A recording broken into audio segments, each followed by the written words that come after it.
Okay, it's 6:01 and we are live. Thank you very much. And everybody, good evening and welcome to the Lake Worth City Commission meeting of October 18th, 2022. May I have the roll call, please? Yes, Mayor Betty Resch, Here. Vice Mayor Christopher McVoy, Here. Commissioner Sarah Maliga, Present. Commissioner Kimberly Stokes, Here. Commissioner Reynaldo Diaz. Here. Okay, the invocation will be led by Commissioner McVoy.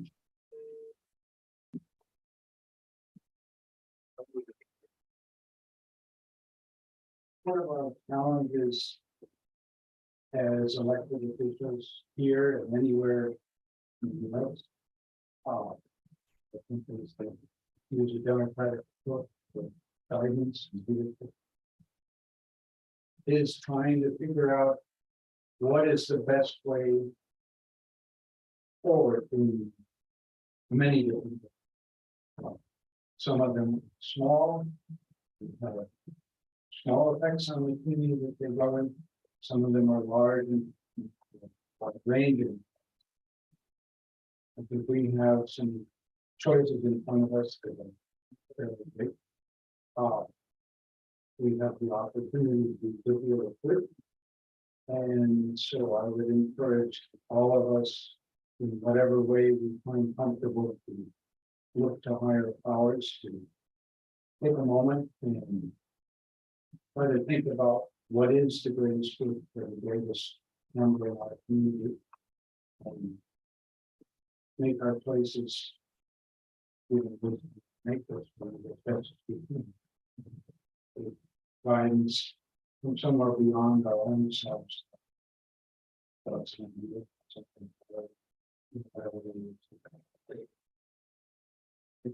Amen. And the pledges are led by Commissioner Stokes. I pledge allegiance to the flag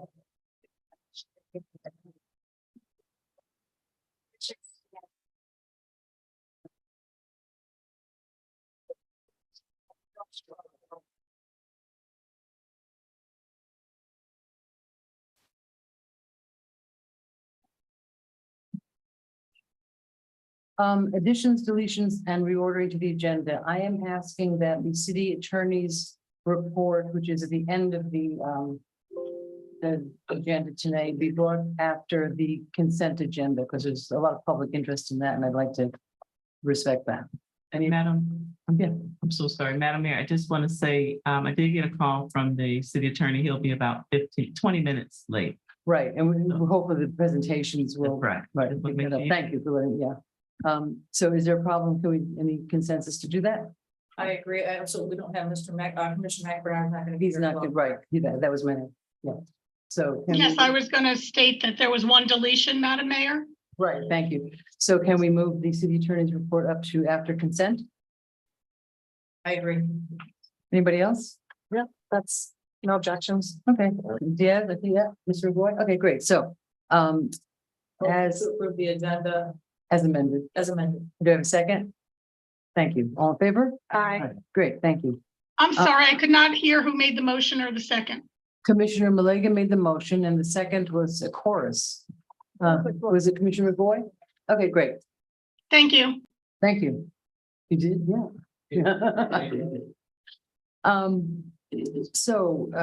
First we have some presentations. We have a presentation of the Lake Worth Beach Pool Complex and the path to the $350 million a year Grand Cayman 7-mile beach economy, presented by Dan Volker, creator of South Florida Dive Journal, and brought forward by Vice Mayor McVoy.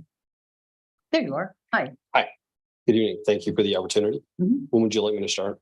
right now. Okay. Instant background. The pier was originally built with FEMA money and was not a fishing pier, but support for a sewage outfall pipe. There was no thought to tourism in the original construction of the pier. Visit TripAdvisor today and see our fishing pier badly disparaged by fishermen that say it's too expensive, and there are plenty of better choices.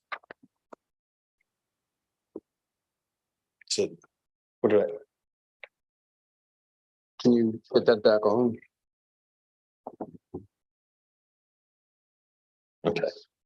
The key takeaway from this presentation: Lake Worth Beach has a world-class tourism resource that's never been utilized, with golf Lake Worth is just a weak Me Too advertiser. Advertising golf would mean poor response, too much better competition in other towns.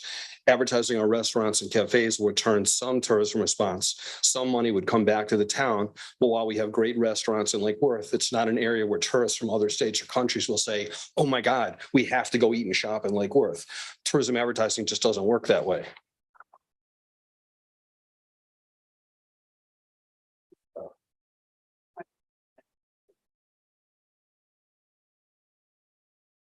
Bringing in over $500 million per year, dive tourism supports a wide range of businesses and generates employment opportunities for Caymanians. The same would obviously be true of Lake Worth with the dive tourism economy. Grand Cayman 7 Mile Beach actually has poor snorkeling along most of it. Most visitors swim out to dive boats anchored in chest deep water for a quick ride to the reef. The real attraction is the imagining that you can dive right off of the beach. Advertising played an enormous role here. We are proposing some high-end drone photography with special lenses to capture the deep integration and proximity between Lake Worth Beach and the entertainment district of the town.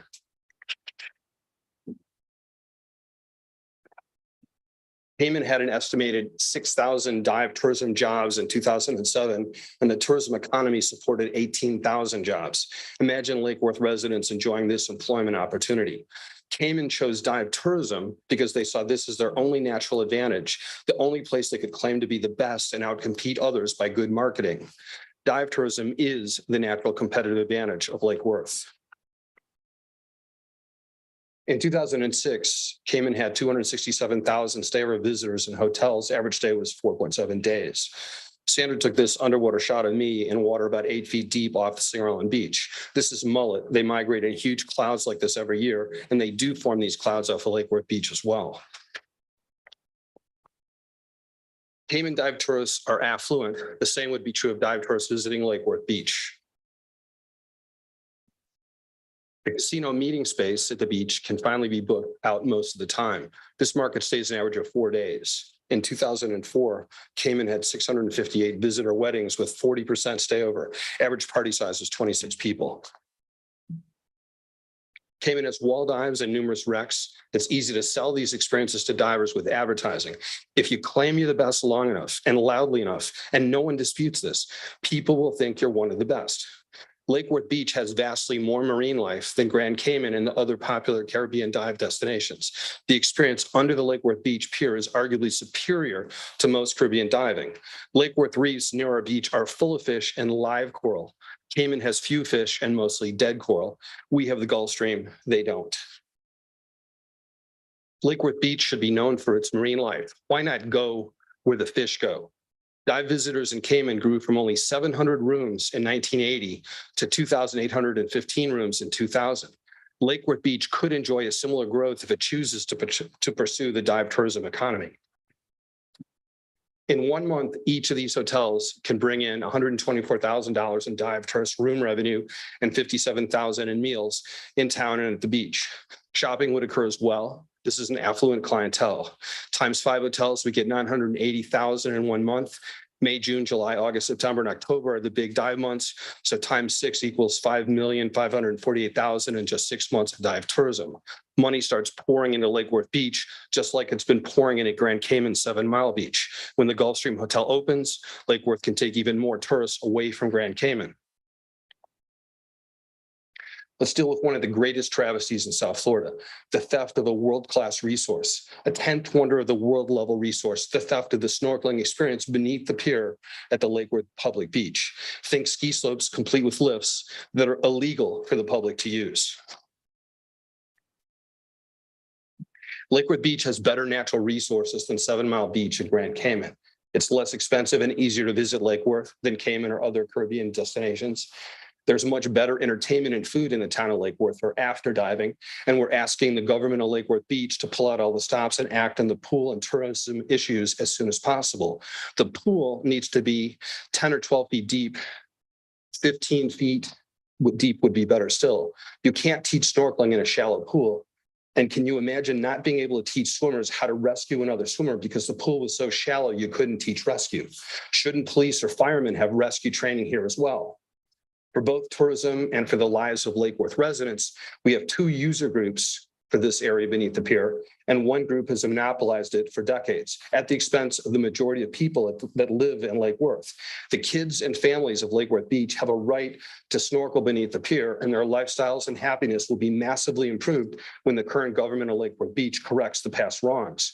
The snorkeling diving user groups could bring tens or hundreds of millions of dollars into Lake Worth with no appreciable negative byproduct, not even much car traffic increase, as divers don't normally rent cars at dive resorts, while the fishing user group unfairly monopolizes and prevents the town from making millions.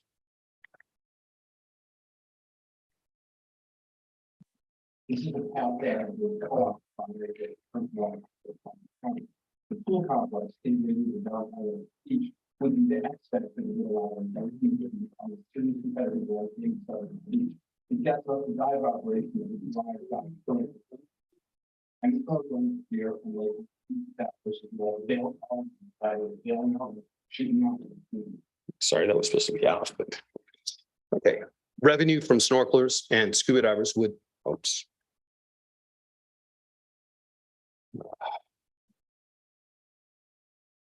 Okay, revenue from snorkelers and scuba divers would ultimately be mandated. Fishing at the pier could be $3.50 a day, parking $6 for 2 hours. That's what it is.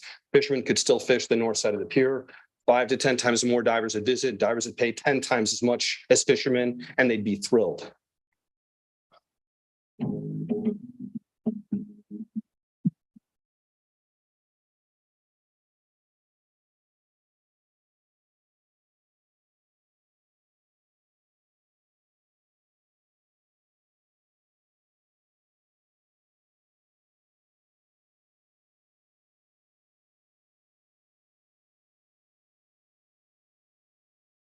So mostly dead coral in Cayman and no fish. You'll see that for yourself if you ever visit. I shot all this footage in one day, not even trying to get anything special. Snorkeling it.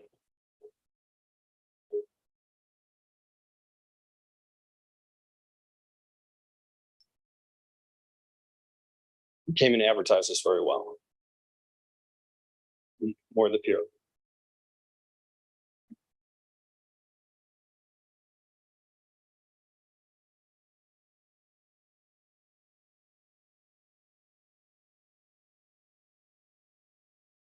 The big attraction is the wall. There's no fish. There's interesting structure, but no real excitement. Sandra and I can swim to this from our beach.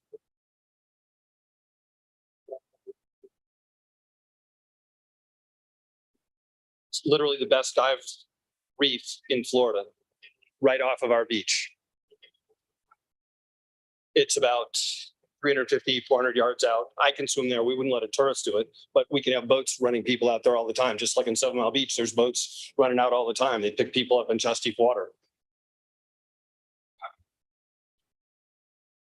And this is something we have no one else in the world has.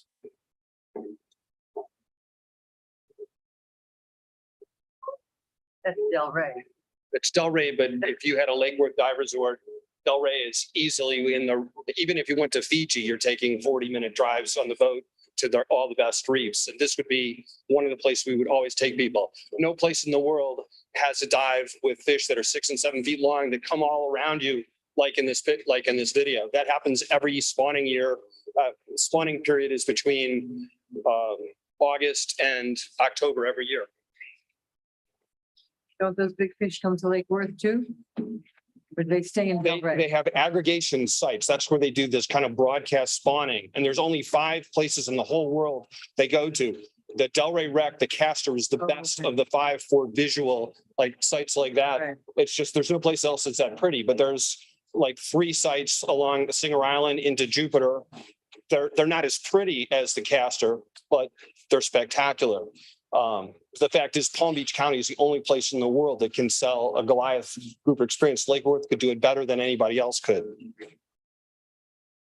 That's my presentation. So can I answer any questions about this? I just have two, is it implied that snorkeling is not allowed off Lake Worth Beach now? You're not really allowed to snorkel. The lifeguards would toss you out of there. And my proposal would be that we'd have half of the pier, say the north side could be for fishing, goes the down current side, and let the snorkelers or divers be on the south side of it. And I think that would work. You might need a babysitter for a couple months because some fishermen will have a Well, the bad hooks, that's attitude. what I'm concerned about is Well, I'd like you to think the Blue Heron Bridge is a world famous diving destination. much bigger, though. Actually, there's a ton of fishermen there and they coexist with divers, and they'll have literally 1,000 divers there on many, many days on weekends. It's an incredibly busy place, and there's virtually no problem between fishermen and divers. It just takes a month or two to get the fishermen used to it, and the divers don't have to be in the way of the fishermen at all.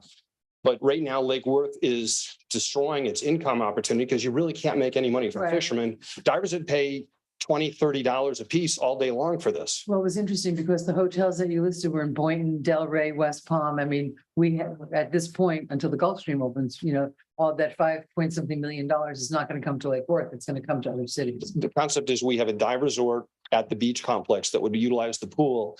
The pier would be where you dive for free, or, well, if you dove with your husband or a friend, that's $250 a day. If you went to our beach, maybe we would charge that same couple $30 or $40. So it To would be walk off the beach. to walk off the beach and dive under the pier. We could charge if we wanted to. You could do it free if you wanted and just take them, eating at all of our restaurants. But we have the ability to make vast sums of money because divers would see this as the best beach dive in the world, pretty much, that they could ever get to. And it's very inexpensive to get to Lake Worth.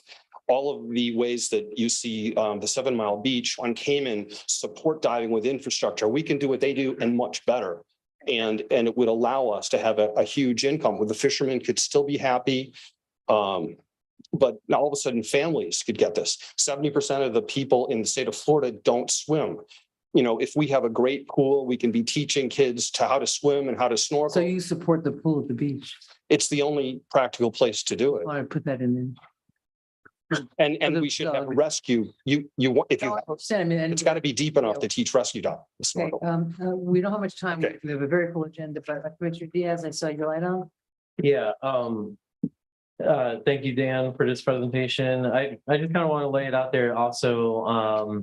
I agree with a lot of what was just presented because a lot of my youth, I spent many years working as a dive guide. Dan knows that.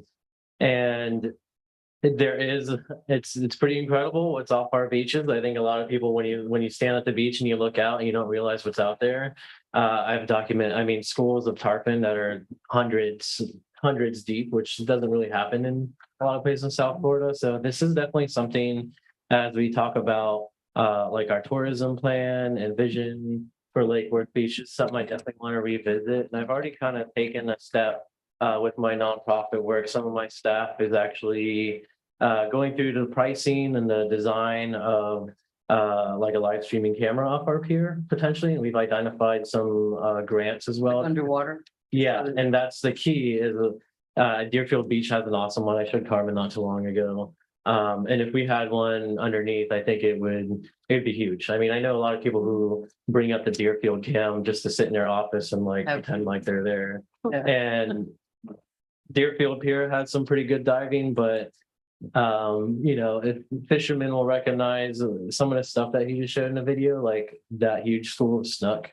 Each one of those fish is worth thousands of dollars to our economy. So Just off the top of my head, this is great stuff. Yeah. The devil's in the details. So would love to have a conversation sometime in the near future or when we start talking about our tourism plan, just kind of Right. keep this in the back of your mind, because I would love to talk about if we get the camera, highlight that maybe, and I'm a fisherman, so I know I'm going to take a lot of flack from this, but even if it was maybe certain days of the month, we close it down, let divers go out there, clean up all the fishing line and all the stuff that's inevitably going to be down there. Like if we, work our way towards that kind of plan, I think we do really have something special. Fisherman Point.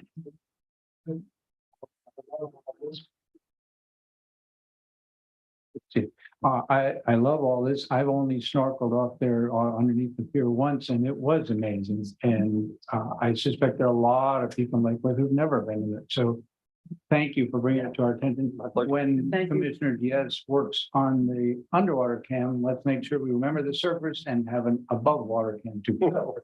So hopefully we'll be talking to, we're our plate is a little full. Mobility, not mobility, tourism is, coming up. We're talking about that. I mean, it's a shame. It seems a shame to have that resource out there and not somehow to convey. I have a whole dive resort tourism hit for Okay, you so guys as well. This will be a workshop in the future. But thank you very much. Thank you for bringing it forward.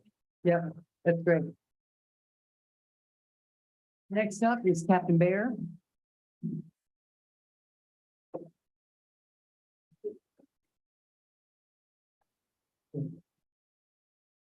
Good evening.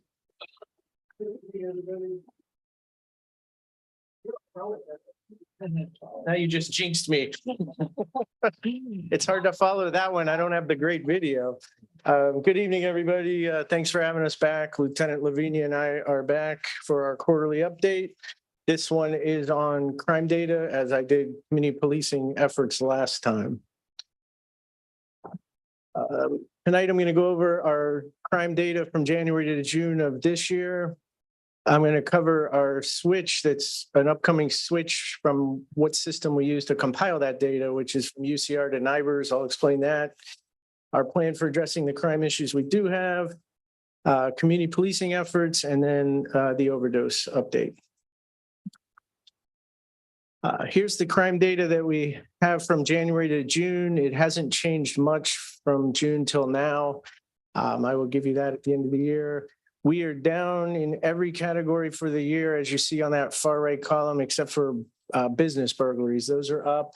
They're a small number crime, but they're up from 13 to 25 at that point. I can email you all of this. It's the way our data comes out. I can't make it any bigger, but that's where we're at. This is on top of last year. If you recall last year, our UCR data, which is the part 1 and part 2, the index or serious crimes, they were down 18% and overall crime was down into the 20s. So it's really hard. I've said before, if I were given my way, I wish crime would go down like 6 or 7% every year, because once I see a big drop like last year, I know it's really hard to replicate on top of the previous numbers. But for the year, we're doing pretty well. We got a couple issues there, but robberies since then, from then to now, have crept up a little bit. Week to week, they're either up or down for the year. So we're really focusing on robberies and then the burglaries. Could that be posted on the city website so the public Sure. could also take a look? Sure. Thanks. I give it out monthly to the reps for each of the neighborhood Yeah, but associations this as way well. there's more accessibility. Yep, I can put Thank it you. out there. This is our crime tracking. This is a national switch. Agencies were using what's UCR or Uniform Crime Reporting. We're switching to something the FBI created a few years ago, which is NIBRS, the National Incident-Based Reporting System. And the reason I bring this up to you is the data is going to change for everybody. It tracks more, and some of the previous classifications have changed a little bit. So depending on how much of a change, it could make crime, look higher than it was just based on the different data. The good news is it's gonna pull more data. There'll be more for us to look at. The bad news is it may look poorly from historically the UCR data. What will help is over the years of using NIBR, we'll start to get a better year to year, whether crime's going up or down. So basically there's going to be an adjustment period. About 65% of cities and counties across the country have already done the switch.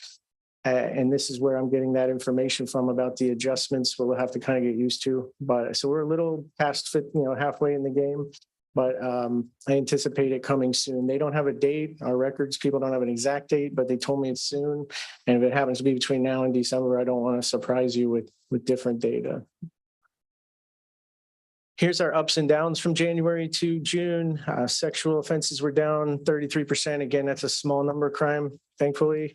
At the time, robberies were just barely down. They've gone up and down since.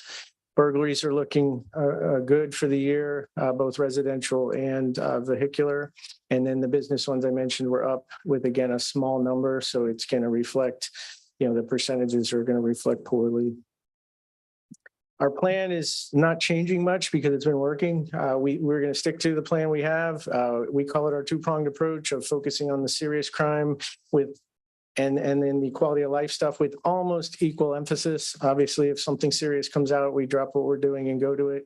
But the lieutenant and I constantly reinforce to the deputies, it's the little quality of life stuff that changes perceptions and such. So it's important. So that's been working. We've been working with the Real-Time Crime Center. You've heard about that. That's been very effective. The cameras, we have cameras in pretty much every hotspot, a lot of the high traffic areas. And then we have the tag readers that are working well in pretty much every way in and out of the city. The community policing and street crime unit, they focus on our hotspots. We're constantly looking at the data where the little hotspots, we have our perennial ones, and then we have our little flare-ups, and we're constantly, the analyst is pointing them in the right direction to cool them. Hopefully you've seen the increase in traffic enforcement, the 3 motors that are in the city quite often. And then the deputies that work out of our district have also picked up the traffic enforcement. We don't particularly, it's not so much the ticket or the warning. The lieutenant and I are good with tickets or warnings. Tickets are really expensive nowadays. It's more the stop. When I stop that one speeder and the 50 people drive by, hopefully it's a reminder, hey, slow down. And the presence, we like it because when the lights are on, the bad guys leave the area.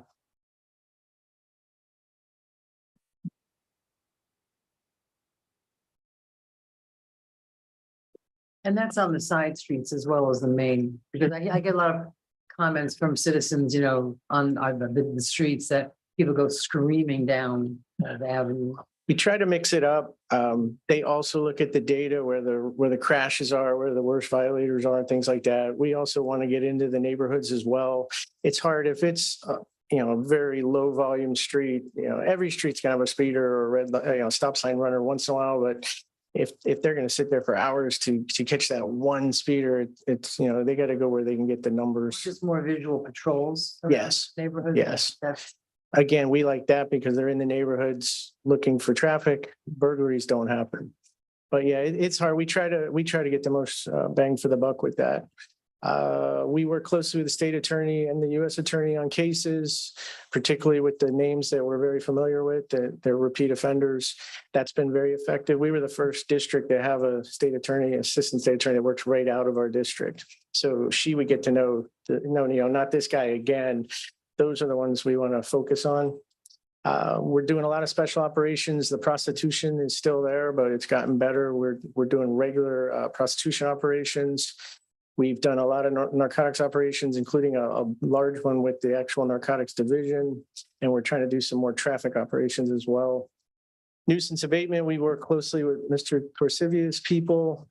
We're ready to pick up some more of those, but we've been doing a lot of the chronic nuisance. It's hard to get the statutory nuisance, but we've been having a lot of luck with the city chronic nuisance, and it's been working thus far. So we're which means repeat calls for service to the stand for drugs or prostitution. Yeah, the state statute one has more teeth, but it's only for drugs, prostitution, and dealing in stolen property.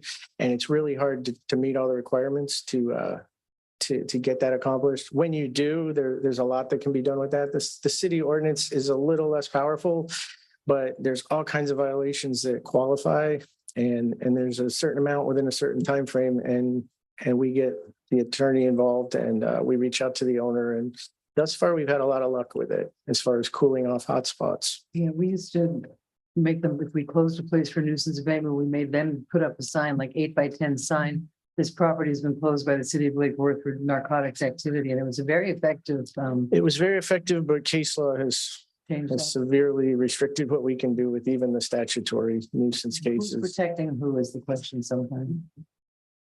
Rhetorical.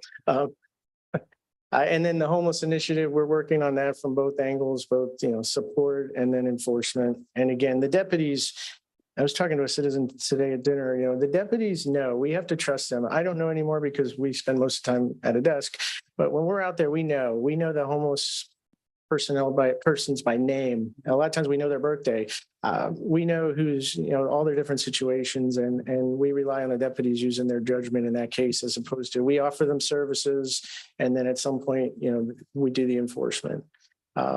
We have noticed an uptick on that with the numbers, and there's a variety of reasons for that. The Railroad Safety Initiative, we had the grant 2 years ago for $50,000. Now we have $120,000. It's kicking off hopefully this month. Again, that's going to improve railroad safety along both tracks. And then we like that because it floods the area with deputies and it helps with other crime. It was supposed to start October 1st, but there's a few more little loopholes we've got to accomplish with the FRA, the Railroad Association, and then they're going to release the money. Is there a way to kind of broaden that scope to not just the main intersections? Because there's a lot of like unofficial pedestrian crosswalks, if you will, on some of those Yeah. streets. That's actually what we do. We focus on the main intersections for vehicular traffic are pretty well safe from people driving around them. So we focus on the ones, the smaller intersections where they can still go around. And then the pedestrian traffic, we focus on the trails.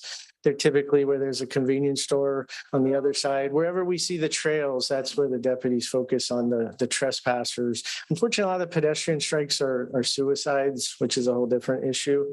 But yeah, we don't go to the main intersections as much for that. We know where they're going. I mentioned the prostitution operations. The large narcotics operation with the narcotics division was at 9th South and G. They worked on that for a long time. It's amazing the technology they have to assist them nowadays. We did not have that in my time, but they made some really good cases and they're picking up a lot of the real bad guys. What kind of drugs? Fentanyl?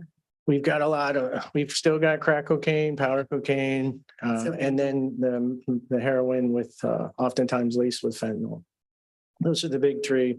Yeah. And the overdoses are almost exclusively the heroin and fentanyl. How are the overdoses doing in Lincoln? That's the last You're about to slide. go there. Let's see here, Malega has her light on. I just say in regards to the railroad crossings, I noticed the flashing LED light over by 12th Avenue South, off of Dixie that says, in distress, call 211, and it says it in multiple languages. And I just want to thank whoever was the head of that, because I think it speaks volumes, especially when we're reaching out in multiple languages. Yeah. And it's lit up like a Christmas tree at night, and it's really, it's a great message, right? If you are in distress, because like you just said, suicides are a lot of them, making sure that we publicize that there is help out there. Thank you. Is there a way to get a second one of those on the north end of the city? I can try. We've developed a really good relationship with a lot of the railroad different facets through these grants and such. We're close with Brightline. I just spoke with them the other day at an event when the elected state officials were touring all the progress that's been made. And if you notice in Lantana, they've put a lot of fencing and shrubbery to discourage pedestrian traffic. And I asked them to do that in our city, and they do have money left. So I believe they're going to come up and do some of our city as well. There's a lot of grants out there if you look for them for enhancements to on the safety end. Well, let's get some of that money. Yeah, it's out there if you look for it, and I think it will help. And it looks really nice. Sure. When I first started, we had fencing down all of the rail corridor, but it was really tall and it wasn't very aesthetic. The stuff they've just done in Lantana actually looks really nice, and with putting the landscaping in front, it makes it look better too. So hopefully we can get them to come up and do that in our city. Yeah. Where am I at? We talked about the homeless initiative, a traffic enforcement increase. I want to mention one other thing before I forget. It's hot off the press and it goes with overdoses. You probably saw in the news that we're getting Narcan. We didn't have a time frame, but hot off the press today, I'm hearing within a week. So within a week, hopefully our deputies will be carrying it. We're getting the training as we speak on how to deal with it, how to store it, how to handle it. So that should hopefully help. We're very fortunate here. I've mentioned in the past with the proximity of all the fire stations, they're usually there really quickly, but in the rare instance that they're not, or a deputy gets exposed or something, it's nice that we'll have it on our person. So that's coming within the week. I was just told the body cameras, they're going to sign off on the contract with the company in December 1st, and hopefully we're going to start moving on that project shortly thereafter. And will we be the first precinct to get it? I'm on the body camera task force, Yeah, and I that's thought been so. discussed, and it was the last I heard, yes, Okay, but great. I can't promise. Things do change. Request. Hmm. Use a board or a body could use it for the pilot. We're happy to be your pilot program. Sure, can't hurt. Wouldn't hurt. couldn't hurt. Sure. Where else? The overdoses, as you see, I mean, we're kind of holding steady the last 6 months or so. The numbers are nowhere near, they're a third of what they were when I got back here 7.5 years ago. But 207 overdoses is still too many. And that's not fatal, that's total. With the prevalence of Narcan, the non-fatals have increased versus the fatals, which is also a good thing. If Narcan didn't exist, you know, the bulk of those would probably be fatals. One other thing I wanted to mention, and Commissioner Maliga spurred my memory, she just signed up to do a ride-along. Now that we're hopefully coming around from COVID, we opened up our ride-alongs again. I think it's something everyone should do in their lifetime, at least once or twice, but you all especially. I would recommend you ride a couple times just because Murphy's Law, you might ride on a day when it rains or something. But it'll give you a good view of just what we do, because everybody thinks they know what we do, but they really don't. And it's not just the police work itself, it's the stuff that would shock you with how much paperwork and how long a call actually takes and things like that. So I recommend all of you do it at least once or twice, and it'll give you a good idea of exactly the reality. Because what you see on the news and what you see on TV and movies, it's sometimes close, but you know, you don't see all the behind the scenes stuff. And that's what I wanted to see. 45 minutes, it's amazing. The volume of what we do as far as non-crimes, even the service-driven things, DCF and overdoses and homelessness and child abuse. And I mean, there's so many things we do out there that people don't realize. Thank you. Yeah. Commissioner Diaz, you have a question? Yeah, I feel like I should know this, but are school crossing guards part of our budget with you? Yes, and that's another good point you brought up. It was mentioned a couple meetings ago about 10th and 95, 10th North. That was a really good statement that was brought up. We looked at it. I had there's actually a unit that's in charge because we have hundreds and hundreds of crossing guards throughout the county. They did a survey, a study of whether it needed a crossing guard, and they actually found it was too dangerous even to have a crossing guard. But They're it's okay going for the to, kids. yes, they're going to petition the state to get a school bus, even though they live too close for a school bus. We have a couple other areas like that. I honestly don't know how that one slipped by the cracks all the years. But that was a great point. And hopefully that's where I may need you to lobby to say, yeah, we really need this. Pedestrian bridge. Right. Yeah, that's a tough one, but we can hopefully get a school bus. I think if that data shows that it's not safe even for a crossing guard, I think the DOT should hear that. For sure. It should be a slam dunk, but it's out of our hands, but we are in the process. It's been ever since that was made. So hopefully it's any day now, they'll get a bus. So even if we wanted a crossing guard, like on A, for example, on A Street, or There's one on A, there's nothing over 95. it's just the 95. Right. One thing that I think would be helpful, because I've gotten contacted by a few people that have recently moved into the city and their kids go to middle school. They're like, what? Could we possibly get any stats on how many actual accidents there have been involving the school kids that go across that bridge? I could try. The crash data is state. We use state forms, and that's why I have trouble pulling some of your your traffic. I can pull how many traffic stops we did, but breaking it down by speeding or red lights or stop signs, it's a state form that all the law enforcement agencies use. So we're beholden to their data, but I'd have to It's the check. perception of, I mean, and I agree, it's dangerous. It's a ridiculous situation, but you know, the perception of how dangerous it is versus the reality. I mean, I have never heard of a kid getting hit by a car up there, which. Knockwood, I haven't either. Right. I haven't worked a crash since 1998, so it's been a while, but I will check. But yeah, they do work for us. They are part of the contract. It's in the contract price. It's been adjusted several times over the years based on how roads change and such. And hopefully when they redo it, maybe that is something they can consider having a pedestrian bridge. I don't Now they've got the see them building the new it. 10th Avenue overpass has the kids walking in between the two lanes of traffic. So that in case one direction missed them, other direction can get them. They have concrete. Yeah, they do now. They do. There's concrete barriers now, but that doesn't, They have to cross at the on-ramp, which is tough, and the off-ramp on the other side. Yeah. Commissioner Boyd? Yeah, I appreciate that this is on your radar. It's clearly something that should have been on all of our radar and has on often. Somewhat, but I hear you on the proposal with the school bus, but I think there are a lot of people that like to walk. There was, in fact, last week, I think it was a national program, walk or bike to school. I would, and if I had to guess on cost of running a school bus or multiple school buses to pick up all those kids, I'm guessing it's going to be very comparable with one or two crossing guards. So I would say, don't put all the eggs in bus option, put some of it in some pressure on, well, if it's too dangerous for crossing guards, let's get some action out of DOT or wherever it is that we need to do it, because it's not total rocket science to manage pedestrians and cars. It certainly is a problem at that location. The one that comes to mind for me is, and I'm sure both of you are familiar with it, the northbound folks on A Street who are trying to get on 10th. They've often sat there through 1, 2, 3 lights. They are raring to go when they want to get on the 95. And they are not very inclined to pay much attention to the light and so on. So I hear you on, let's look at the data, but let's not wait for a data point. Oh, I'm not suggesting that. I just, Yeah. So for people to know. They're on it.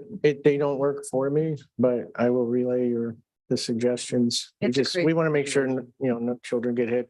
They can opt not to ride the bus, and on Saturday they can walk to Fun Depot and things like that too. So that's a factor. It's a messy area as far as there's just not enough space. 10th and A, I avoid it. I go up the other way because I don't want to sit through the light 3 times. It's a tough spot because there's not much room to do anything with the houses.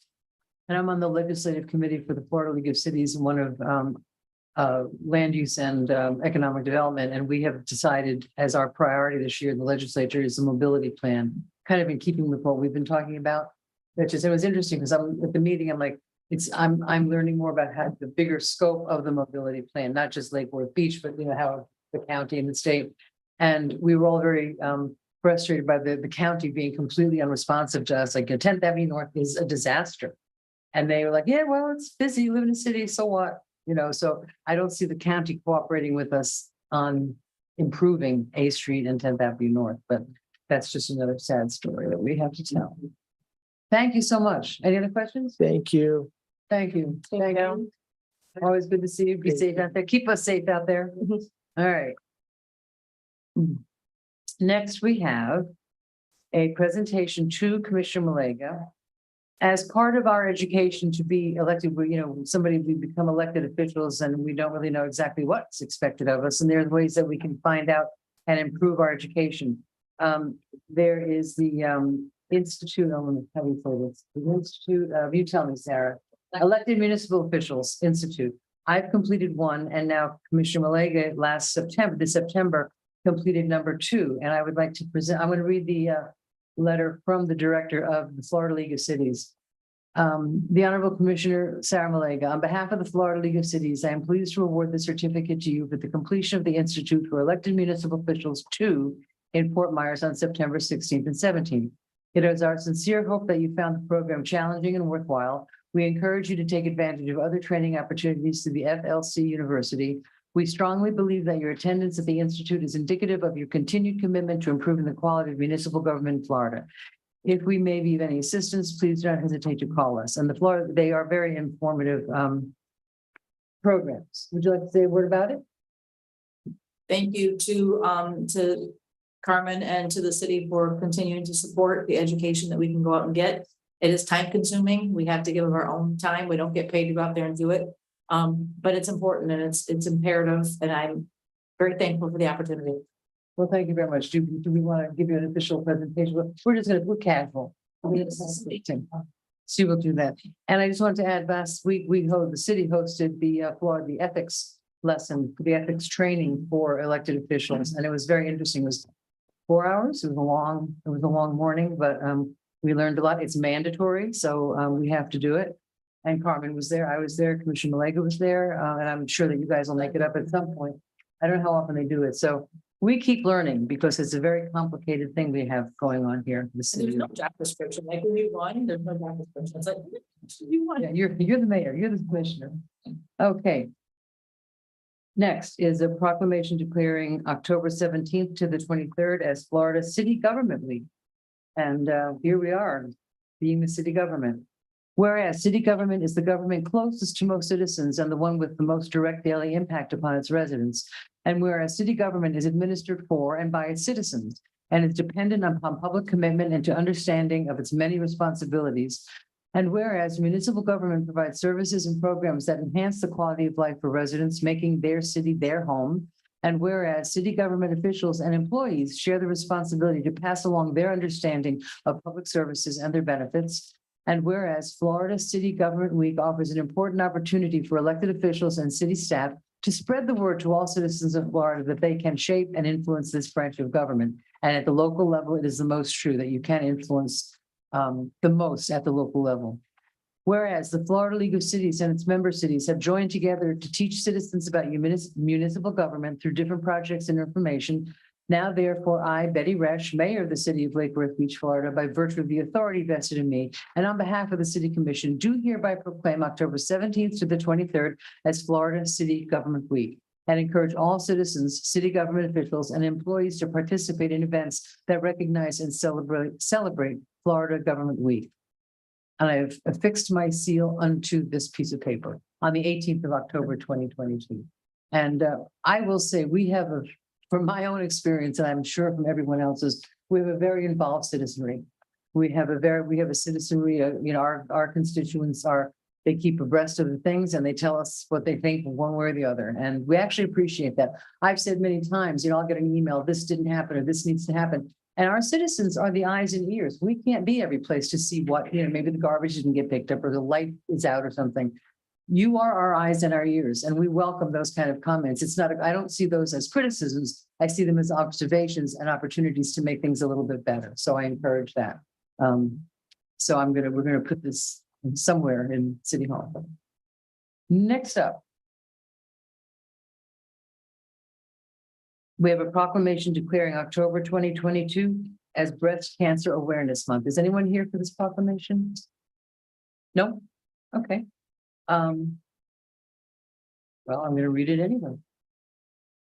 Whereas breast cancer touches the lives of Americans from every background and in every community across our nation. And whereas, although we have made great strides in combating this devastating illness, approximately 282,000 women will be diagnosed with breast cancer this year, with over 43,000 expected to lose their lives to the disease. Whereas, during National Breast Cancer Awareness Month, we honor those that we have lost, lend our strength to those who carry on the fight, and pledge to educate ourselves and our loved ones about this tragic disease. And whereas, though the exact causes of breast cancer are unknown, understanding its risk factors is essential to prevention. And whereas older women and those who have a personal or family history of breast cancer are among those at greater risk of developing the illness. And whereas early detection is also key in the fight against breast cancer, and getting recommended screening mammograms can help to detect breast cancer early. Now, therefore, I, Betty Resch, Mayor of the City of Lake Worth Beach, Florida, by virtue of the authority vested in me on behalf of the City Commission, do hereby proclaim October 2022 as National Breast Cancer Awareness Month, and encourage the citizens of Lake Worth Beach to join in activities that will increase awareness of what Americans can do to prevent breast cancer. And I have set my hand and caused the seal of the city to be fixed on this 18th day of October 2022. Get your mammograms, ladies. Madam Mayor? Yep. If I can say a few words. Sure. on that. Of course. I did want to share that as part of our employee wellness program, we have partnered with the Boca Raton Regional Hospital, and they will be bringing the mammo van here for our employees. So certainly I wanted to encourage our employees to sign up. It also extends to family members as well. And so that will be on Thursday, November 3rd. From 9 a.m. to 2 p.m. Thank you. That's a wonderful thing for the Yeah, so employee. please sign up. It's very important. Thank you. And I just want to say, as a survivor, you don't know unless you go to your annual appointments. Because these things are not detected. And had it not be, if you don't mind if I take it No, off, please. as during this month, I'd like to honor a friend of mine who insisted that I get examined. Although it wasn't breast cancer, it was cervical cancer. Wow. And if she had not insisted that I go to my annual exam, I would not have known. So So thank you for indulging me to take the opportunity to honor her because she did not survive her battle with breast cancer. Well, we thank her for getting you Saved on my life. notice. Yeah, for saving your life. We're Yeah. glad that she did that and sorry for your loss of a friend. Yeah. Thank you for adding that. Okay, now Red Ribbon. Drug use.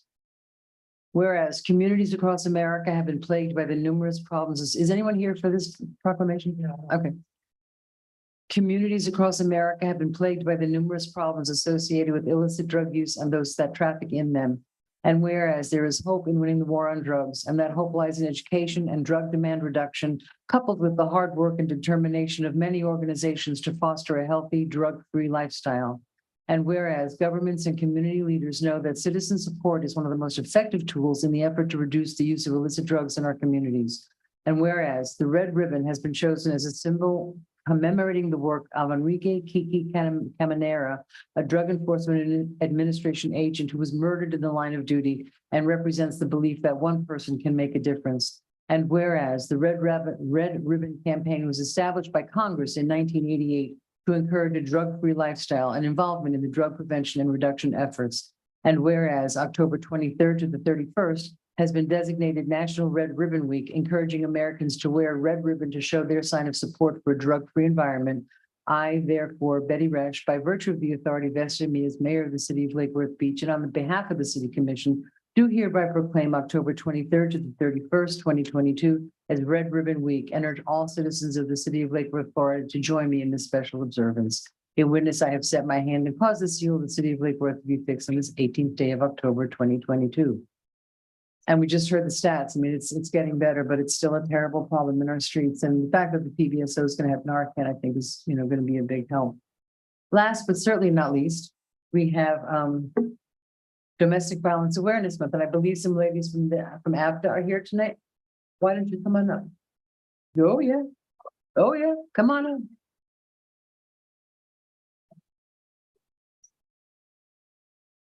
And this is an issue that's very dear to my heart. I started out my professional career working with victims of domestic violence up in New England in the 70s. There were no shelters. And so the women's community group that we had in Brattleboro, people were coming with broken legs and broken arms and black eyes. And we had like a little hidden, people that would an underground railroad and then it got too big. So we got a grant and opened up the first domestic violence shelter outside of Boston in New England in the 70s. And the city then of Brattleboro was so successful, took it over and it remains today. And Joanne Golden and I were the two people that did that. So that's kind of Joanne's an important person in our community. So, and we've always thought when we were working with it that don't they get it? Don't people get that they're not supposed to do this? It's very frustrating. Whereas Domestic Violence Awareness Month has been recognized in our nation since 1987 and in the city of Lake Worth Beach since 2009 and established in memory of triple homicide victims Yamika Murphy, Debbie Sears Johnson, and Ronald Anthony Wright.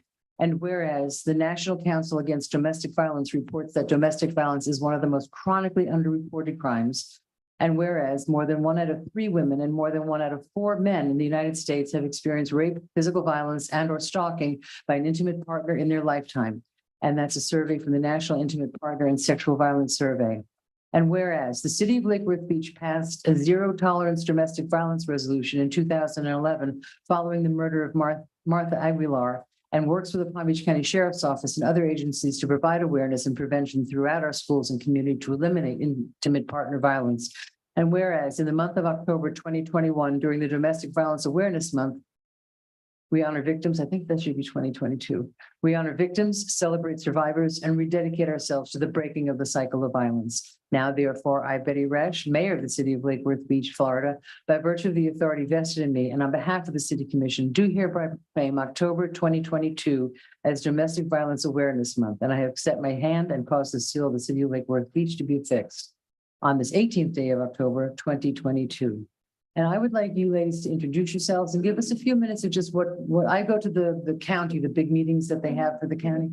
But if you could just introduce yourselves and give us a couple minutes of what you're up to. Yes, good evening. I'm Jacqueline Jackson. I work with Palm Beach County Victim Services.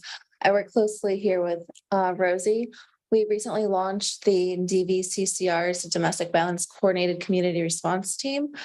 We received a grant back in October to coordinate the community. We're working with law enforcement, judges, prosecution, DV shelters, providers, advocates, survivors, bringing everyone to the table to look at best practices, community response services, how we can enhance responses to victims of domestic violence.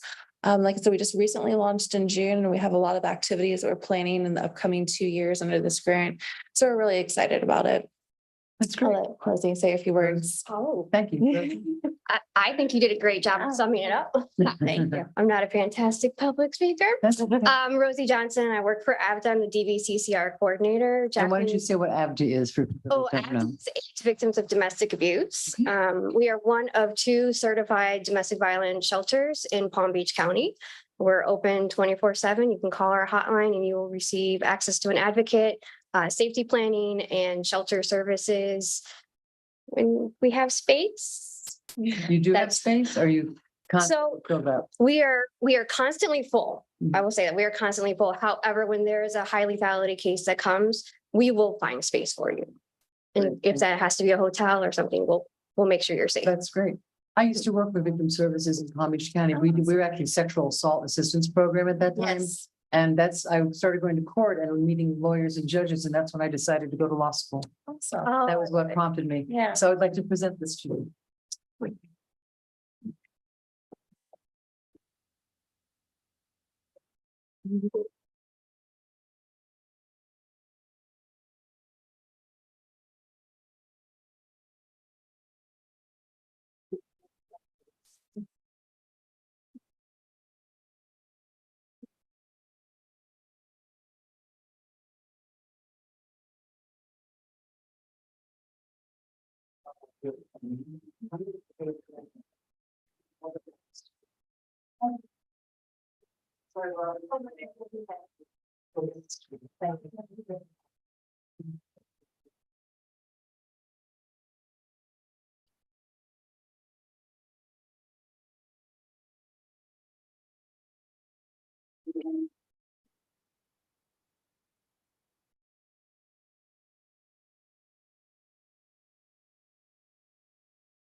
Okay, commission liaison reports and comments. Let's start with District 4 today. There's shakeup. In lieu of time, I'll give up pretty much most of my time, other than I'm gonna point out that I'm looking forward to tomorrow. I'm having finally my first Lake Worth Lagoon Initiative Steering Committee meeting, because I was appointed last time, but that meeting was canceled to represent the city and also League of Cities. So I'm really looking forward to that. That's great. Thank you. Commissioner Stokes. I'll just keep it short. The North Grade is having their trunk or treat this Friday, and I know there's a lot of different activities coming up for the Halloween. And the Education Task Force is starting to get a date on the calendar to present a report to the commission, the next available, I think, probably late November. That's great. So we'll be That's hearing great. from them. Okay, Commissioner, oh, I skipped. I went back. Commissioner, well, I'm sorry. It's been a long day. Commissioner. Rowland. I too would briefly call attention to 2 things. One is you mentioned former Commissioner Joanne Golden. We will be having, courtesy of organization of the city, thank you, staff, a dedication on Friday afternoon, I believe at 3, of the Joanne Golden reverse osmosis water treatment plant in recognition of her persistence and foresight to get us a plant that uses the latest technology that probably, what I've been told over the years, is probably most of South Florida will eventually be on reverse osmosis. We and Jupiter led the way. So that's at the plant, 3 o'clock. And as Commissioner Stokes mentioned, North Grade has a trunk or treat. It was not something that I knew about until last year. It's a but, new thing. It was a new thing. And I had a great time going with my wife on Commissioner Stokes' instigation that there ought to be some science and math representation and not just candy. So we did. And reading. It's a literally delicious The math, That's right. I don't know how well I did on the reading, but the math and science book. yeah. And kids and parents really, I did it, something, I can't remember if it was before or after, but also at the, what's the reading thing called? Read for the record. Read for the record, exactly that one. I cheated a little bit and asked the principal for Highland whether I could bring some hands-on things that kids can see, some electrical stuff, and they said, sure, and that seemed to go over pretty well. Great. So I'll do that again. Trunk or treats have ruined my trick or treaters though. My husband and I, we decorate the house. It's like an advertisement, come and trick or treat. And every year for 22 years, we have given out candy and a brand new box of Crayola crayons to every kid. In the summer, we buy them so that the same kids come back. Oh, I told you this is the house with the crayons. But in the past couple of years with the trunk or treat, we've gone from like 120 kids to like 15. It's kind of sad, but yeah, we have to go hunt for kids now. Do you want some crayons? Commissioner Malenko. Okay, I'll keep it brief. You already mentioned the ethics training that we all went to. Again, this weekend is our free haunted house at the Osborne Community Center, put on by the city. It is from 6 p.m. till 10 p.m., free for all. It is kind of kid friendly. I wouldn't say kids under 9 or 10 maybe. District 1 had their constituents had a meeting last Monday, pre-meeting of all the other district meetings in regards to the maps. That was pretty well attended at the city gymnasium. I met with the CRA in regards to some affordable housing options that they're trying to put forward on a big game plan, different alternatives. And one of them that was brought up, and I'm super excited about, is a possible development coming in, focusing on affordable housing for 55 and over on fixed incomes, which is something we desperately need in this city. So I'm super excited to hear about that.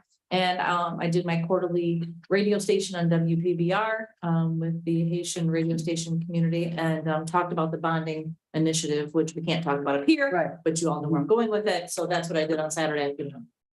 Great, thank you. I don't have much else to add because again, we have a full agenda, but on the 28th of October is the city's Friday night, which is the city's grand Halloween extravaganza in Bryant Park, complete with fireworks. Oh, yeah. Make believe you're back on July 4th. That's right. We're going back in time. And the fireworks that we didn't have in July, we're going to have now. And as part of that, there's a group of dedicated, wonderful women in this town. And I have to put another plug in for the German witch dance. We had the last rehearsal, I think there were 24 ladies.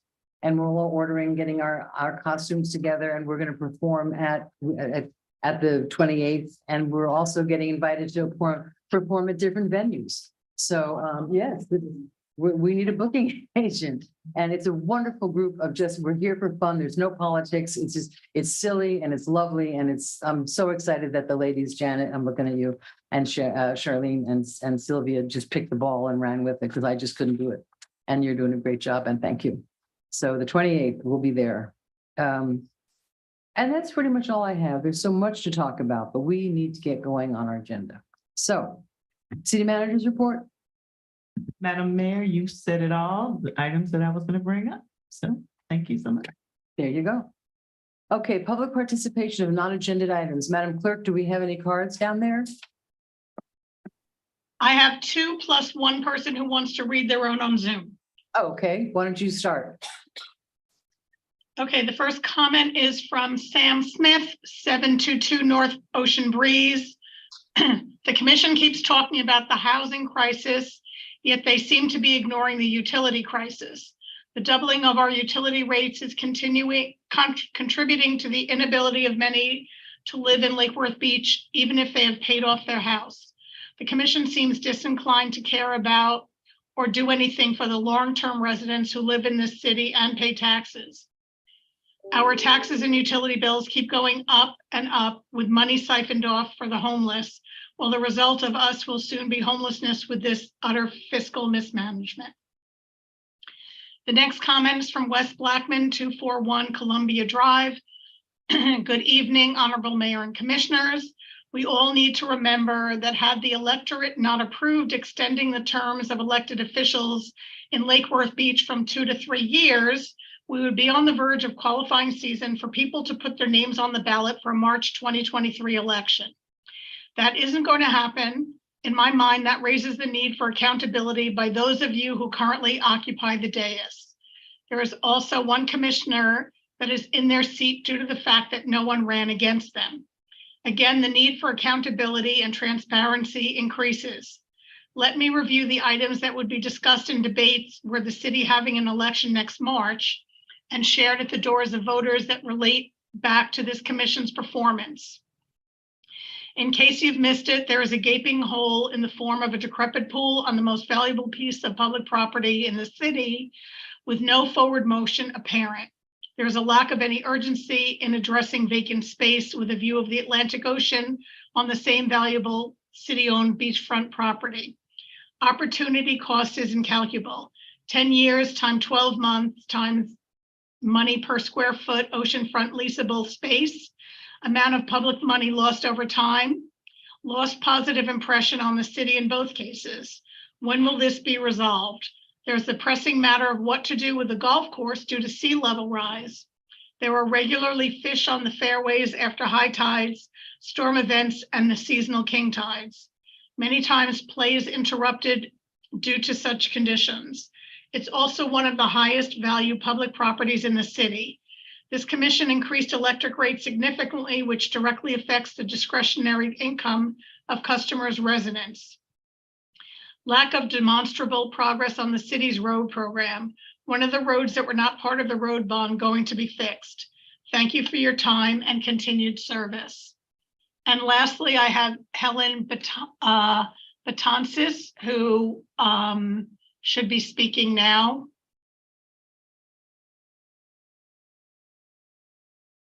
Ms. Betances, can you unmute yourself?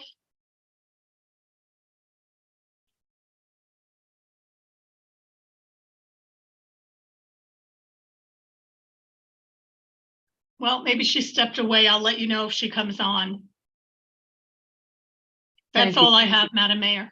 Okay, along the lines, we have something coming up, the report from the pool from the, is coming up soon, isn't it? Yeah, we hope we can get that scheduled in before the end of the year. Okay, great. Yeah, Because something should be coming very soon. as everyone knows, it's an issue dear to my heart. And quite a few hearts. Okay, Anna Maria. Windish. Thank you. Good evening. It's been a long time and it's nice to see you all here. I have two issues here that I'd like to present. I'm a photographer. I'm sorry, could you state your address for the record, please? Did I forget my address? It's my age. Do we have to remind you of your address? Do you know who I am? I don't know. Yeah. 404 South C Street. I'm in Royal Point, Sienna, which I incorporated many years ago. Okay, I have two issues, both in my community. I do take photos, so I document what I talk about. And I'm trying to keep it under 2 minutes. I have acclimated myself to my neighborhood. We walk in the shade. The shade is in the alley where most foliage is. And so the problem here, one, is the alleys. The photos document that. And the reason is I've just had eye surgery. I can't do the sun. I stay in the shade. In my neighborhood, I have over 470 houses. I counted them, and a third are LLCs. There is absolutely no reason to see mattresses at the beginning of the month on our streets and yards. These are rentals. They collect first month, last month, and overpriced rent. How can they not afford to get a picker to take these away? These people are identifying themselves. All you need to do is look.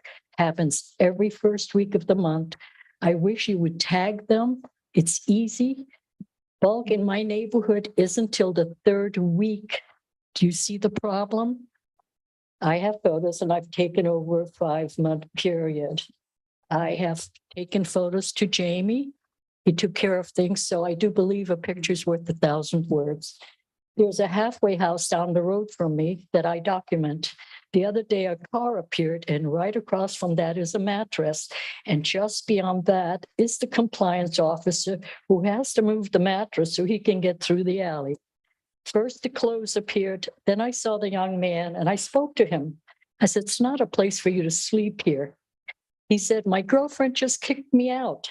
Not 2 hours later, the mattress appeared. We know where it came from, not the address that you would find because it's across the way.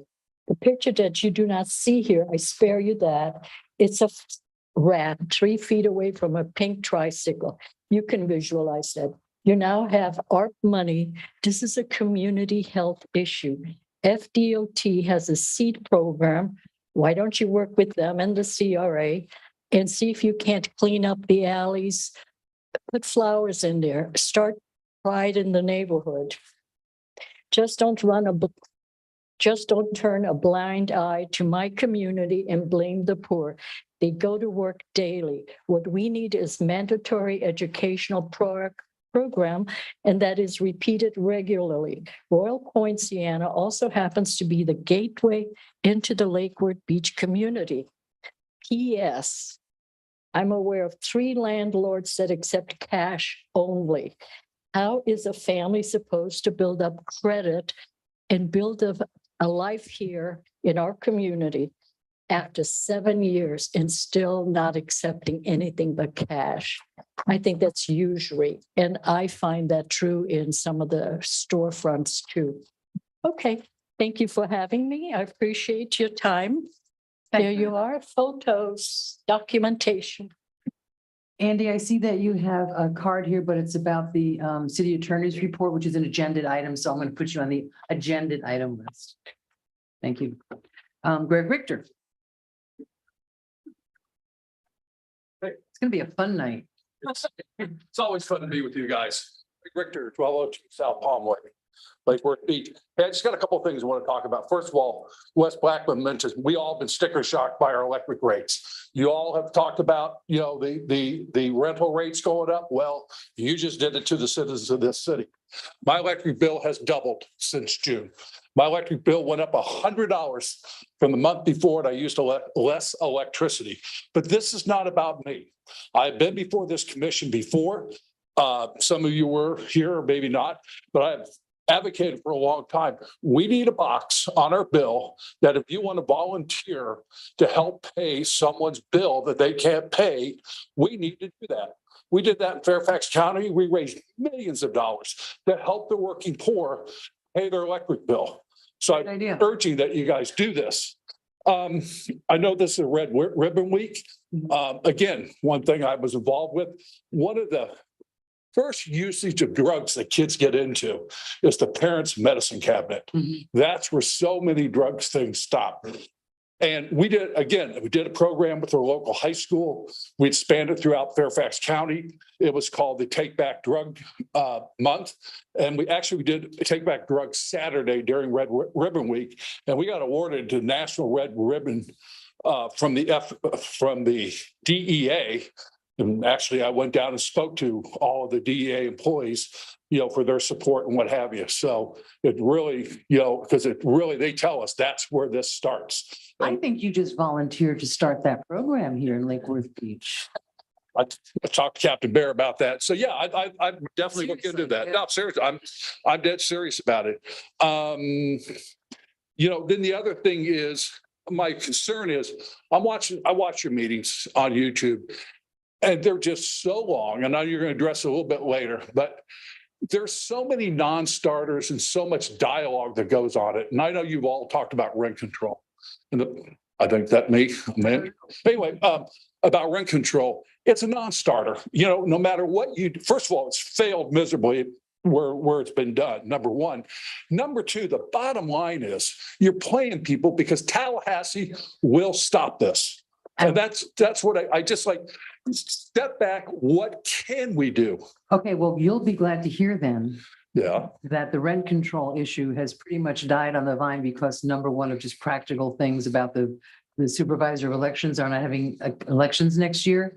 So we can't bring anything forward, but we are, continuing our fight for some. Well, something, I mean, you have a city that will embrace workforce housing.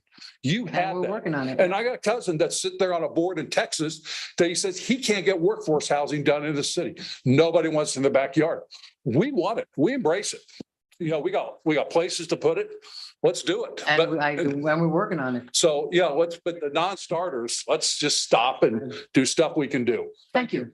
Lantana just had the prescription drug buyback last weekend as well. Yeah. Lantana should just. That's a great buyback idea. or Turn in or whatever. Thank you, They call Mr. Richter. The Walgreens and CVS take it as well to dispose of. And I was just gonna say, they've all had that for a long time. They may have been closed during COVID though. Okay, Tammy Ron. And just what we were talking about, you're so timely. Hi. Hi, everyone. I've met a couple of you. I'm Tammy Ron. I've seen a couple of your names. Name and address. That's Oh, I am on North B Street, 506. 506 North B Street. I know that there was already talk from the Captain Todd Bear. I have commented a couple with you on Facebook. I've also talked to Corporal Weinberg about the one that's in charge of the jurisdiction. He said that they can't put crossing guards there on the on and the off ramp because it's too dangerous for the crossing You guard. and I have been communicating. My mother. Your mother, okay. My mother. I think what the problem is that I'm noticing is that there's a lot of responsibility passing here from adults that shouldn't be passing the responsibility. If you actually had a child that has to walk that every day, like I do, I'm a single mother, I own a business here and I also own my home. There's something that needs to be done yesterday, not if we vote on this, or maybe if we get a bus here, if we do this. I walked it yesterday morning with my girlfriend. It was completely eye-opening and terrifying. It's terrifying. It's terrifying. If you don't believe me, you can go on my Facebook. I did Facebook Live. You can see exactly what happens. It's like we are allowing our kids to play chicken with morning rush hour of between kids and dump trucks, kids and rush hour. It's absolutely nerve-wracking and terrifying. I have to deal with it every single day. When my son walks home, because I can drive him to school, I cannot pick him up. I have to have him text me before he walks over 95, and then when he's made it over onto the other side of 95. We are failing our children with this. So as much as we would like to say, well, we need to do this and we need to do this, nothing's happening. And it's hard to, number one, we don't have that jurisdiction. So my suggestion would be, we need to talk to the school board and DOT. DOT, we fall on deaf ears. That school was built, I don't know how long you've been here, but we had Lake Worth High Middle School right on A Street. Mhm. And when it was closed and demolished, and this is in the 90s when I was up here as city attorney, the citizens would come and go, don't put a middle school on the other side of 95. Number one, it's not part of the city. And number two, they've got to cross that overpass every time. And the school board didn't listen. So that's been going on since about 1995, since that school was built. That's my question is that why, if that's what's been going on since 1995, nobody has taken responsibility to fix the problem. Somebody's dropping the ball, and what's going to happen is somebody's going to get hit by a car. It just happened in Royal Palm, and that's out in the country. Which is why I just asked our captain to see it, because, and we got to converse with your mom about, the perception, which is scary. I mean, I go there and it's scary. How many times has it actually happened that a kid has got hurt? But that's not, I don't think that that's a point, that's a wasted point. I think that preventing it instead of waiting. Absolutely. No, I'm not arguing with you. I'm just, we have no jurisdiction over that overpass. We have no jurisdiction over that school. So if you want to take some initiative and with other mothers that are concerned or other citizens that are concerned and address the school board and address DOT, because if the school board spoke with DOT, they might get a little more traction than we've gotten, because we've gotten nothing. They came with this new design for the overpass and we were like, that's kind of crazy. And they said, Oh, okay, so what? But that's like, that's once again, passing blame. I should go talk to this. I'm person. indulging. I'm Yeah. not supposed to do what I'm doing. I I know. just realized. So So what is it? Because what I've noticed is that people, so far, they say the intersection's too dangerous, we avoid it. I can't avoid Right. it. I have to walk it understand, yeah. and not avoid it every single day. So I think that my next step would be to invite whoever would like to go for a walk with me and the children across the overpass, if you would like to walk, and actually experience it. Yep. And then from that point on, you wouldn't say, let's go talk to this person or this Well, but person. you have to understand too, our powers are limited. I Mhm. would ask you to talk to the school board and DOT as well. Yeah, I'll reach out to them next. Okay. I'll keep Thank on. We feel a little Pass them powerless. We feel a little powerless Oh. over this. I don't feel If I powerless. might, Mayor, since you started commenting on it, we could certainly put some pressure on PBSO. We have a quite expensive contract with PBSO and say, it's not our problem. Our responsibility is to take care of the kids. It's not our problem if the company you contract with says it's too dangerous for your crossing guards. Yeah. Put them there Fix it. and let them put the pressure on DOT to make it safer. Mhm. If it's not safe enough for crossing guards, who is it that says we can send kids across? it? So Absolutely. I do think we can Okay. put some pressure on, Yeah, I think and I so. think we should. Coordination is key. So thank you for that. Yep. For that, because I think between us, PBSO, DOT will listen if we have enough Get coordination. enough, get some people together. Yeah. Thank you. I will go ahead and continue on my journey. It was very nice to meet you. I'm gonna throw something out there. The school board has, Please, Land. please no talking in the audience while we're talking, thanks. the school board has land across the street from Barton Elementary that they're getting ready to build a big, beautiful warehouse on. Mm. Perhaps they should think about moving the middle school there and building the warehouse where the middle school is, Mhm. Yeah. because that's a fix. We have land If that they're it's- getting ready if to there's enough demolish land. and build a huge warehouse, which is needed. The Apple Foundation is a great foundation. But to me, that's something that we might want to think about advocating for, is putting our kids in a safer space. We already have an elementary school there. Why not put the middle school across the street Mhm. and put the warehouse in the warehouse district, because that's all that's back there is warehouses. Right. That's all I have. Yeah, if there's enough of that, so let's be a little proactive. I agree with both of you. Thank you very much. You're up. Appreciate Thank you. Kara Jennings.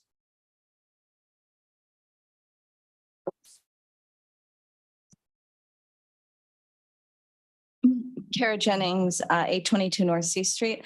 Well, I want to thank Captain Bear for taking the initiative, and it was my public comment that he was referencing. We got to talk in the hallway, and it seems like there's different perspectives in terms of the issue with the crossing guards.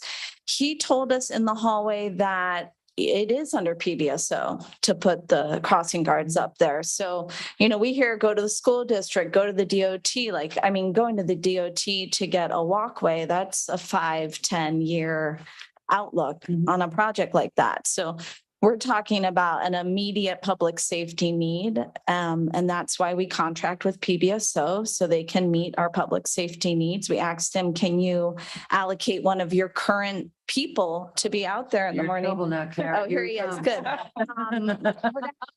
was Tammy's That's too suggestion, perfect. That's too perfect. but you have to wait my 2 minutes. I think.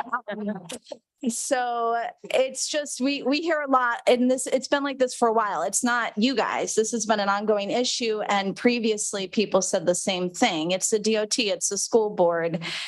So we just need some problem solvers to address this. And then the other thing is, real briefly, you have an item coming up about changing your rules. The backup is really unclear. There's no underline or strike throughs. So I wrote a public comment for that issue. If my comment doesn't fit exactly in, it's because the backup's not clear, and I hope you'll still read it. Thank you. We'll read it, sure. Thank you. Now Captain Bear wants to speak. Point, California. I did not. I will be on this in the morning. It is a legitimate, serious issue. I may have been misunderstood. What I meant was, it's not that it isn't safe for the crossing guards, as if they're going to get hit. It's even with them out there, it's not safe enough that a child still won't get hit. That's what I meant. It might not have come out as that. I did not. No, yeah, that's what I meant. And it is a complicated issue. We had no crossing guard issues pre-COVID. And once COVID happened, a lot of our crossing guards are retirees. and such, and they didn't want to do it to this day. So we are hiring. It's a really good part-time job in the morning and the afternoon. It pays way better than I thought when I saw it. I don't remember the exact numbers, and you can even get, if you're doing it for the greater good, it's one thing. If you're doing it to make a little money, you can get like 2 routes in the morning because elementary and middle start different, and 2 in the afternoon. And for like 4 hours a day with a break in the middle, it's not a bad part-time job, and we desperately need them. Some of them are PBSO employees and some of them are contracted out with a private company because we are perpetually hiring and we can't fill our PBSO crossing guards. But it's the PBSO that would hire. So the they hire a contract. company. A lot of the cities do that. We all do that because we've got a staff. There's hundreds of intersections throughout the county, and there's a bunch within the city that need staffed. And that's what I meant to say. It's not even with the crossing guard, and you would need multiple crossing guards because you've got the on-ramp, you got that little island, then you got the off-ramp. So you would have to have multiple crossing guards, and that's Are there the study. crossing guards there now? Just No. none. So I mean, it's kind of, So I will Scary call and thing. see where we're at. I can't make any promises because it is not in my authority. So I can lobby and I will strongly word and I will see what we can do. yeah. And absolutely. it No, does involve multiple entities, not to pass the buck, but it's Sure. got school board, DOT, the sheriff's office, possibly a private for the long company. term, So the Short term. I'll see where we're at with the bus and I'll see where we're at. I want to get the straight scoop. I will go to their supervisor and see exactly why we can't like get crossing guards until we get a bus or at least something. So I Something. will try to work this Brutal out out there. tomorrow. 10th Avenue is a bad intersection anyway, and then to put kids in the mix, it's, 10th Avenue is tough. thank you. Thank you. Richard Stowe?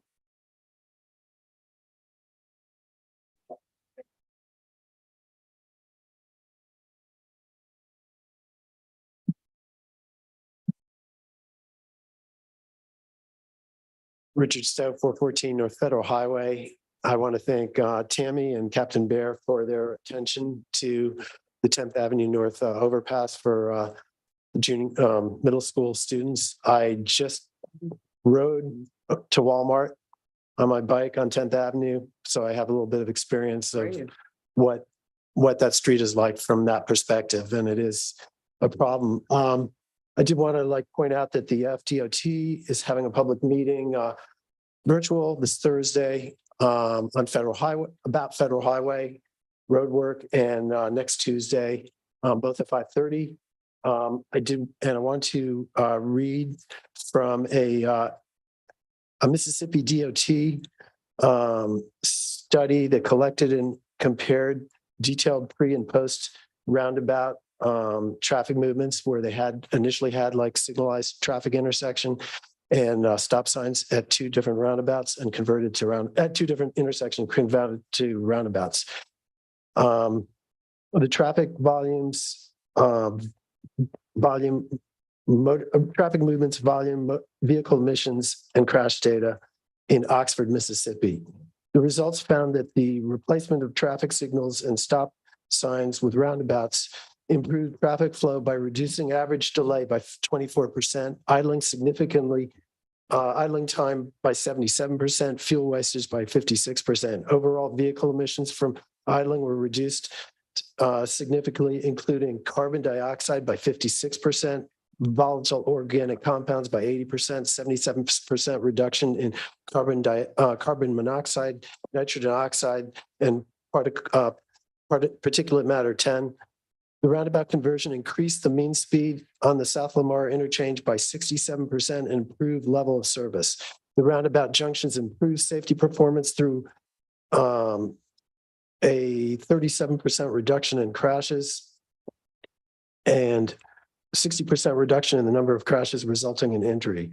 The reduction in overall crashes in the study area reduced comprehensive costs by 54.4%. Total user cost saving from reductions in travel times, fuel wastage, and crash costs combined to over $800,000 annually. So I just want you to keep that in mind when the DOT says can't do roundabouts. I want to not have a can't do attitude. I want a can do attitude. And I want the city to revisit this issue of putting in mini roundabouts on Federal Highway, and I'd like to see it on our city streets. It's but the intersections are where the most significant crashes take place. And I look forward to seeing the public participate in this and see you all at the meetings if you're available on Thursday virtually and Tuesday in person at the Compass Community Center. At 5:30. Yes, at 5:30 at the Alfred B. and Donka. At Compass. Yeah, Yeah. the ballroom. Thank you. Thank you. Last but not least, Peggy Fisher.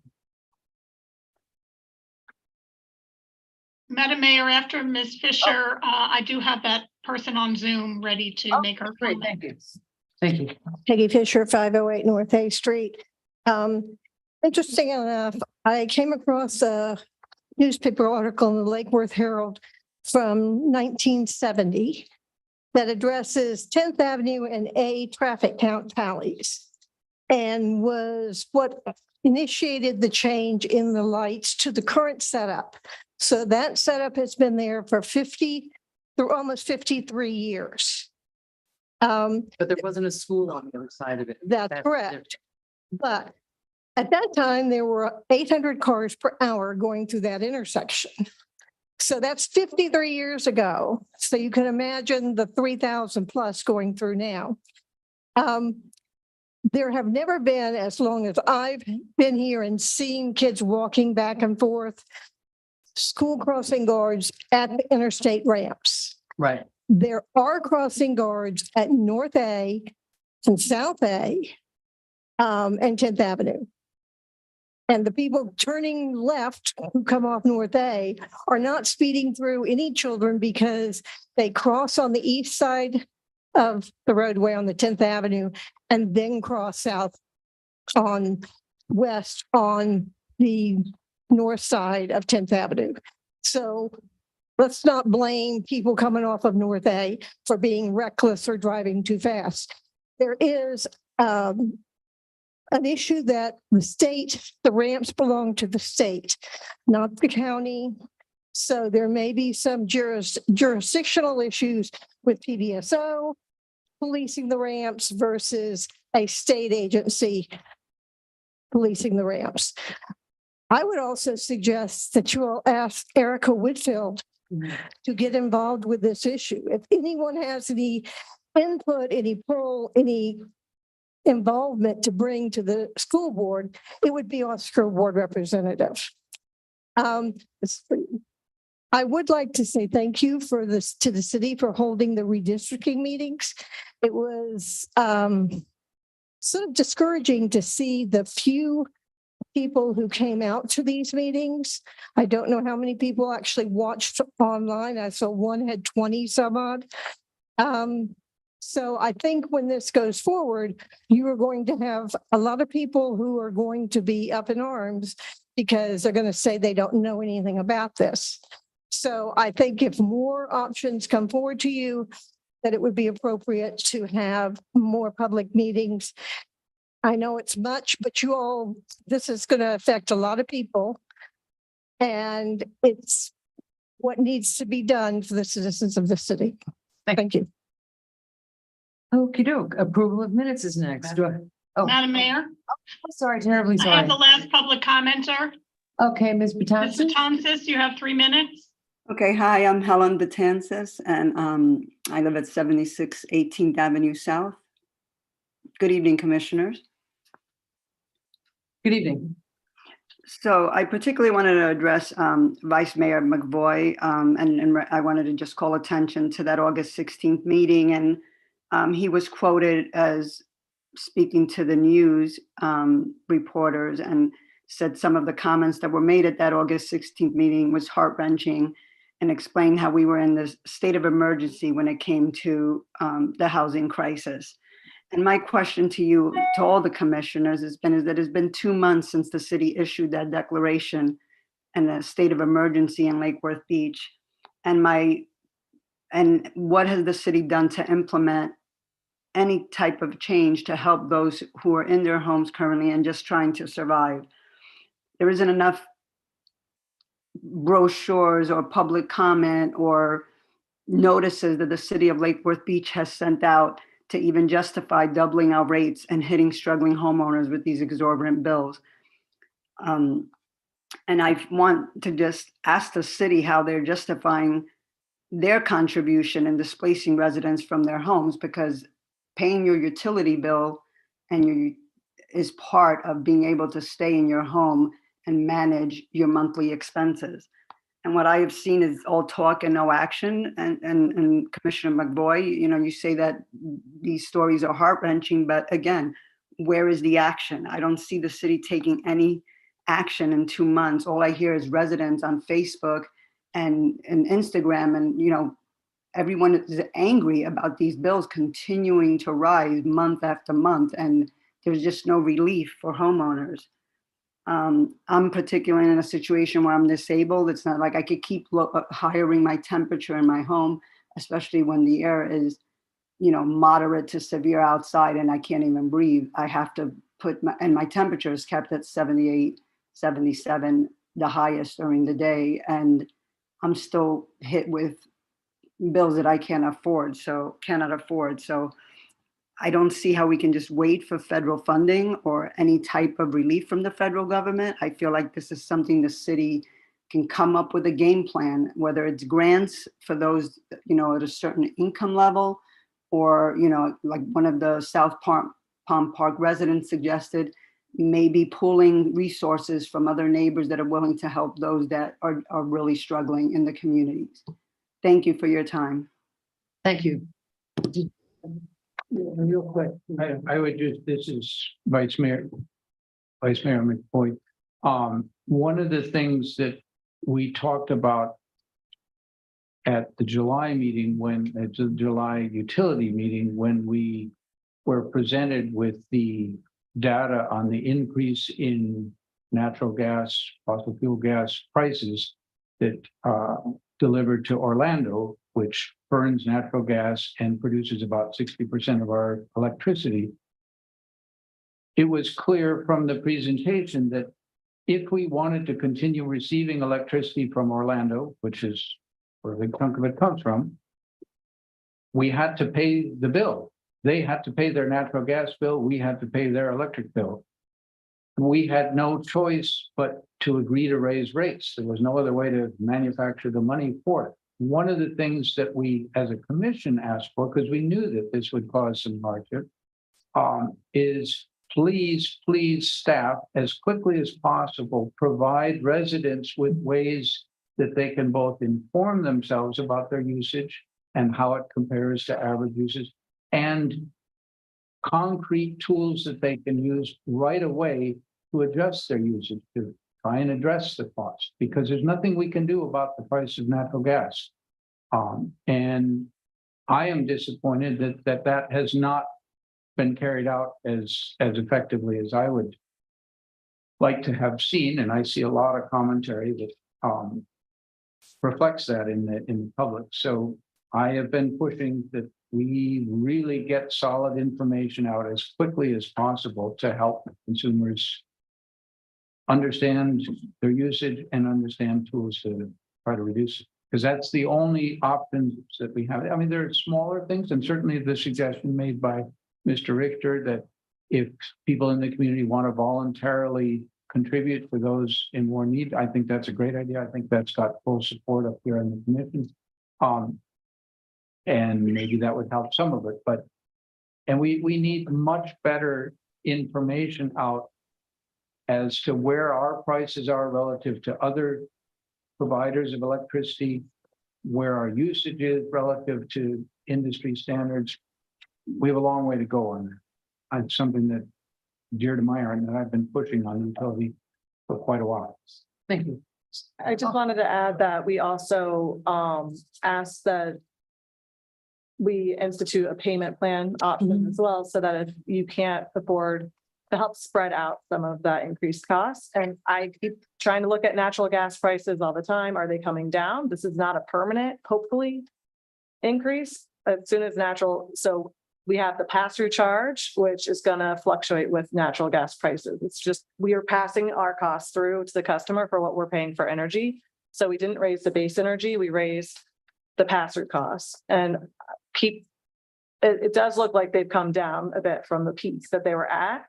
So I'm hopeful that we will be able to lower that as soon as possible. In the meantime, trying to get every option available, lower consumption payment plans. We've had discussions about these things, knowing how much this is going to hurt the community. It's terrible. Thank you. Madam Mayor, Oh, yes, please. for the sake, I hate to prolong, because I know we have a very long agenda, but I did want to, for the sake of the public, let them be aware that we do have options available for those who are having trouble paying their bills. We have the budget billing, we have the payment plan, and also for the information, we also on our bill, we do have what we call Care to Share. So there's a box on the tab, the stub, when you make your payment. I have mine right here on the screen. We were just talking. Well, that's interesting. I'm not sure. I get the online bill. And so there is a box that says Care to Share, and you can fill in any amount that you like. It's tax deductible. And it's, of course, optional donation. So that is an option on the bills currently. Great. And so if anyone has concerns about the bill, questions about your bill, we also have conservation audits that you can schedule.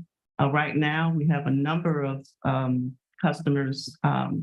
We're scheduled out to November. So that demand has increased based on our information that we've been pushing out concerning the options available for customers who would like to have a better understanding on managing their usage and their consumption for energy. So please reach out to our customer service. We have an array of options. Our customer service reps will work with customers as best we can. And there is also the county's community action plan of services that's also right here in Lake Worth Beach at the Osborne Center, that if you have trouble paying your bills, they have assistance available for those as well. So, but we will constantly push out the information. We will continue to do that, and we will certainly improve how we communicate that. Thank you. I think customer service needs a little polishing. Yes, we'll work on it. I have a lot of people telling me that they're on hold for a very long time. Can I make a correction to my comment? Not really. Okay. It's almost 8 o'clock and we haven't. Thank you. All right, so approval of the minutes. Do I have a motion? Motion to approve. Do I have a second? Second. All in favor? Aye. Consent agenda. Do I have a motion? Motion to approve. Do I have a second? Second. All in favor? Aye. Thank you. Okay, city attorney's report. Mr. City Attorney, may we have your report regarding the CRA? Good evening. Yes, I've obviously written it. I think you've all read it. Basically, with the reporter's attempts to do just a general legal and factual background of both the Lake Worth Beach CRA and CRAs around Palm Beach County. As you can see, Lake Worth has changed the composition of the board of the CRA several times. There's a couple of statutes that talk about the CRAs. There's the backup of all the other cities in Palm Beach County that have CRAs and how they're structured. You've been structured this way for, I think, almost 20 years now, since 2001. So it's really just up for any questions, because I think I laid out in the letter pretty much the background. And I thank you for the, the report that you did. I do have a couple questions. We have a list of other cities that have, whether they do it as a city commission or the CRA board, but and with all due respect, it's rather bare bones. There's no way that we can take a look at this and say, well, Lake Worth has this, Boynton Beach doesn't have that, real comparisons. It's one thing to know that Boynton Beach does it and Riviera Beach does it, but we don't, or that sort of thing. This is a really important decision. Mhm. And so I think for my own use, I would like to see, some more of a comparison of how they, we have a electric utility, we have a sewer, we have so much going on in our little tiny city that other cities, I mean, Lake Worth, Lake Clark Shores, yeah, really, they don't have the kind of issues that we have here. So that's one of my concerns. The other thing that I have a question, I see some lights on. There is an attorney general's opinion that you included in the back, and which is very disconcerting, because when I read the history, and thank you for providing with the, over the years, the different iterations that we've had, it's gone from commission to city to CRA, to commission to CRA a number of times. But the advisory opinion from the Attorney General's office seems to read, and I read the, the act of what they refer to the 1999 ordinance, and I checked statute, and I checked, it still remains the same about when a city commission goes to a city commission, once there's a resolution establishing it and establishing the city commission as the CRA, there's probably no going back. And I think that's a very crucial part of any decision that we come in. This is a big issue for the city, obviously. So that I think is, since it has gone back and forth, it makes me very nervous to put, if there's a consideration of changing it to the city commission, and I have a lot of opinions about that. That seems like something that we need to really bear in mind, that if if it becomes a city commission, then, that we're stuck with it if it doesn't work out. I see another bunch of lights on. So let's just go down the list. I see Commissioner, let's start with Commissioner Malega. For the record, I've said this before, I have no interest in taking on the role of the CRA. I don't have the time. I didn't run for this seat with the anticipation of taking on the CRA. The electric utility in and of itself takes about 12 to 14 hours of my time every 2 weeks in regards to doing the research to make the decisions that are the best for the city. I cannot fathom any board that has full-time jobs, as we all do, to take on another position at this level. This isn't a tree board, no regards, disregard to tree board. This is millions and millions of dollars. This is grants. There's a reason that we have a CRA, and there needs to be a differentiation between what we spend and the CRA does. It is the taxpayers' money. I feel very confident in the new board that we have and the new volunteers that have come forward to serve on the CRA board.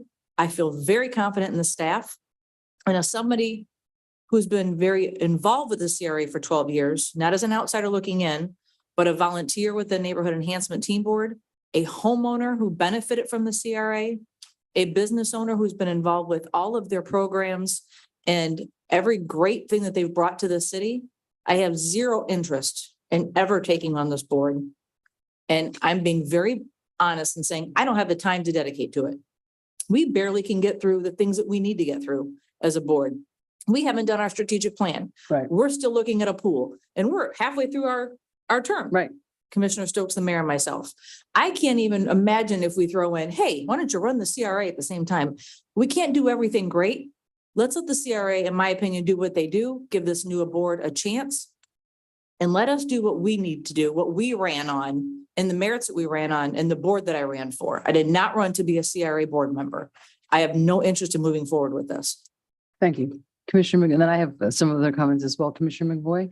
Did you want to respond to those? No, I just have other things I want to add. I'm a little puzzled by, Madam Mayor, by your comment on the table that was provided. It lists the municipalities in Palm Beach County that have CRAs. It lists who is the governing board of those CRAs, and gives you some legal history of how that came about if one wants it.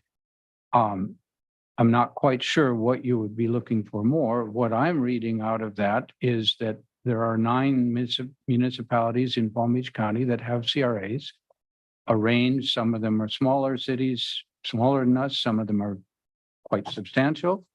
Some of them are viewed as very successful cities in our county. Perhaps some would say that they're more successful than us. I don't know.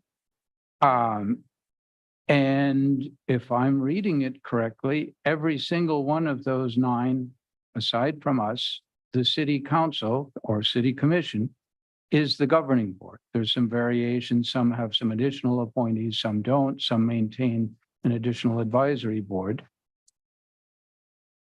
But we are the one exception that does not do that.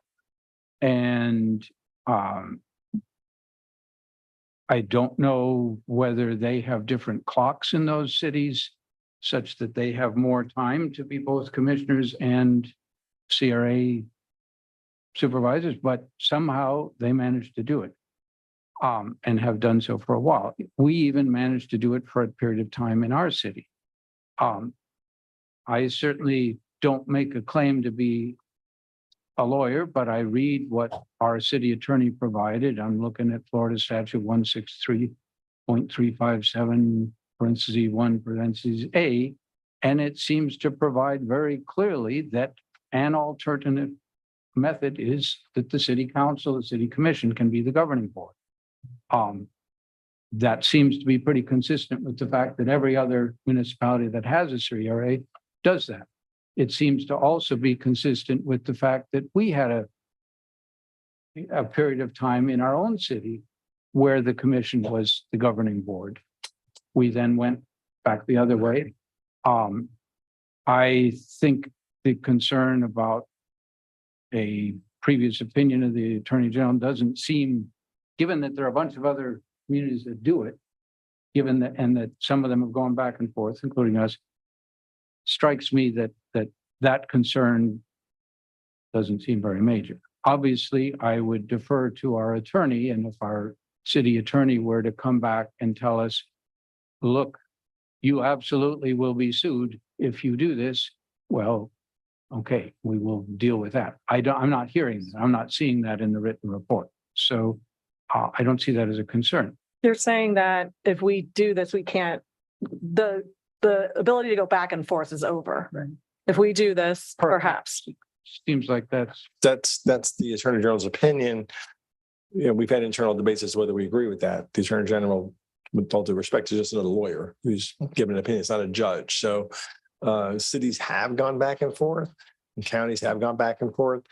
Now we have this 2019 Attorney General opinion. So presumably they're correct, and presumably you can't go back, but there's no court case that has decided that. so that's an important consideration. It was mentioned that the CRA deals with millions of dollars, and that happens both at the level of property taxes that flow to the CRA, but it also happens in other ways because the CRA uses that income stream as leverage to borrow money, quite significant amounts of money. So not only are public tax funds controlled by a non-elected board, but bond issues, borrowing issues are also controlled by a non-elected board. And that's something that I think, from what I hear, there are a good deal of people in the community that do not feel very comfortable with that. They feel that there should be considerably greater transparency, considerably greater accountability. And the only way that I'm aware of to achieve that is to have an elected board be the responsible folks that you can then, if the community says, hey, you guys are off in the wrong direction, you can be unelected, voted out. So I feel very strongly that this would be a healthy move for the city to have us be the elected board and provide a little bit more direct guidance to what public funds are spent on. I have a question, and I see your light on Commissioner Stokes, and I'm going to jump in and out as things happen. I'm just going to take my prerogative on that one. Practically speaking, I mean, we all work. I try to keep up with my agenda. I try to keep up with the emails and the texts and the phone calls that I get from citizens. I try to keep up with ethics training. I try to keep up with the luncheons for the Florida League of City. I try to keep up with going to Tallahassee to lobby for the city. I try to keep up with all those things and work. Now I'm in a, those of us, I'm lucky that I have a little more flexibility because I work for myself. But when I do something, I want to do a good job. And if I there's more to the CRA than just giving out money or taking bonds. There's the activities that they do. There's nothing in here, and you're questioning my judgment about this chart. There's nothing in here about how the cities work the CRA. Is there, is this a move to get rid of Joan Oliva? Is this, when I was elected, and I was one of the things that and it said in the paper today, one of the things that I ran on was I was very unhappy with the CRA and with the decisions in the city and, the CRA had come to for the L&M project to put a big box in the middle of Lake Worth. Okay, that made me crazy and prompted me to run. Since that time, I have met with Ms. Oliva a number of times. I have found her to be most open. She has admitted in conversations with other people I've met. I met with Ann Fairfax, with Joan, that was a misstep on the CRA's part. That particular project was a misstep and they've backed down. I would like to know, and I would like us to be more educated before we can't make any decisions at this point. We need a lot more information. I'd like to know exactly, the focus of the CRA. We've gotten the big developments and those are, adding to the city. But I'd like to know, and my experience with the CRA since being elected is they have moved their focus. I think the CRA has done a lot towards, affordable housing, the housing crisis. I mean, it's a problem all over the country. The New York Times has giant articles about it. We want to do our part. But I see the CRA as kind of banking away from the large event. The Gulfstream's there now, the Bohemian's up, Mid is up, the Deco Green's coming up. We've got those projects. But what I have found the CRA in the past year and a half is to say, okay, take a deep breath. What direction are we going in now? We have new people on the CRA board. The folks that are on this 5 people on the CRA board were selected by people up on this dais. And I don't understand why you would want to dissolve a board that you just appointed a number of people to. Was that a cynical move on your part to have people put on the board only to dissolve them? I don't understand that. Here, I have a suggestion because I'm very concerned about this. And you may say it's just another attorney, it's just an opinion, but it would be, since we've gone back and forth so many times during the history of the city, since the CRA started in the 90s, I would hate to be stuck with us being there. What I'd like to do is look at the minutes from the meetings where the city commission, and they took very detailed minutes. Look at the minutes from the commission where they said, this is why we want to do this. This is why we want to make a change to city commission or away from the city commission. And we need to be more educated about it. My suggestion would be, and I spoke with Mr. Tresivi earlier today, if this would be a possibility, and it was, something that we had discussed with the new people on the board who have a better, have a different focus than the people that were taken off the board.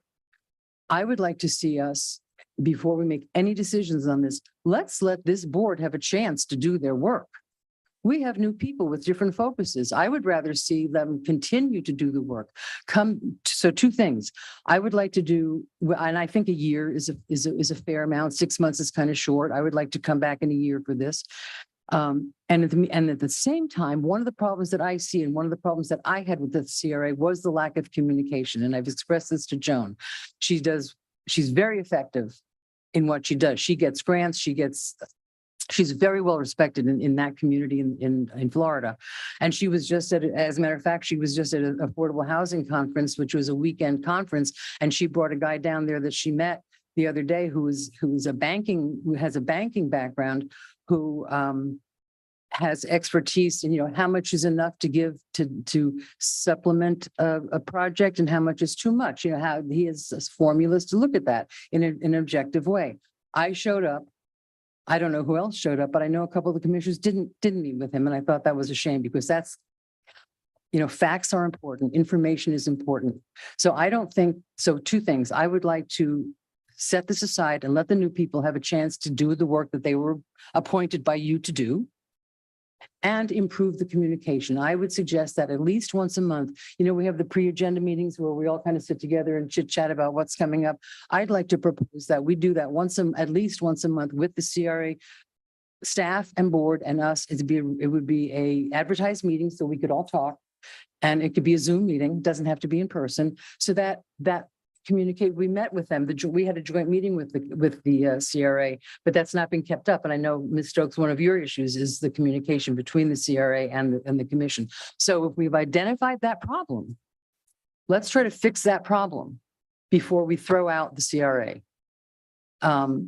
I beg to differ a little bit. Wait, Nobody's saying throw it, Sarah, throwing out the area. Turn our lights on, I please. understand that, but you're Please. misquoting. Mr. McBoy, please be polite and let the people that have their lights on speak. Who had their light on? Commissioner Stokes and Stokes. Mr. Diaz haven't gone yet. Okay, Right. right. No, I had the same impression. It's not throwing out the CRA, it was just developing a different reporting structure, but I came in here thinking 6 months personally, to see meaningful progress and having a way of determining have our goals been met. So I'm frustrated by what I consider to be the lack of accountability. And I What do you think, mean by lack of accountability? no, explain. I mean, that's a question. So I think when we appoint a new board and it feels like, and I've talked to, we had that meeting at the casino and a lot of the board members there expressed that they didn't understand what their role was. Like, this is what staff brings forward and this is what comes back. And you have to choose between this using this formula. And I just don't know that the CRA board has felt empowered to try to have effect on policy decisions or other things. So I would like more information around that. And I'd like the board, I can't, so this is the thing, as a commission, I can't direct the board of the CRA to do anything. I can't direct Joan to do anything. I can't, so I'm just expressing what I would like to see happen.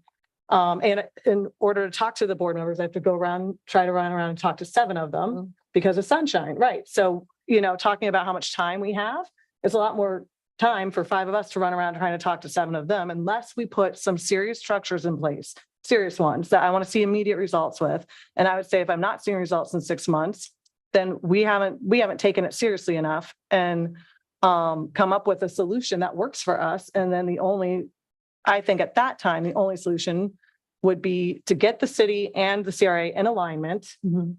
If we can't do that and make meaningful strides in 6 months, then I don't think we can do it under the existing structure. I know we have a liaison, but even when you were liaison and Sarah now liaison, I always thought, well, I don't really know what that role does because I don't talk to Sarah about anything with the CRA. Right. I can't. So how is she the liaison for the city commission to the CRA when none of us are talking about any of the things that are happening in the CRA? What would your suggestion, I hear you, and what would your suggestion be for going forward, let's say for the next 6 months? What specific Well, things could we do? I think the board would be interested in coming up with their suggestions as well on how to communicate.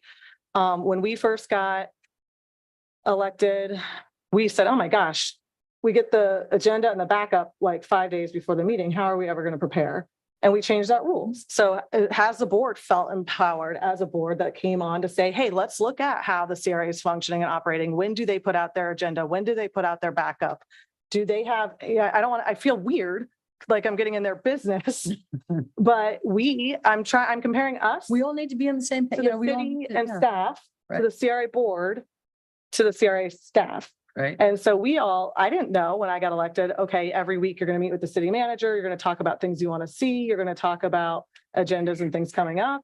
Have they allowed all the board members to know hey, this is kind of the best way we've found to make sure that all the board members have opportunities for their ideas to be heard? Can any board member put any one of us can say, I want a discussion item on the agenda so we can talk about it. So I know there's been a lot of complaints. It feels sometimes like, staff is the one making the decisions and doing everything. And they're the experts and they, just like with our staff, they need to do that work. But it's hard to tell how empowered the board is to actually influence any of that stuff, or if they're just showing up and they're not having any influence on the agenda and they're just kind of voting on what's being presented to them. So that to me needs to come from the new board. They need to get together and talk about, exactly what their roles and responsibilities are, because even the old board didn't seem clear on that. So we're not told what our roles and responsibilities. Yeah. It's hard to find out. And So I'd like to see them more empowered. If there's a program, how when we got here, there was a sustainability bonus program. And we said, oh man, this development's coming forward. This has been expected. This has been in the books. Yes, we're going to approve it. But then we said, you know what? We want to make some changes to this. So I'd like the board to feel empowered that if there's a program that comes before them or something like that, that they're not just told, oh, you don't understand. This is the way it's done. do it. Do you think that's But- happening now? I have Or do you know? concerns, yes. Okay. So I think, if I want them to look at policies, we talked about when I talked to Bruce, the Government Finances Office Association has all sorts of recommendations for economic incentives. So that's something the board should really be involved in developing those policies. And I think you guys just mentioned it came up somewhere. So, I really want to give them 6 months to figure out, to revisit maybe the rules and procedures, when their agendas come out, how they, who's allowed to do what. Is it just the board, the chair of the board that's allowed to put things on the agenda? Is it just staff? I don't know any of this stuff. I'd love to know more. But I think the board should definitely know, and we should look at all of that, and they can make recommendations for how that is. So if the agenda comes out in a reasonable time, they only have one a month. Mhm. But the meetings seem to keep getting moved or canceled. So I don't understand what's going There on was there nothing on the agenda. either. So nothing, okay. If the agenda comes out in time, can Joan attend a meeting with me and Carmen? Like I meet with Carmen every week. Mhm.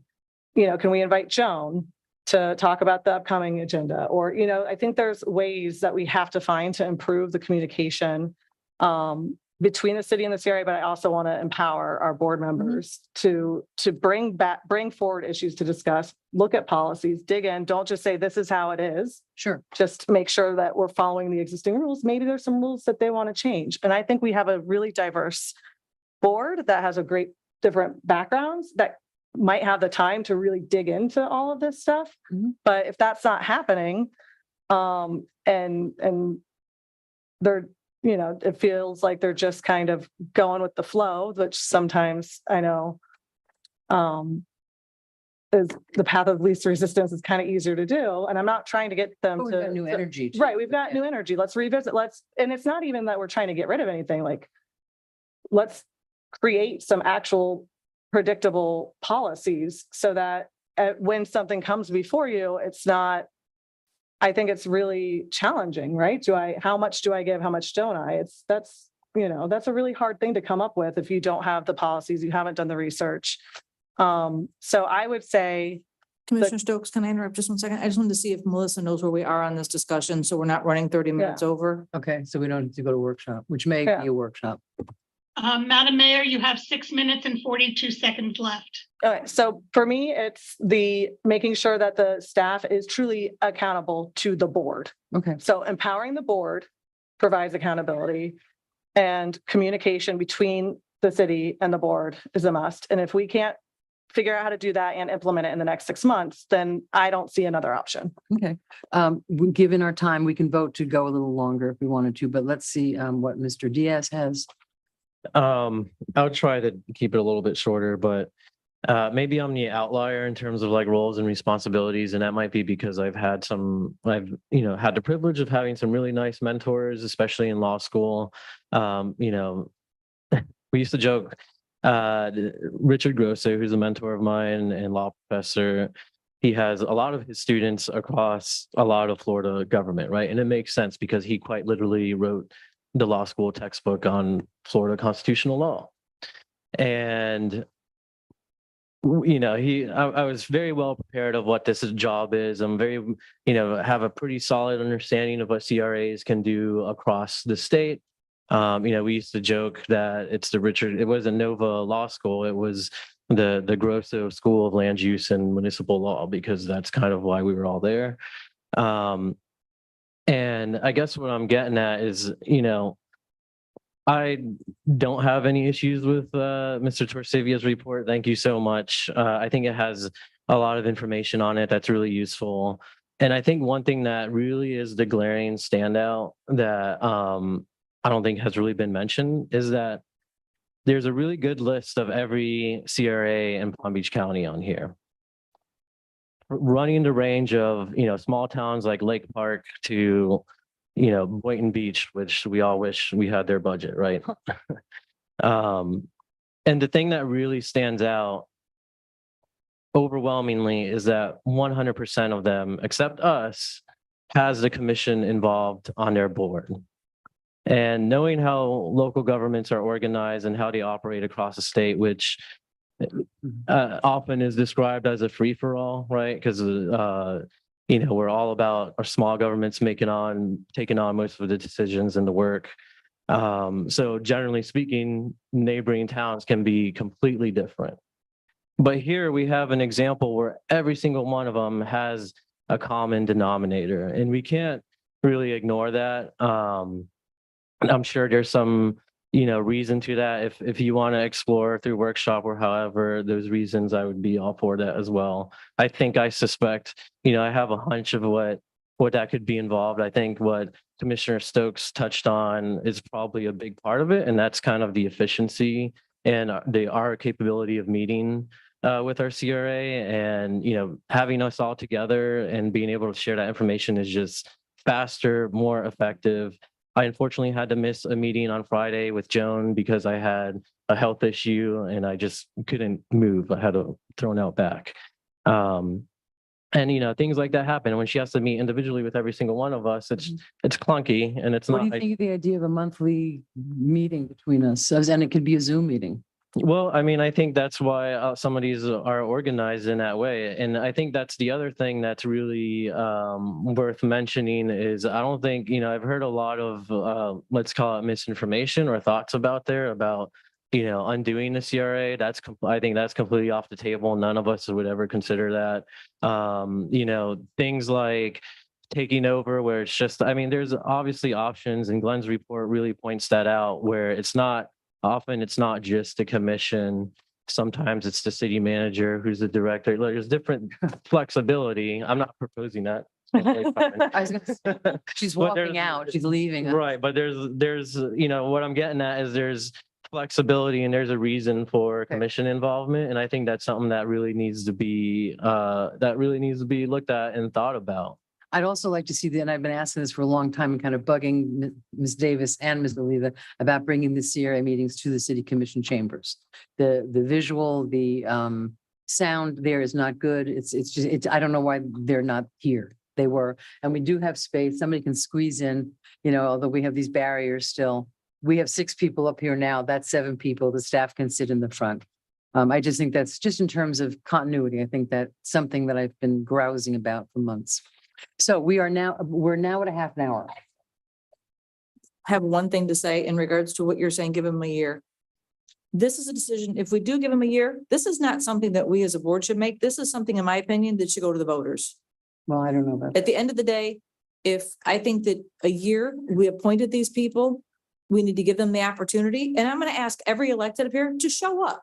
Come to the CRA meetings. I've never seen anybody sitting up here except for the mayor, and Commissioner McVoy came this week to and it wasn't even a CRA meeting. It was for the redistricting.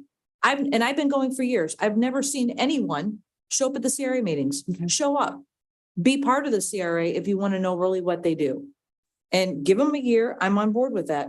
And they do send detailed emails to all of us that says, do not reply to all, to every single person on this commission with a full update of what's happening and what's going on. Okay, we're getting really past our half an hour. Do you have like a 30-second statement? Yeah, I do. I'd like to make a motion to ask our city attorney to prepare an ordinance for us that would allow the city commission to become the governing board. All right, stop. Please don't do that. Okay, let's don't do that. There's no action tonight. This is a no action agenda item. Excuse me, I can make a motion. I would like to be allowed to finish making my. Okay, you said real quick. We're now past the half. I want to take this to a workshop, frankly. We're over a half an hour now. You have 10 seconds. 10 seconds. My motion is to ask the attorney to prepare an ordinance for us to become the governing board, keeping the current board as an advisory. Okay, we have, Bring that to the next meeting. I think that's so inappropriate. Is there a second?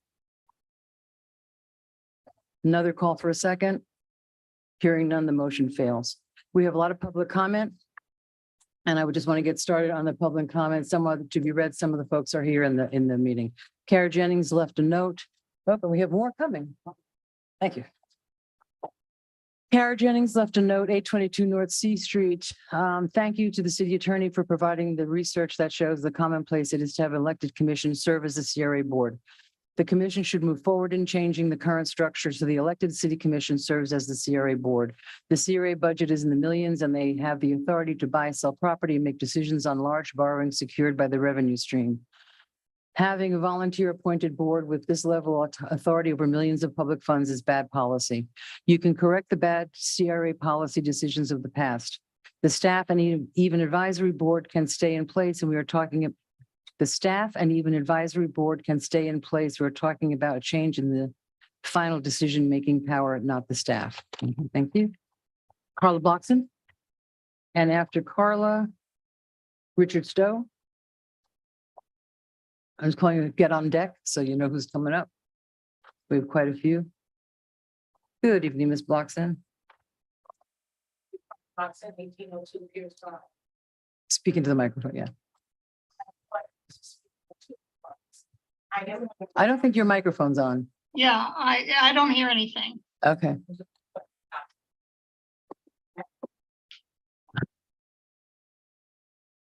And Carla, thank you for your work on the, Carla's the hardest working person in Lake Worth. The For the Children benefit on Friday night. That woman is toting food and cleaning up. Thank you very much. I want to speak on this issue on two fronts. Carla Bloxon, 1802 Pierce Drive. I am a member of the CRA and I have been for the last several years. And if there is an issue that we want to be brought before the CRA in a meeting, all we have to do is ask staff to add it to the agenda. I had an issue where the NAPC disagreed with something that the CRA did. I brought it before the commission, before the CRA, and we actually had a vote and we changed it because that was what the city had directed us to do as members of the CRA, to speak out for the public. And that's what we do. When you talk about whether or not we should disband the CRA or we should change it, I need you to know that number one, it's an award-winning CRA. It's a good CRA. It works. I'm not saying that we don't have a public relations problem, but that falls on all of us. Sarah made a good point about people showing up. Well, many of you have not only never attended, but you've never contacted us to say, do we feel that we have a voice? We feel that we are listened to? Do we feel that they are making decisions and just putting them before us to just vote and yes on whatever they provide? That's not true. So before you decide that you want to disband us or change it in any way, get to know us. You invited a number of new people to come. I'm very pleased with the new people that showed up.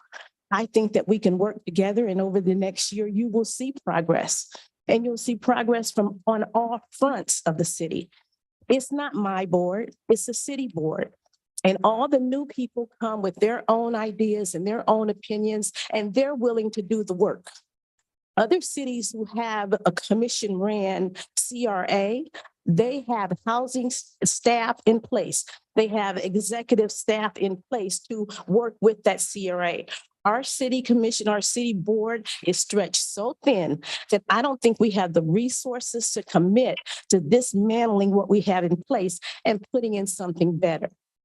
You know, you are raising the salary of our city manager because she's worth it. Well, we haven't actually voted on that yet. Okay, I'm sorry. Let's hope you. Thank you, that's time.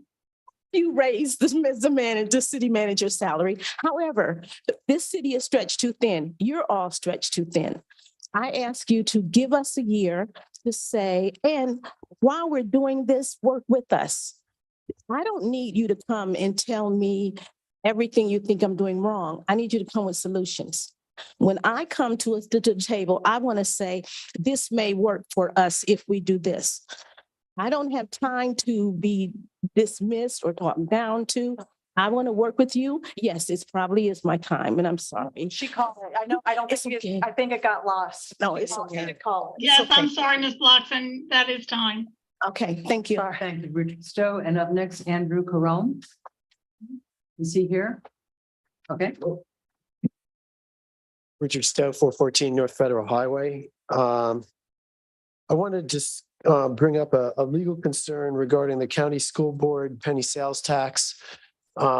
With regard to the CRA, actions when they put forth a RFP, which stipulated that the applicant developer. This is really not on topic. That's not really the. No, I mean, I'm just saying that like the issue is that staff of the CRA put forth an RFP that was inconsistent with Florida state statutes.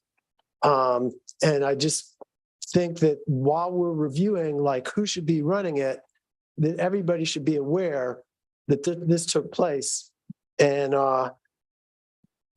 it was basically that the RFP required that the applicant buy the properties, but some of those properties included properties purchased with penny sales tax. Yeah. And the penny sales tax requires that the municipalities they can't flip that property. They have to hold on to that property. And that a portion of that housing has to be affordable. And the RFP did not have any affordable component in the housing. So I think that what I'm saying is that whoever is running the CRA, whether it's the board, it's the commission or a joint effort, we need to like be very careful what we oversee the CRA staff doing, that they follow the letter of the law in terms of the governing Florida state statutes. Thank you. Mr. Carone, is it CAROM or N? Oh. Andrew Carey, 1022 North K Street. Sorry. And I'm against this commission taking over the CRA or anything else. I mean, you don't have the time to be professional about it. Look at the history here. I mean, we had the legislation removed to allow unlimited panhandling, and your job was to at least bring some kind of a response alternative for that, and we got nothing. There were almost 200 people here commenting, 80% of which were saying, don't do this. And the commission went ahead and did it anyway. You're not responsive to the voters. You don't have time to do your job. The electrical bills doubled. It's becoming unaffordable to live in Lake Worth. I just don't see this commission being able to take over the CRA. It just seems like, especially with you guys not even going to their meetings. Come on. You try to say that you don't know what they're doing, but you're not there at their meeting. That stinks. I mean, seriously, I don't think this is the right thing for you to do. Actually, the idea, I don't know whose idea it was to do the tent city in South Florida, homeless tent city, right? It's going to be Los Angeles. That's insane.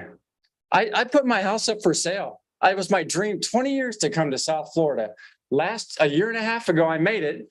And last week I put my house up for sale because this city is insane.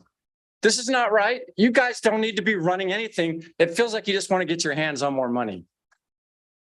Thank you. Mr. Andy Amoroso, and after that, Amy Farrader. Oh, read attachment. Okay, I'll read that. Good evening, Andy Amoroso, 101 Southeast Coast Street. I have moved.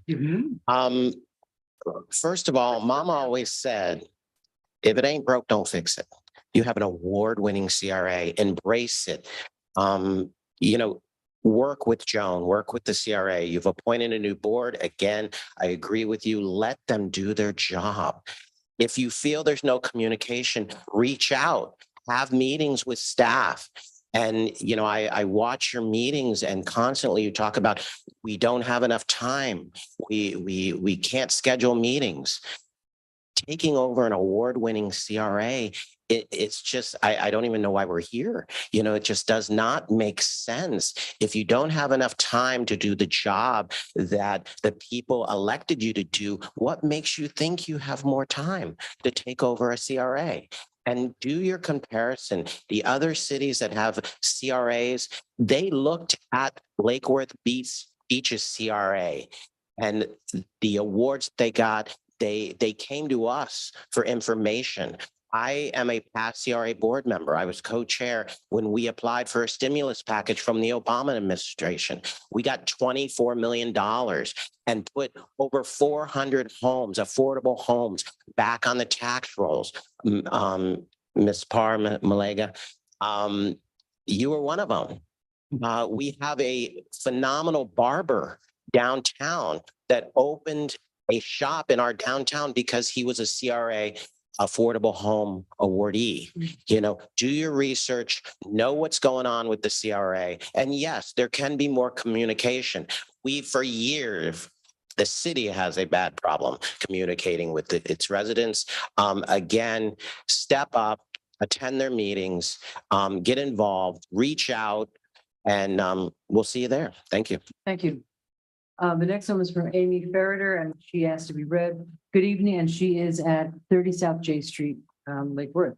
Good evening. I am submitting this comment to the clerk for tomorrow's meeting. Disappointed that you've decided to stifle input by limiting the number of comments that can be read during the public meeting. The comment is related to the city attorney's report. You are a city commission grappling with many serious issues. Taking over the CRA board is a baffling thing even to consider. You face overwhelming public opposition to threats to public safety, out of control utility bills, crumbling roads, and increased property taxes. A derelict pool sits on the city's most valuable piece of public property with no apparent plan forward. You also lack any vision in addressing vacant oceanfront commercial space on the same valuable city-owned beachfront property. These all amount to opportunities lost. Vice Mayor McVoy demanded this report from the city attorney as a first step in taking over the CRA's responsibilities. The CRA does great work for our downtown and gets things done efficiently. The commission's misplaced priorities and endless virtue signaling about everything other than addressing the real issues facing our city is disappointing and hurts our entire town. Do your job as a city commission and let the CRA continue to do what it does best. Next up is Greg Richter. And after Greg, Sharon Material. Good evening, Greg Richter, 1202 South Palmway, Lake Worth. I am here totally against this. What bothers me more than anything else is how this came about, this conversation came about. This was a knee-jerk political reaction. And, in shock and dismay that, they had a meeting the same night that the city commission had a meeting. Well, this has been going on for a while. And why you guys haven't fixed that in the year and a half you've been on the board, it's been a problem. It's a lot of nights scheduled the same night. Anyway, that could have been fixed, and to be shocked that happened that night. Sorry, it's been going on. The thing I want to look on this report, and I looked at all these cities, how many of these cities have a utility that the commission is running? I want to know how many, because the time you spend running it and frankly, not doing a good job from my pocketbook standpoint. We all pay the same. I know, but anyway. But no, I want to look at how many cities do that. But what I don't like, this is a political question on something that is very important to this city. This CRA does, I think, an amazing job. Understand how it works. I mean, your boss, Mr. Conboy, put a post in Facebook, and we tried to discuss it Saturday about what the CRA did with the building across the street. They paid market value, $800,000 for that property. The market value was tear the property down and put a new one up. But no, they sold it for $235,000 with the caveat, you have to restore that building, which this investor is putting millions of dollars in to do. And this city's excited about the fact Vanilla Ice is coming here. And if you were doing this wouldn't happen. So that's what you guys need to understand. So we don't do personal. Oh, I'm sorry. If someone, anyway, I'm sorry, Commissioner Boyd. That is uncalled for. I apologize. Anyway, thank you. Thank you. Ms. Materio and Peggy Fisher after that.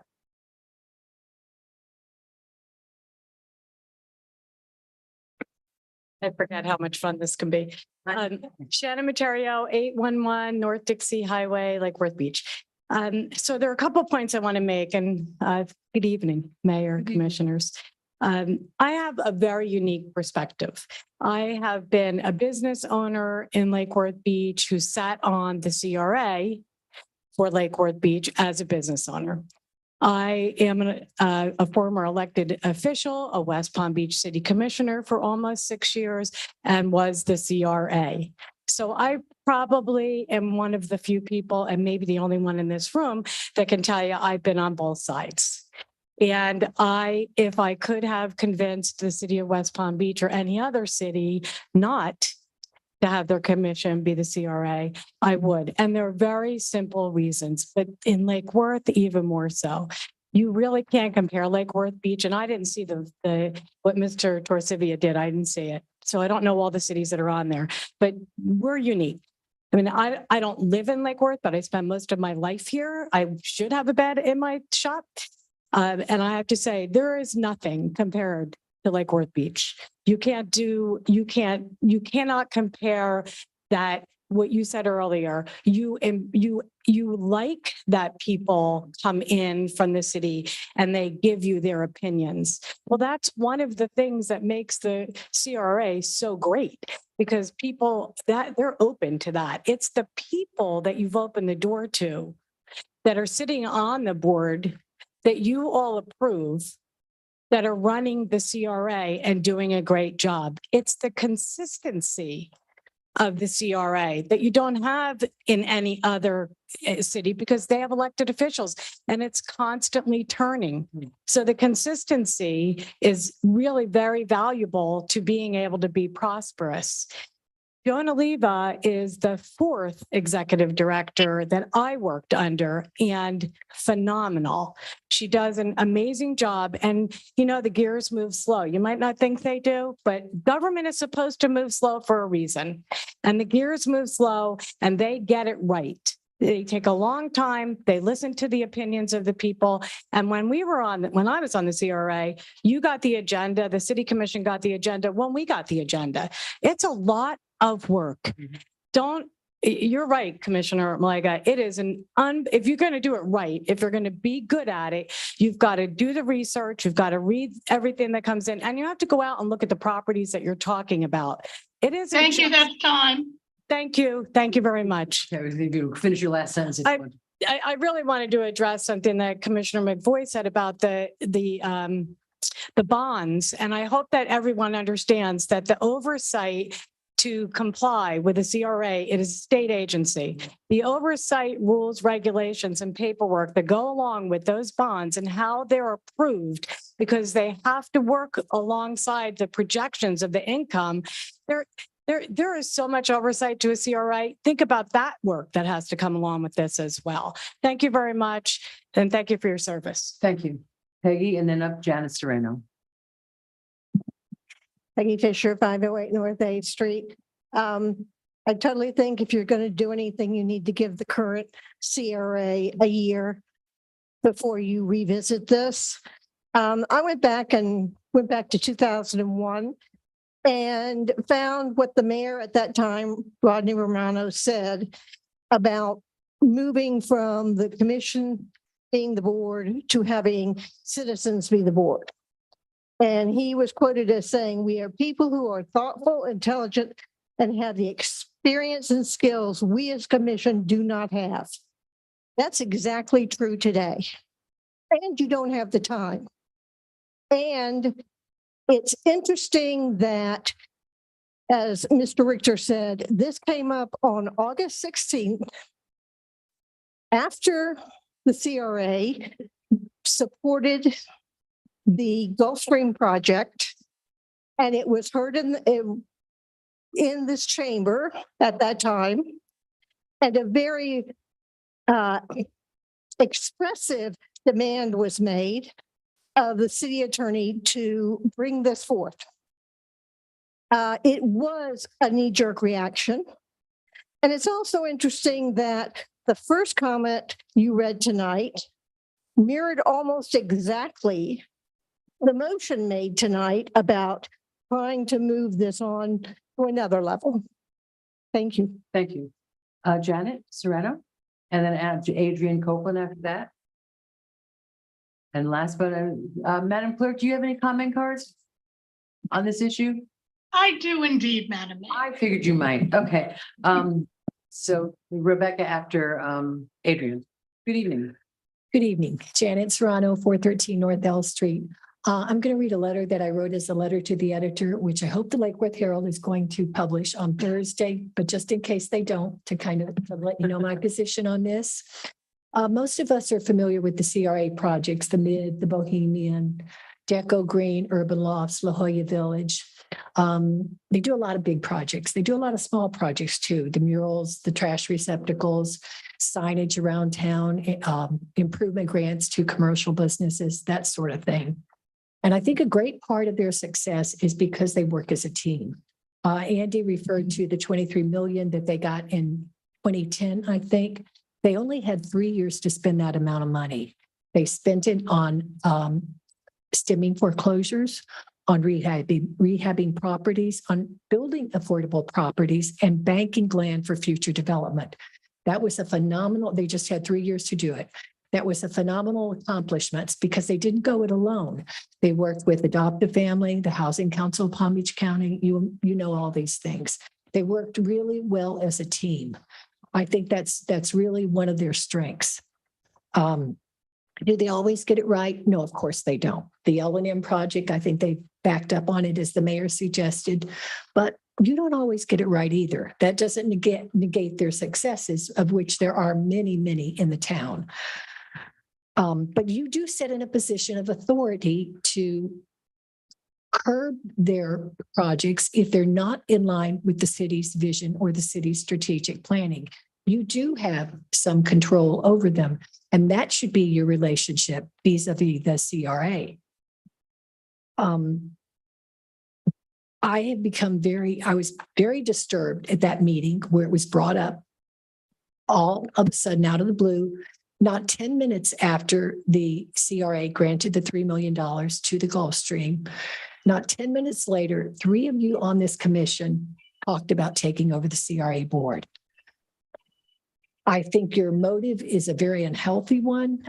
There's a prevailing impression out in the community that your approach is not thoughtful, one of public deliberation, but it smacks of revenge, secrecy, and immaturity, frankly. The current CRA board respects the staff. I've been to their meetings too. We go to the CRA meetings all the time. We see that the board is not a rubber stamp for the projects. They ask questions on our behalf, as they should be doing. But the two do work harmoniously together. And if you take this action in taking over the board, you're going to disrupt that harmony and throw a lot of projects into chaos that are already in the pipeline. Please, please don't do it.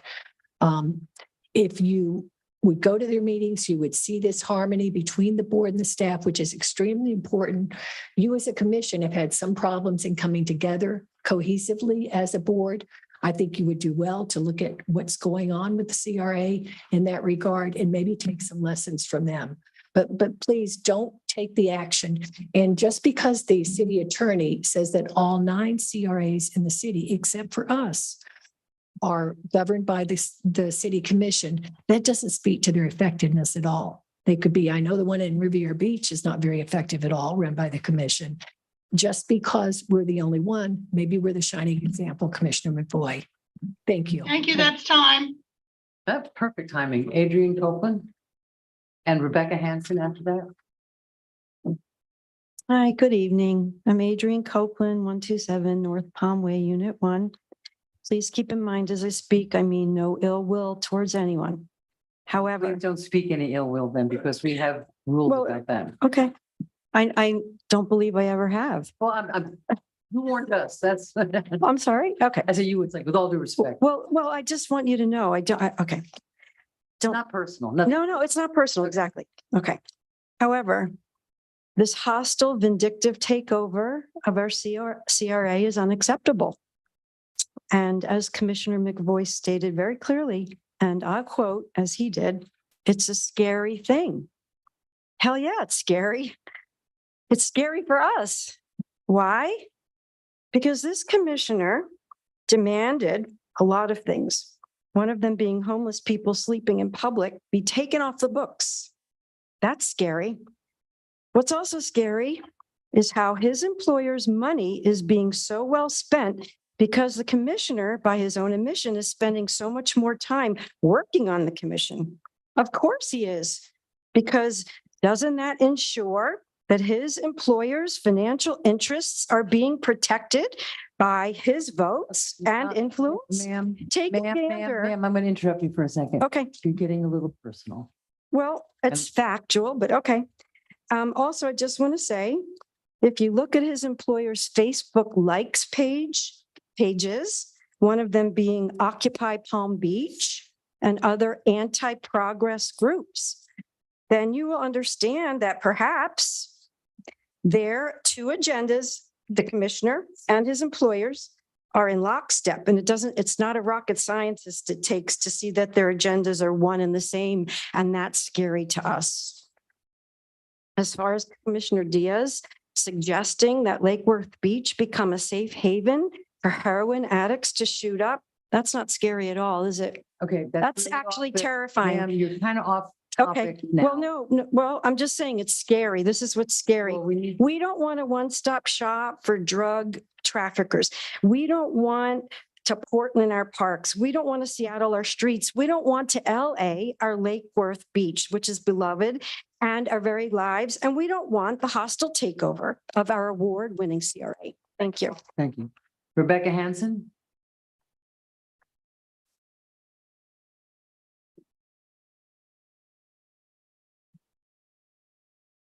Hi, my name is Rebecca Henson, 818 North Palmway. I read on the CRA website that their mission is to improve our community through revitalization efforts, thereby increasing property values and revenue. I've always been told that our city has an inadequate tax base to support the infrastructure of the city. So we are always looking for every nickel and dime we can get our hands on. That's one of the reasons I question the very existence of the CRA. The CRA is kind of like windstorm insurance. Yes, maybe it's great, but can we afford it? And is it really prudent to give our money to a board who are not elected by us and who are not answerable to us? When I came to Lake Worth 2 decades ago from Isla Mirada, let's see, where the pool is a social hub of the community, I envisioned spending a lot of time at the Lake Worth Pool. It's an amazing facility. Prior to voting for you, Commissioner Malega, Commissioner McBoy, Mayor Reich, and Commissioner Stokes, you all promised me that you would reopen the pool. I haven't seen that happen. We are always told that the city can't afford it. Well, if we can't afford it, maybe we can't afford a CRA. If a CRA can be created, there must be a mechanism for dissolving one. New home buyers who will buy more and more expensive homes, raising our tax base and support our local businesses, will not be attracted to Lake Worth Beach by one more tattoo parlor, carnival bar, or pot dispensary. But they will expect a basic amenity, a pool. Thank you. Well, if you hadn't, you may not have heard, but with the pool is coming back. It's not, we are doing stuff about the pool. We're getting a report back, hopefully by the end of the year. We've had charrettes. We're working on it. It's not a forgotten thing. I want a pool very badly. I've been swimming in that pool since 1967. So that's the end of the people that are here. Now we have from the city clerk. I'm guessing the max. But I'm guessing 10. except we didn't pass that yet. Yes, you did by consensus at a pre-agenda work session on September 14th. Okay, I mean, we didn't vote on it. It's on the agenda tonight. But Correct. anyway, I have 2 people who want to read their own comments. Okay. So first I have Deborah Robert. Ms. Robert, can you unmute yourself? I think I just did. You did.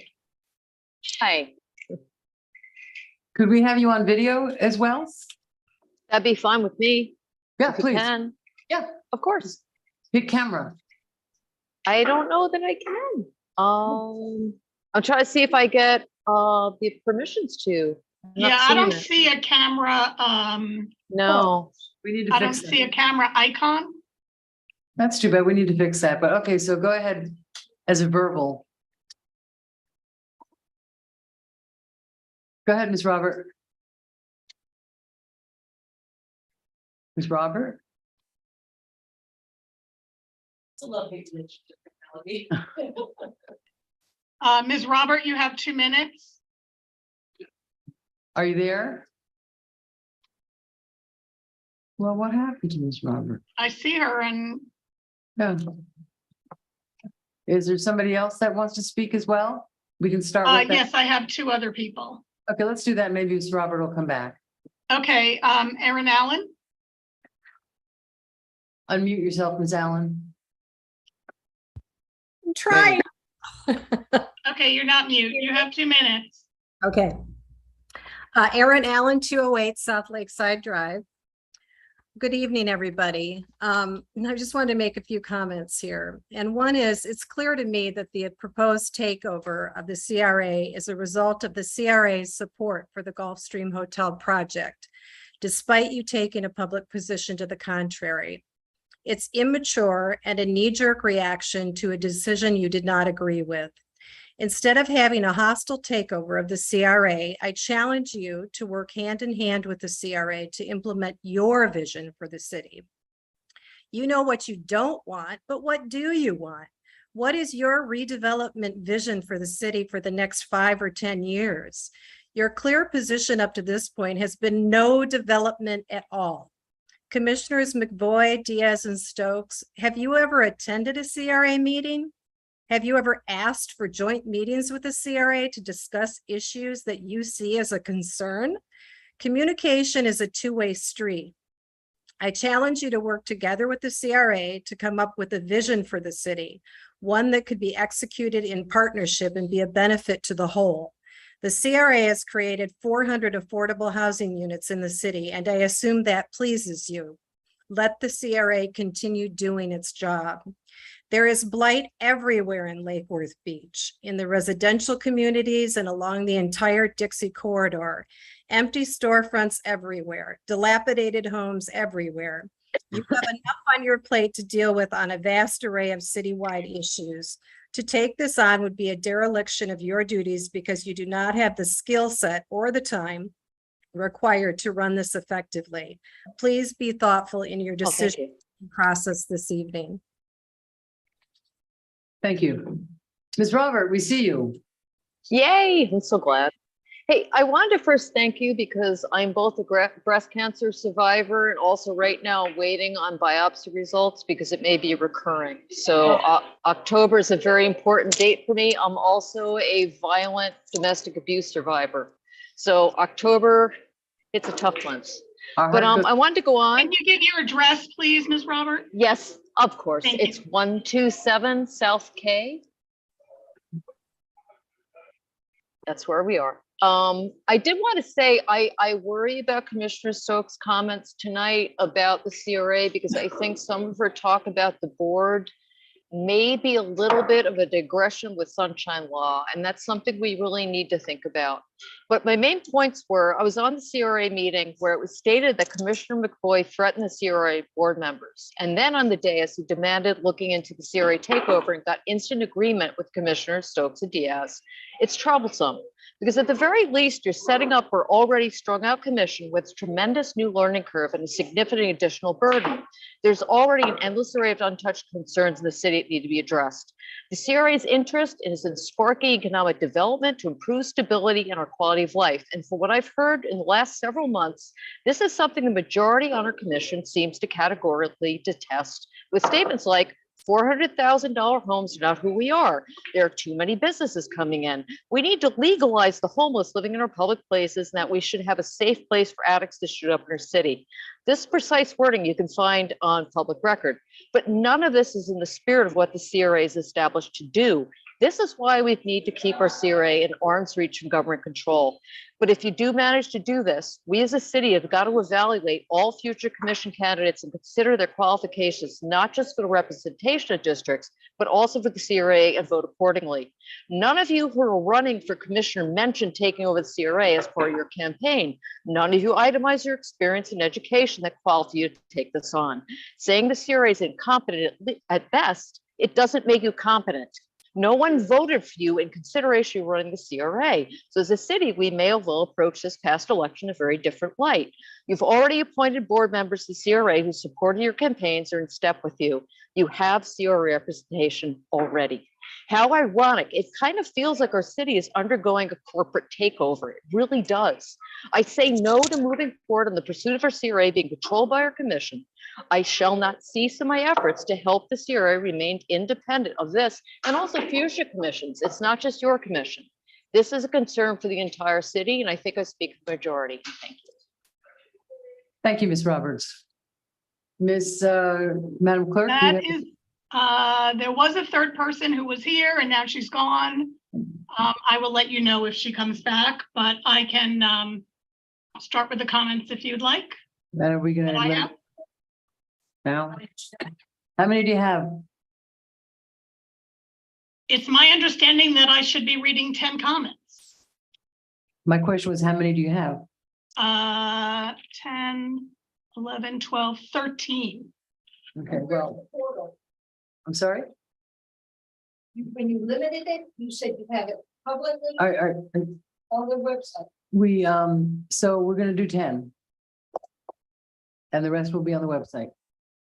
All the comments are on the website, just so you know. Right. The first is from Mary Lou Mansion, 27 Harbor Drive.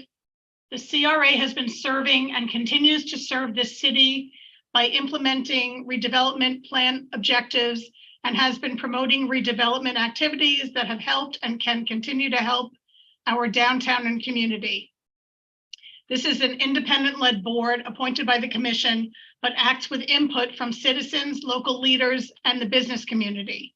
Dissolving the CRA in the interest of citizens of this town. And as a citizen of Lake Worth Beach for over 20 years, I strongly oppose this action. Ms. Casella is back. Ms. Casella, would you like to give your 2-minute comment? Yes, thank you. Kathy Casella, 9 Harbor Drive. Good evening, Honorable Mayor and City Commissioners. It's very difficult for me to articulate why we are here defending the CRA's role and structure tonight. Defending it for what reason? Because an ego was bruised. The CRA has played a significant role in so much of what is good in Lake Worth Beach today. So here's a great idea. Let's get rid of the members of the CRA and let the commission take it over. I cannot tell you how exhausting it is to listen to some members of the commission discuss issues for hours and days and weeks. And now some of these same commissioners think they should also run the CRA. Have you read the bios of the people who have been on the CRA? They are intelligent, educated, articulate people who have pertinent expertise and have worked tirelessly, often fighting the city commission to bring positive changes to the city. I watched the CRA meeting when Commissioner McVoy was identified as the commissioner who threatened the CRA board members about approving funding for the Gulfstream Hotel. And not more than a couple hours later, he forcefully suggested a city commission takeover of the CRA. That was not a coincidence. I urge you all tonight, please do not change the structure of the CRA. Thank you. Thank you, ma'am. Okay, the next comment is from Catherine Nolan, 222 North Palmway. Dear Mayor and Commissioners, the Lake Worth Beach City Commission has yet to provide a comprehensive, data-driven report with a detailed cost-benefit analysis to adequately show cause for its stated desire to take over the CRA. The rationale as described at the end of the August 16th Commission meeting is simply not adequate enough, given the potential impact a decision of this magnitude will have on the constituency's tax dollars and the city tax base overall. Next is Roger Bennett, 128 North F Street. I live just half a block north of the CRA offices. I see the good work that is being done by Joan and the dedicated team every day. I don't need to tell all of you that as the praise they have received on a city, county, state, and national level is well known and well deserved. What I want to address is why are Christopher McVoy, along with Kim Stokes and Ronaldo Diaz, fixated on dissolving the current CRA as we know it. Why would they attempt to take over one of the only well-functioning organizations in this city? This year has been a roller coaster ride with these three commissioners constantly going against the wishes of their constituents and deliberately causing chaos in Lake Worth Beach. For residents who have both an emotional and often financial interest in seeing Lake Worth Beach grow and thrive, the actions of these three make me question their understanding of what makes a healthy city, their ability to listen to their constituents, and their overall ability to lead. Please keep your hands off our CRA and devote more of your time to fixing our embarrassing beachfront swimming pool, keeping our doorways free of the houseless, and actually making a positive impact on the future of our town. Next is Kathleen Nadich, 226 North Ocean Breeze. I'm writing to express my deep concern about the commission attempting to take on the CRA as yet another area of responsibility when it is not the wish of most constituents for them to do so. Their desire to follow a particular course of action and ignore their constituents by waving their hand and rolling their eyes when referring to them in videoed meetings shows an utter lack of regard for the city as a whole. The agenda of three, particularly one who has stated when displeased, "This is not what Lake Worth is enough reason for the CRA to be left in the hands of those who wish to see the city encourage new efforts and dreams and not remain stagnant. Lake Worth Beach is a lot more than a state of things as led by a partially runaway commission." Danny Clanton, 419 North Ocean Breeze. As it relates to the examination of the City Commission absorbing the operation of the CRA, I am asking the City Commission to give serious thought to the ramifications of such a move. Politics is a fickle mistress, and if the CRA is dismantled as a separate body and folded into the commission, then it becomes a purely political driven entity. Although the goal may be to tighten controls on development, this move may eventually do just the opposite. In future election cycles, big money developers may see an opportunity to open the spigot to development and pour resources into races that would allow the election of candidates that align with those goals. It would put Lake Worth Beach in play to just the types of development that have taken place in neighboring cities like Delray Beach, Boynton Beach, and West Palm Beach that most in the community hope to avoid. I would ask this commission to play chess and not checkers by making a knee-jerk reaction driven by emotion and consider the long-term implications before acting.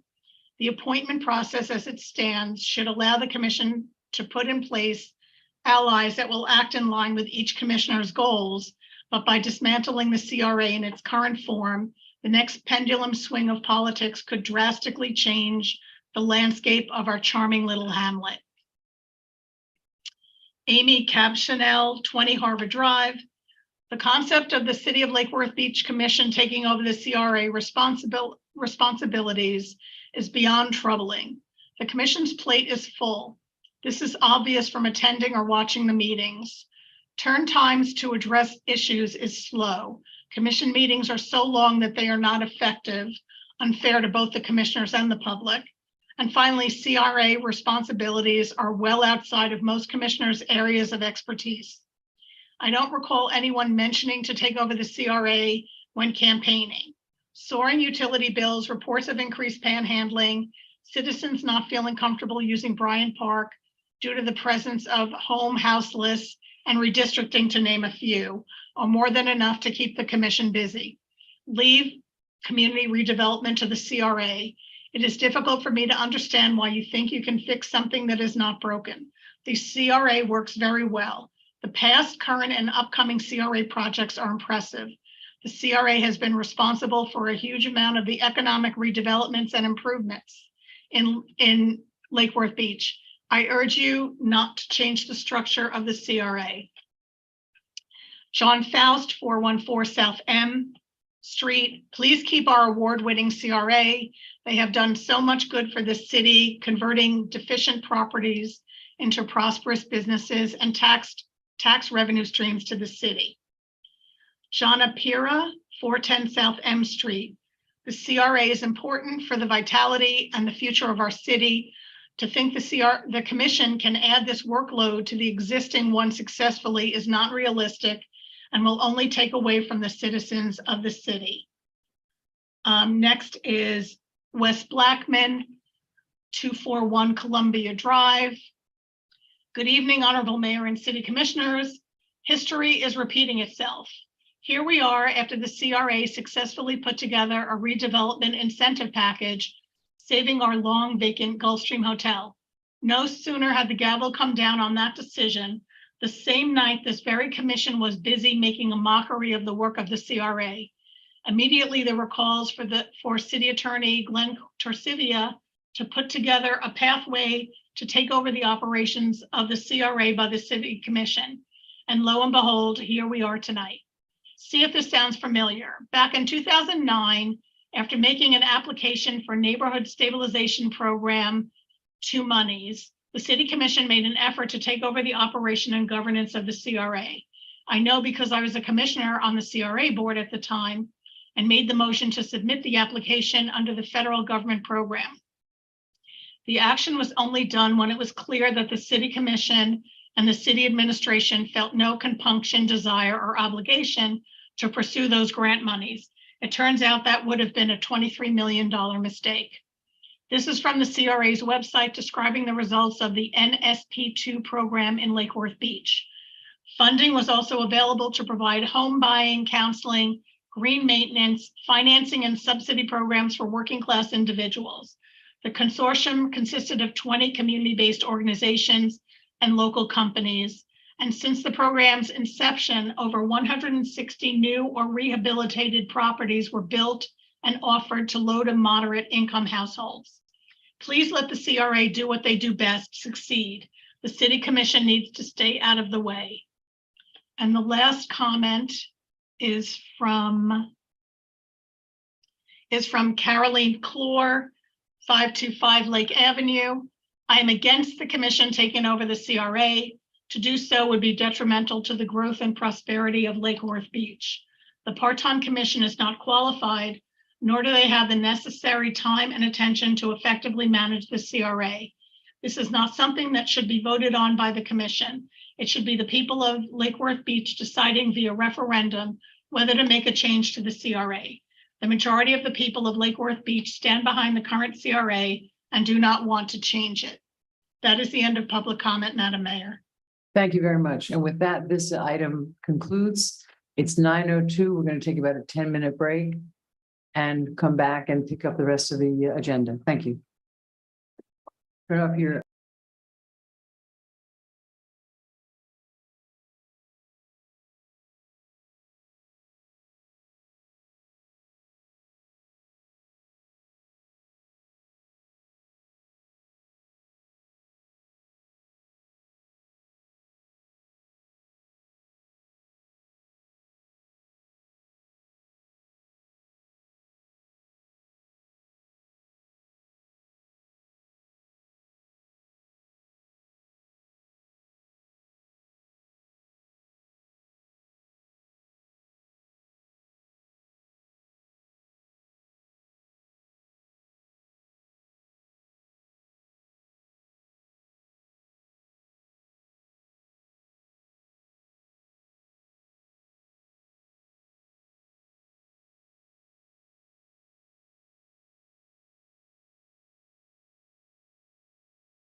You have to send yourself.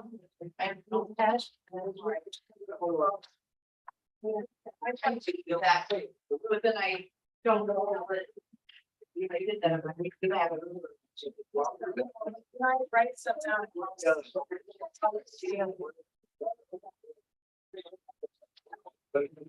There.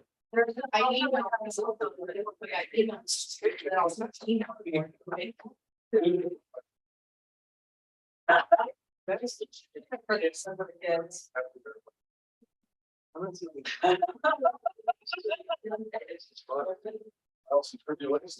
It still gets full to like my school book. I don't know they do. We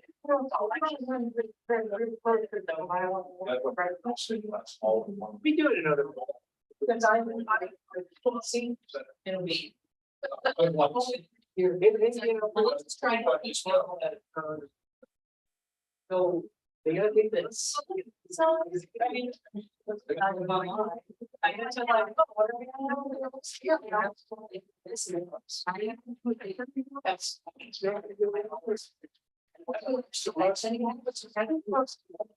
Oh, thank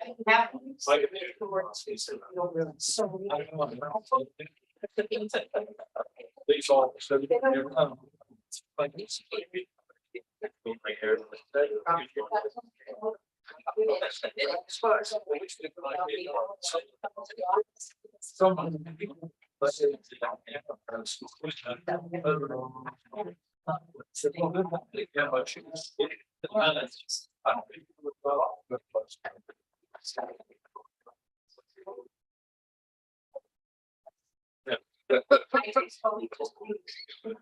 I wrote down.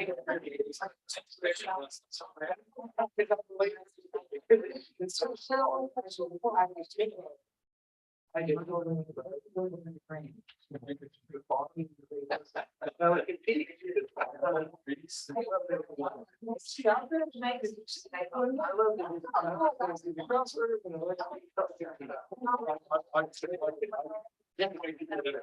I got your whole cross. Like, I would,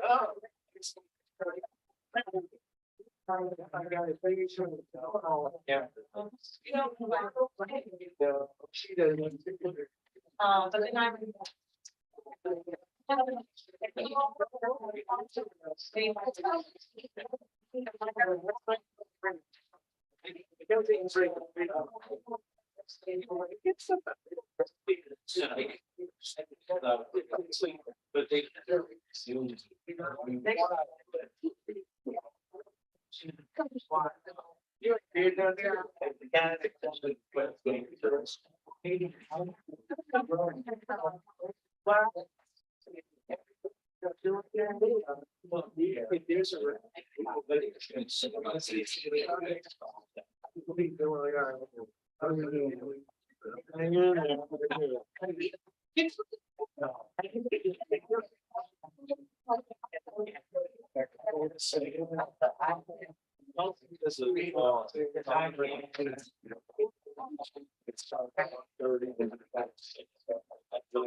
Six in the morning.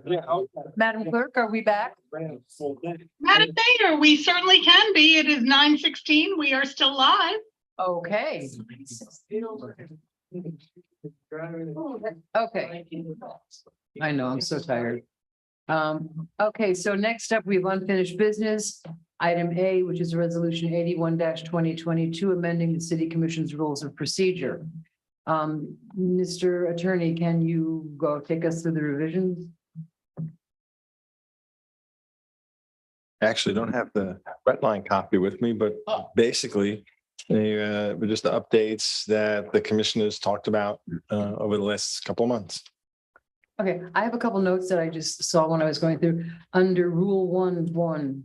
If a regular meeting date falls on a holiday, the meeting shall be held in the commission chambers on the next day immediately following the holiday. We've not done that. We've gone to Thursday. So I think, yeah, so I thought we should probably amend that to be later that week or as soon as possible, or As soon as reasonably possible. let's do that. Let's do that.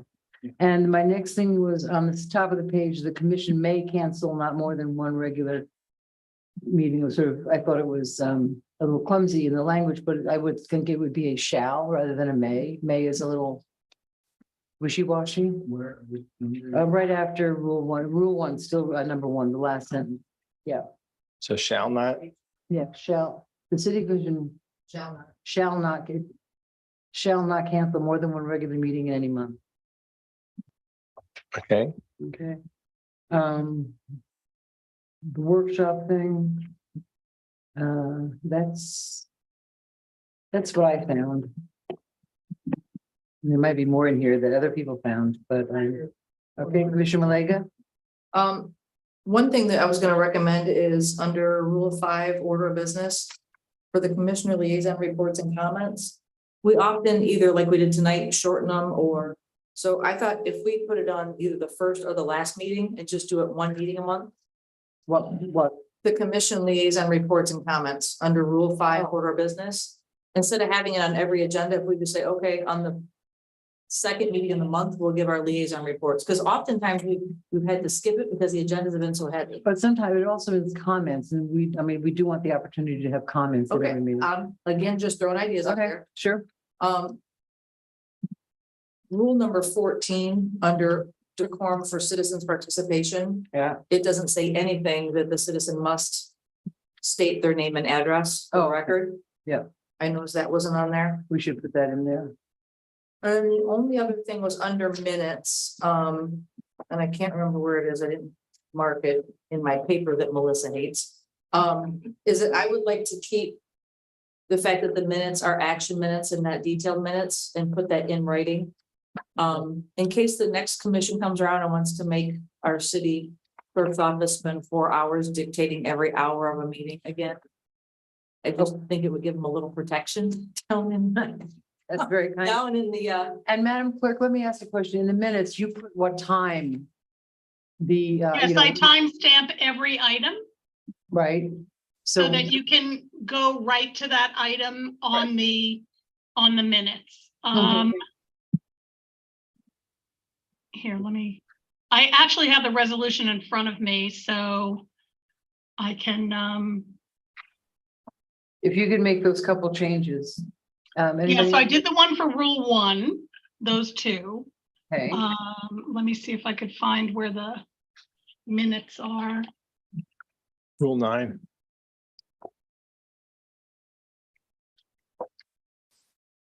yeah, you're right, Yeah. 9 under commission minutes. Okay, And the other thing I would say is on rule number 6, I'm gonna be very mindful myself. Which number? Number 1, the second part, which says no commissioners entitled to the floor for a second time on the same motion, as Right. long as any other commissioners not spoken. I want to be very mindful of that I'm gonna hold myself accountable to it, because I know that sometimes we get very We do, back and forth. passionate and very passionate about the conversations and being back and forth, or, So having my, respect for each other up here. Yeah. So that's just something that I'm gonna keep. so I'll be mindful of that in terms of keeping it, asking the question, does anybody else want to speak before somebody else speaks second? Okay. the other thing was, also in Rule 1, paragraph 4, changing the adjournment automatically to 11 p.m. from midnight. You had discussed that at the pre-agenda work session. Right. So that was a change, that at 10 p.m. you could make a motion to extend till 11, and then the meeting would automatically adjourn at 11 p.m. Yep, do we all agree with that? Yes. Commissioner McBoy, your light's on? Little things. I'm sorry, could you turn your mic on, please, Vice Mayor? Thank you very much for the reminder. With this non-paper stuff, I can't see through my computer screen to see the light. on rule 1, paragraph 4. Talks about work sessions, about the middle of it, no advisor of the city commissioners will be taken at a work session and no public participation shall occur. We haven't been totally consistent about that, and one of my concerns has been that sometimes people come and we change our mind and say, well, okay, we'll allow public participation. And other times they come and we say, no, we won't. I'm not sure quite what the best solution is. But maybe we should, one thing I do feel very strongly is whatever we're going to do, if for a particular work session, we want to allow public participation, then we need to put that in the agenda so that people know that's the deal for that work session. Or we just stick to the rule that there is no public comment and no participation And be consistent. that is an option. It seems to me in practice, we've found that sometimes we would like some public input at a work session. And remember, if something, it's not quite clear to me why we do allow public comment at a regular meeting, but we don't at a work session. And for instance, if a topic is important enough that it's going to go over 30 minutes or it's gone over 30 minutes, we say, okay, we've got to boot that to a work session. And now all of a sudden there's no public comment on it. Whereas there was public comment when it was shorter. You would think, or I would think in weird ways at times, but you would think that if the topic is important enough to earn the longer time, it's probably important to more than us and important to the community as well. And we might want to not be quite as rigid about no public participation at work sessions. I don't know where that came from, that. Well, it's been like that for It's been years. Yeah, it's been for quite a while. Well, my suggestion would be, one of my response to that is, the work sessions that we have are really the only chance that we get to just sit and talk amongst ourselves. Right. If something, let me finish. If something has gone so long that we need a work session, the people that are watching the meetings will know that and will be able to give us, email to us, and God knows we get emails about what their positions are about what we're talking about. Because we are trying, our meetings do go crazy long, and I know that public comment is important, and I understand what you're saying. But if nobody else has a concern with it, I guess, Can we allow them to? Madam Mayor, Sorry. yeah, ma'am. I'm sorry, Commissioner Stokes, go ahead. I did not mean to interrupt. I was just wondering because, and I also think of a work session as maybe it's something that went so long that it gets booted to a work session, but also maybe it's the first time we're discussing something the public can't tell from the backup. We haven't discussed it. We don't have, even tonight, are we disbanding, dissolving the CRA? Are we taking it up? What are all the things that are going on? Is it a discussion? Is it action? People can sometimes come with before they hear us deliberate and talk, they might have a preconceived notion of what we're up to. And I feel like a work session is a chance for us to talk and figure out what is it we're trying to do. And hopefully provide that background information, the clarification, why are we doing this? And What then are we we hoping to vote achieve? where people can comment. And then we bring it to a vote where people can comment, but for a lot of the work session topics, I think, we have a short amount of time. We need to be able to discuss the direction we're heading in. The public needs to hear us discuss that. And if they don't like where we landed, then they can comment. Right. But commenting before they even hear us discuss Exactly. is, but I would still like to hear from them before we discuss. So if they have something they feel strongly about, they want us to consider during our discussions. I'd like to hear from that. They can always email us, but I didn't know if we could just have them use the same thing where they can write the public comment. It will go on the website. We can all read that ahead of time.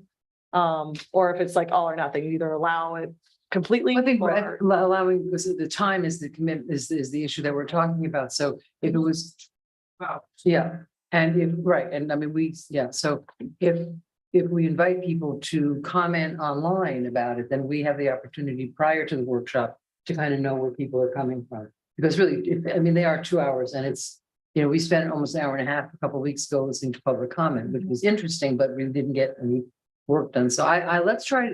My suggestion would be, let's be consistent with it. People will know the rule. They'll figure it out. And I'll get an email and I'll read it and have a meeting and then. I'm sorry, can you turn on your mic? What I was saying is that oftentimes I'll get an email, I'll read it, and then fast forward 5 days later, Melissa's reading the public comment and it's the exact same email that I've already read, so it's duplicated sometimes. Yeah, we all. But I agree with you, just keep it workshop is work.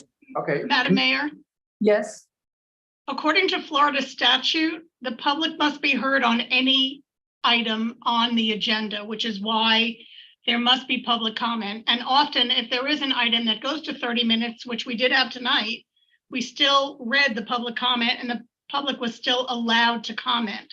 So it's not like we reach 30 minutes and the people that are here are not allowed to comment. They still can comment on that item. That's not part of the 30 minutes. The public comment is not included. right, in I the understand. 30 minutes. So Nothing to do with the workshop. what? What you said had nothing to do with the workshop. You're right, that's, I was gonna say what part of the statute says that, Right, that it's. I think that was it's talking about the It's why we regular. have it at the meetings and we don't have to have it at the work sessions because there's no action. Commissioner Diaz, did you have a comment? Yeah, I mean, I like the option of having the capability if we have a lot of people who want to submit their comments, like we can decide, but my main comment was on Rule 14 for the decorum. And this is largely a semantics thing, and it might be part of the formatting online, the PDF.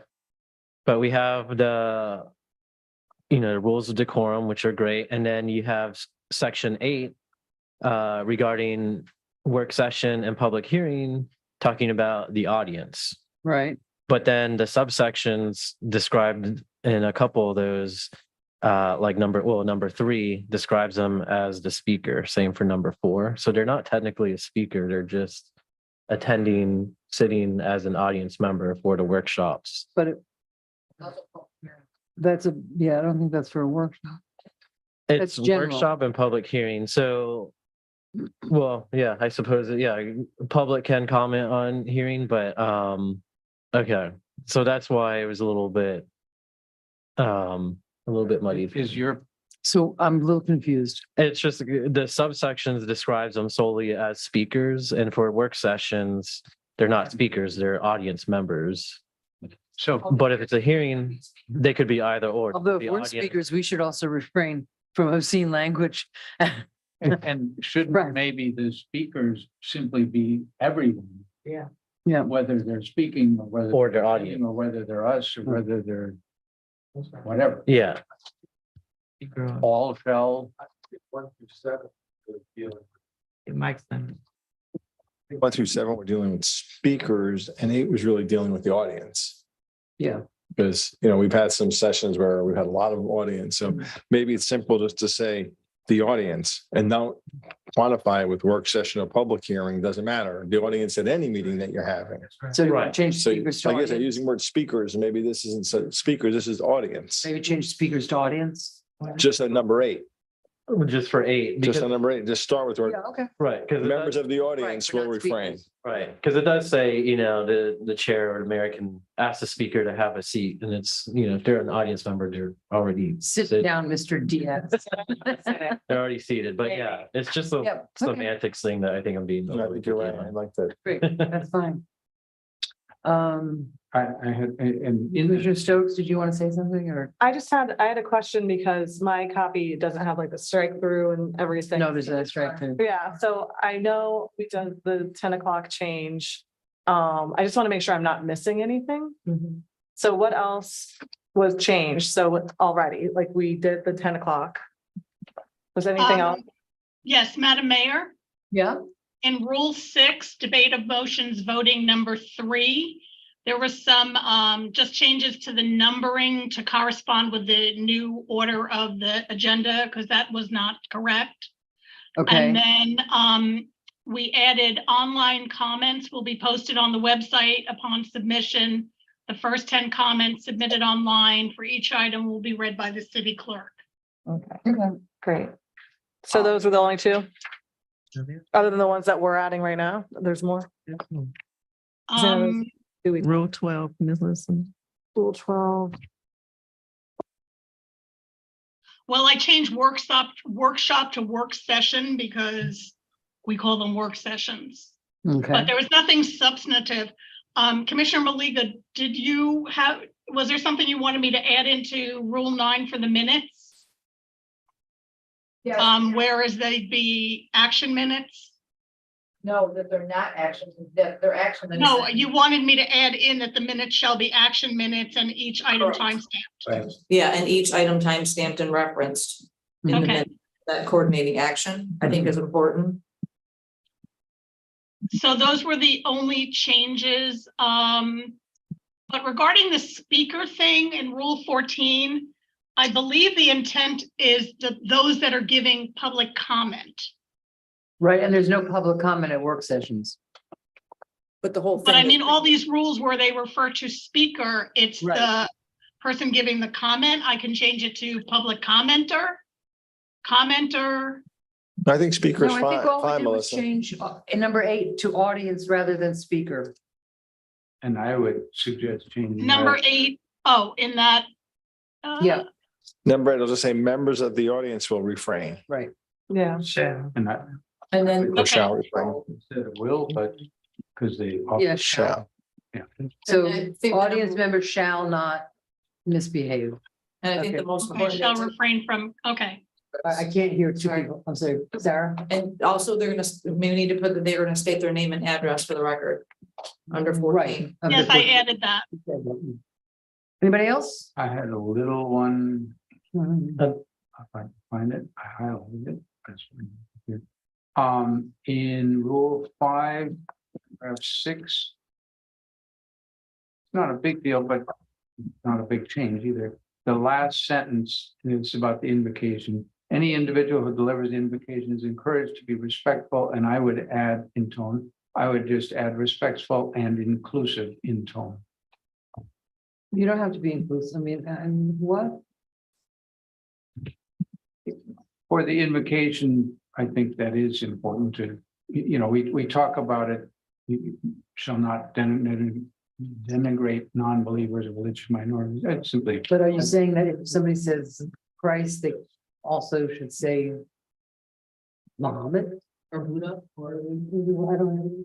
Well, no, I don't think it means that, but, Well- it's fine if nobody else feels any importance to it, I would leave it off, Okay. but that would be my recommendation there.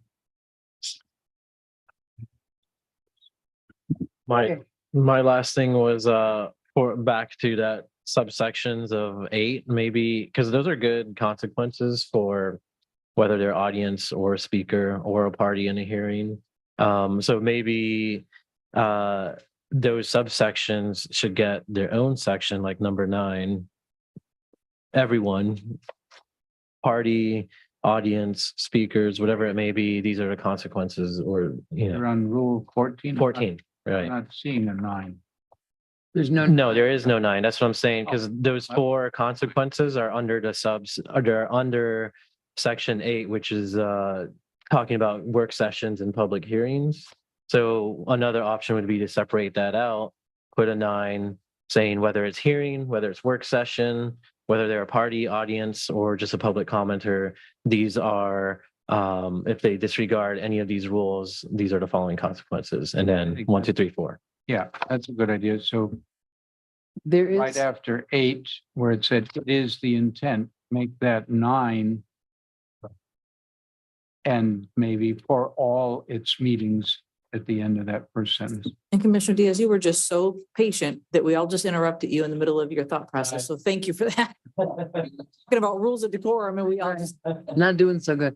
Commissioner Stokes, and let's keep an eye on the time. It's 20 to 10. I talked to elected officials of other cities who've had meetings somewhat similar to some of the ones we've had here before and asked, how did you handle it? And they, after a few rough meetings, decided at the beginning of every meeting to read a shortened, or at the beginning of public comment, to read a shortened version of these are the rules and these are the consequences. And I talked to the attorney about this a while ago, and I don't know, I don't have the actual proposed like condensed version of what we would want, but I wonder, Mayor, if you would feel comfortable. Behave yourself or I will kick you out. Well, I don't know the back of the card. Yeah. But like we said, we have, sometimes it's the audience that I've been able to pretty much. Oh, read it from here. Yeah, well, it's pretty long, but Yeah. You want like a Miranda, right? Ma'am, did you have your light on? I was debating. Okay, because it's now not, we have a couple of public comments. I'm sorry. I'm sorry, in response of the decorum and reading, we can put a small summary on At the top of the agenda? Yeah. So that could be part of the script. And so people reading it online will even understand. Okay. So we'll- Sure. we'll do- Right, but that's, yeah, but what she's saying is put it on the agenda so people can read it every time they Yeah, look we at the can put it agenda. on the They're top. reminded to behave themselves. Right, yeah. Right. These don't really describe anything. It says we have rules and they're posted. Right. All right. We'll figure. Yeah. They'll flush it out. Okay. You're gonna flush it out, Miss David? Yeah. Okay. All right. Do we have a motion Motion to approve. with the changes? Yes, with the change, sorry, yes, with the changes. Do I have a sec? And, oh, wait, we have public comment. Peggy Fisher. And I have one comment as well, Madam Mayor. Okey doke. Yeah, I do have one more thing that's important. Peggy Fisher, 508 North A Street. I think you should also add to your rules whether if it's a discussion item or a report, whether or not there is public comment allowed, whether there is any action going to be taken on those items, to lay out what your procedure are in dealing with those items that are classified as reports or discussion items. Also, I think you should talk about public participation in general. There are two types. One, you have public forums or charrettes for items that affect a majority of residents in the city, such as redistricting the pool, and welcome public to come and speak to the entity that you all have hired to work for the city. There are also options for us to participate during agenda items. And that's for items where we don't have the opportunity to speak to the entity hired by the city. And no commissioner should bring private citizens in to meet privately with entities hired by the city unless every citizen in the city is afforded that option. You either treat every citizen the same or you don't. And it is disrespectful and inappropriate for any commissioner to bring individuals in when the whole public is not, and that should be included in your rules, that is not allowed. It happened with your third-party negotiator, and it should never happen again. Thank you. Thank you. That's a great point about the charrette. I have a question for Glenn. The rules for those charrettes, that's determined by the contractor, right? Or whoever's running it.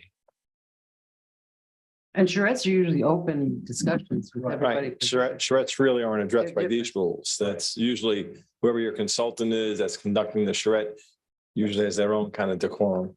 Because a charrette's not a workshop, a work session. Okay. We have one online, I think. What? I have a couple to read. Oh, okay. I'll start. Kara Jennings, first off, the backup is missing strikeouts and underlines and the summary is inadequate, making it hard to know what changes you're making. Are you limiting comments you read from online submittals to the first 10 comments? I'm very opposed to that policy change. It is unnecessary and inappropriate. If there's a tidal wave of public comments, the mayor can request the comments be limited. Having a blanket rule that limits comments read into the record to 10 will affect residents who don't have the flexibility to show up and wait hours to make comments.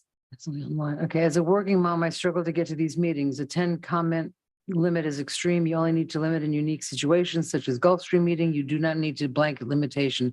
Do not put a policy in place that severely limits public participation. Maybe she didn't understand that was just the online comments. I would, when we come out, that's the item that I want to address. I can't What? Find where it is, but What? no, go ahead and comment. Greg Richter?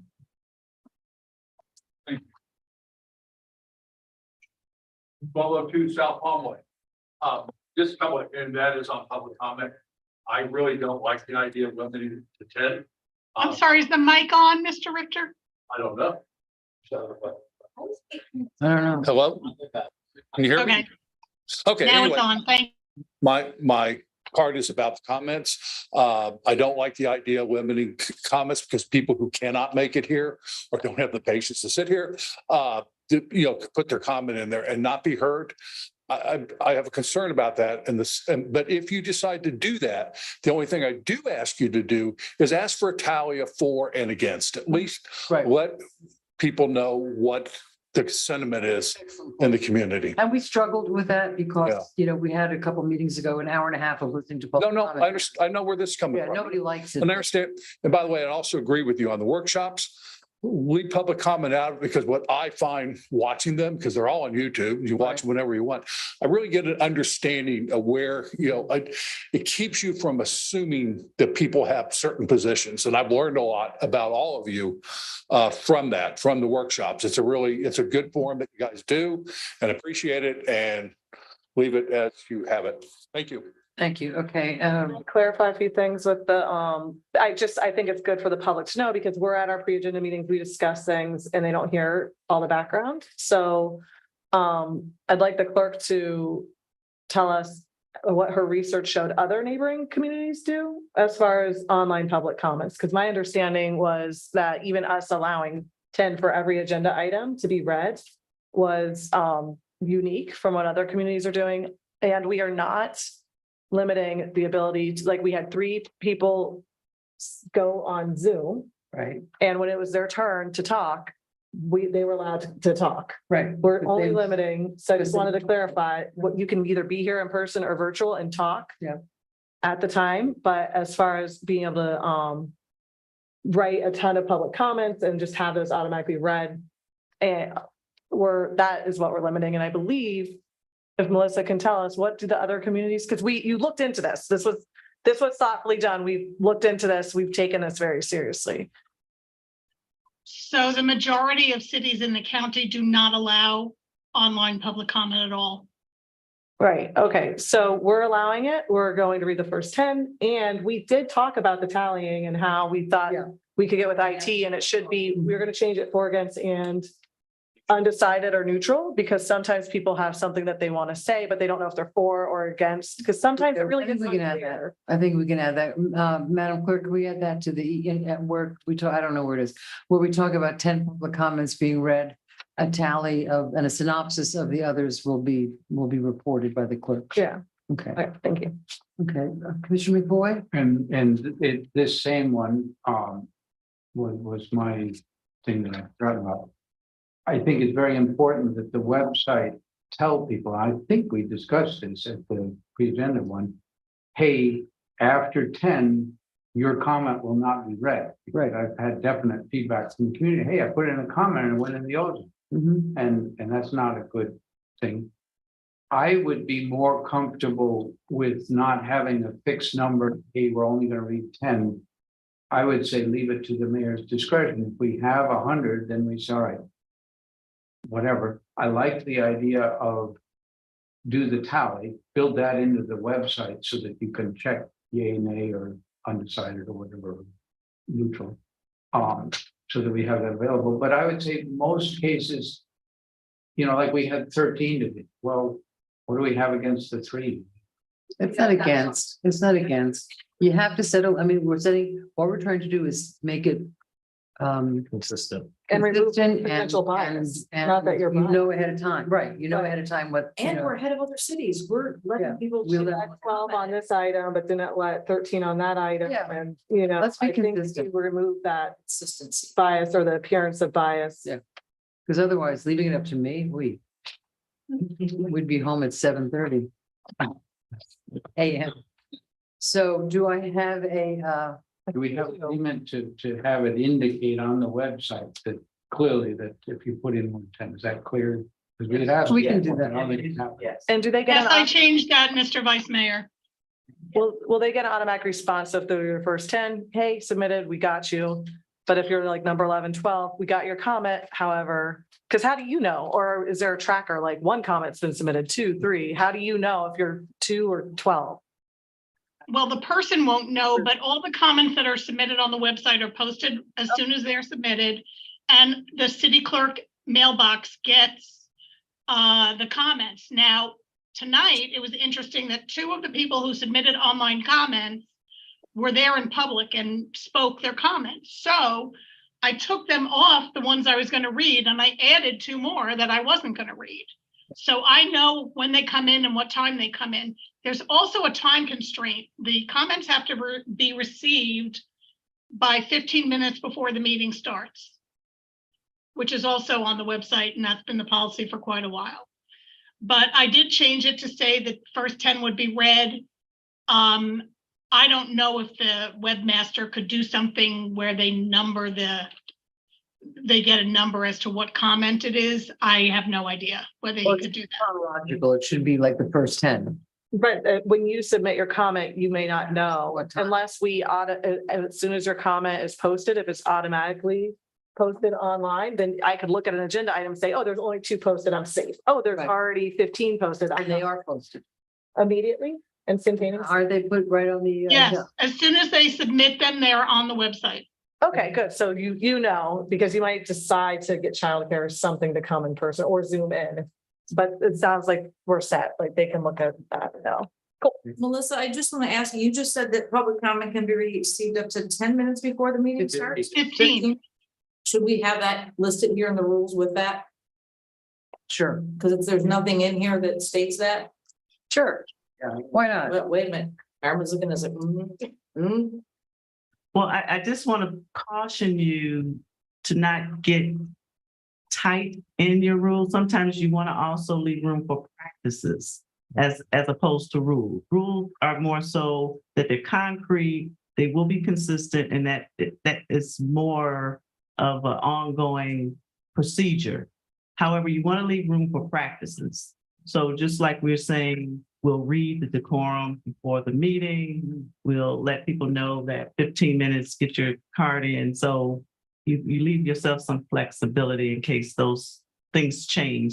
Site was down. That's right. And you want to give people an extra 10 minutes because it wasn't, That's right. Okay, I think we should follow the sage advice of our city manager. Okay.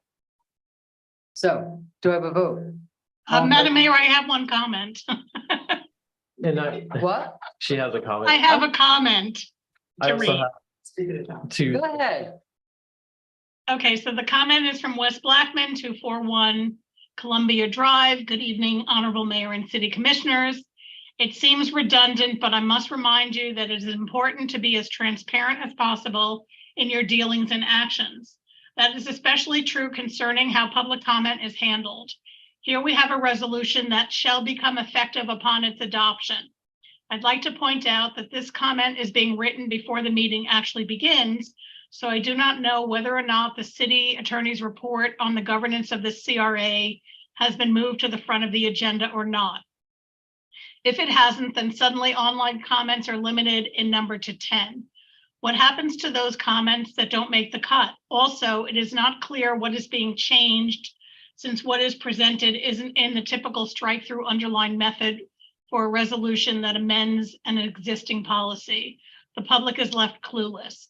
At a minimum, I suggest that you table this item to another meeting when you can clearly show what is being changed rather than let the public guess what is meant by in reviewing the current rules of procedure. An update to the public comments was needed, as well as correcting some of the numbers cited in the resolution. That is the only clue given as to the changes in these rules of procedure. And let me say that I did actually respond to Mr. Blackman, and I apologize. In the future, I will make sure a redlined copy of the resolution is included. There'll be a clean copy and a red line copy, so it'll be easy to see what has changed. I did send him a red line copy, and I did explain that the online comments are not limited at all. So Okay. just to let you know, that's the only public comment I have. Okay, thank you. I see a light on, Mr. Right. Giaz, you're gonna kill me. It's just two very brief thoughts, and it might be more of an IT thing. Not every opportunity to speak is going to be a for or against. So I guess on that website, we should make sure that that field is not mandatory. You know, some people might just be commenting Yeah, for the comment. sake of commenting. Or we have an NA, checkbox, whatever it may be. And the other thing, which it's been a while since I was thinking about it. This is getting late.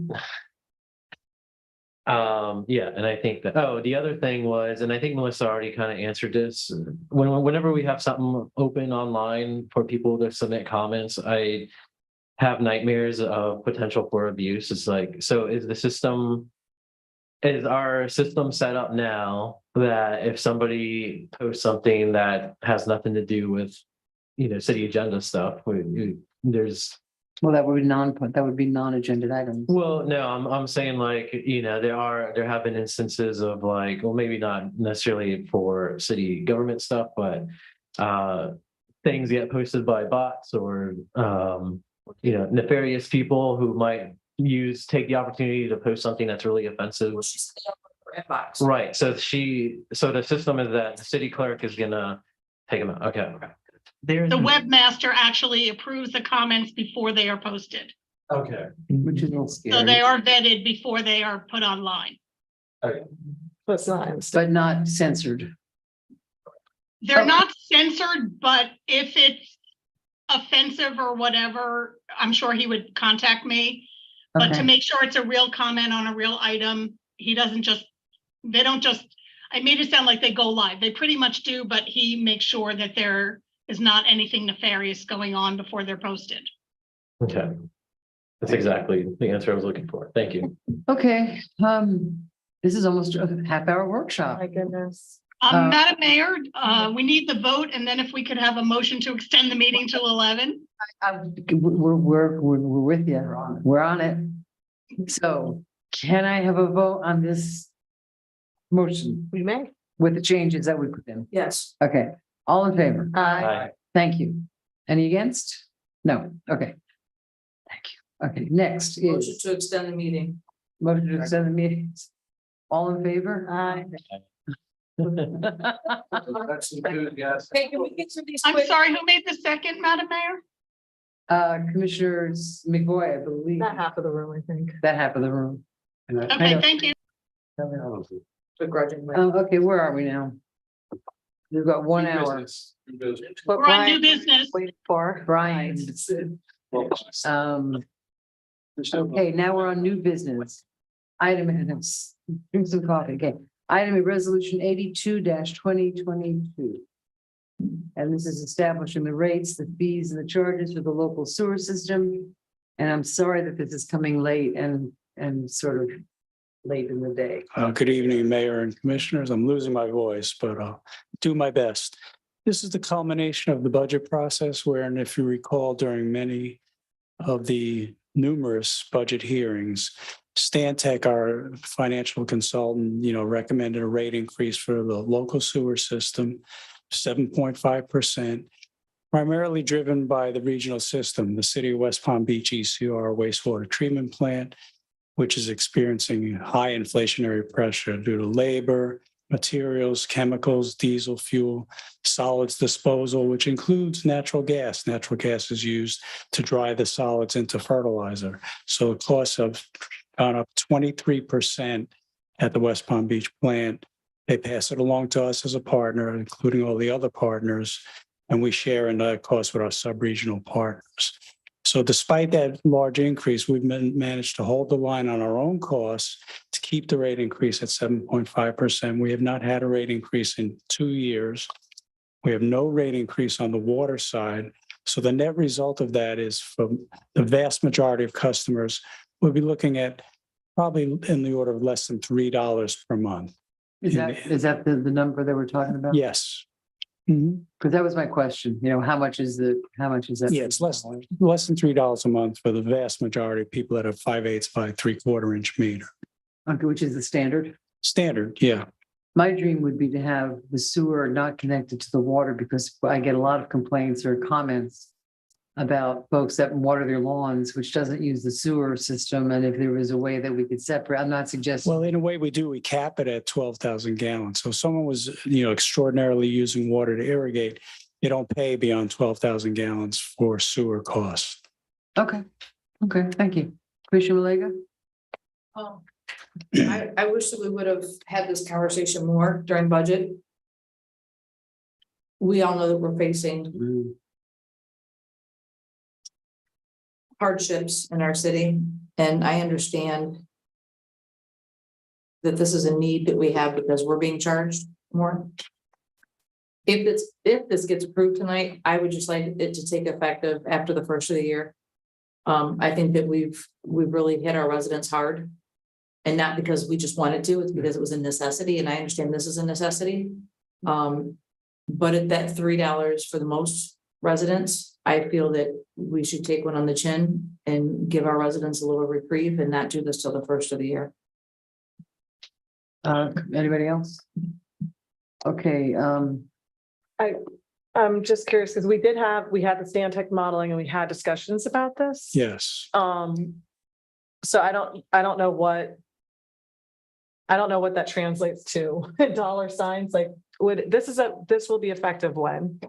Right now, today it's October, this will be effective. November 1st, when we will see our first bill from the city of West Palm Beach. Those bills keep coming in and we're contractually obligated to pay them. and it's a lot of money. The difference that the bill that we're getting from West Palm is way different than what we used to get. It's way higher. Yeah, it's roughly 23% higher. I think in terms. If I might. Okay.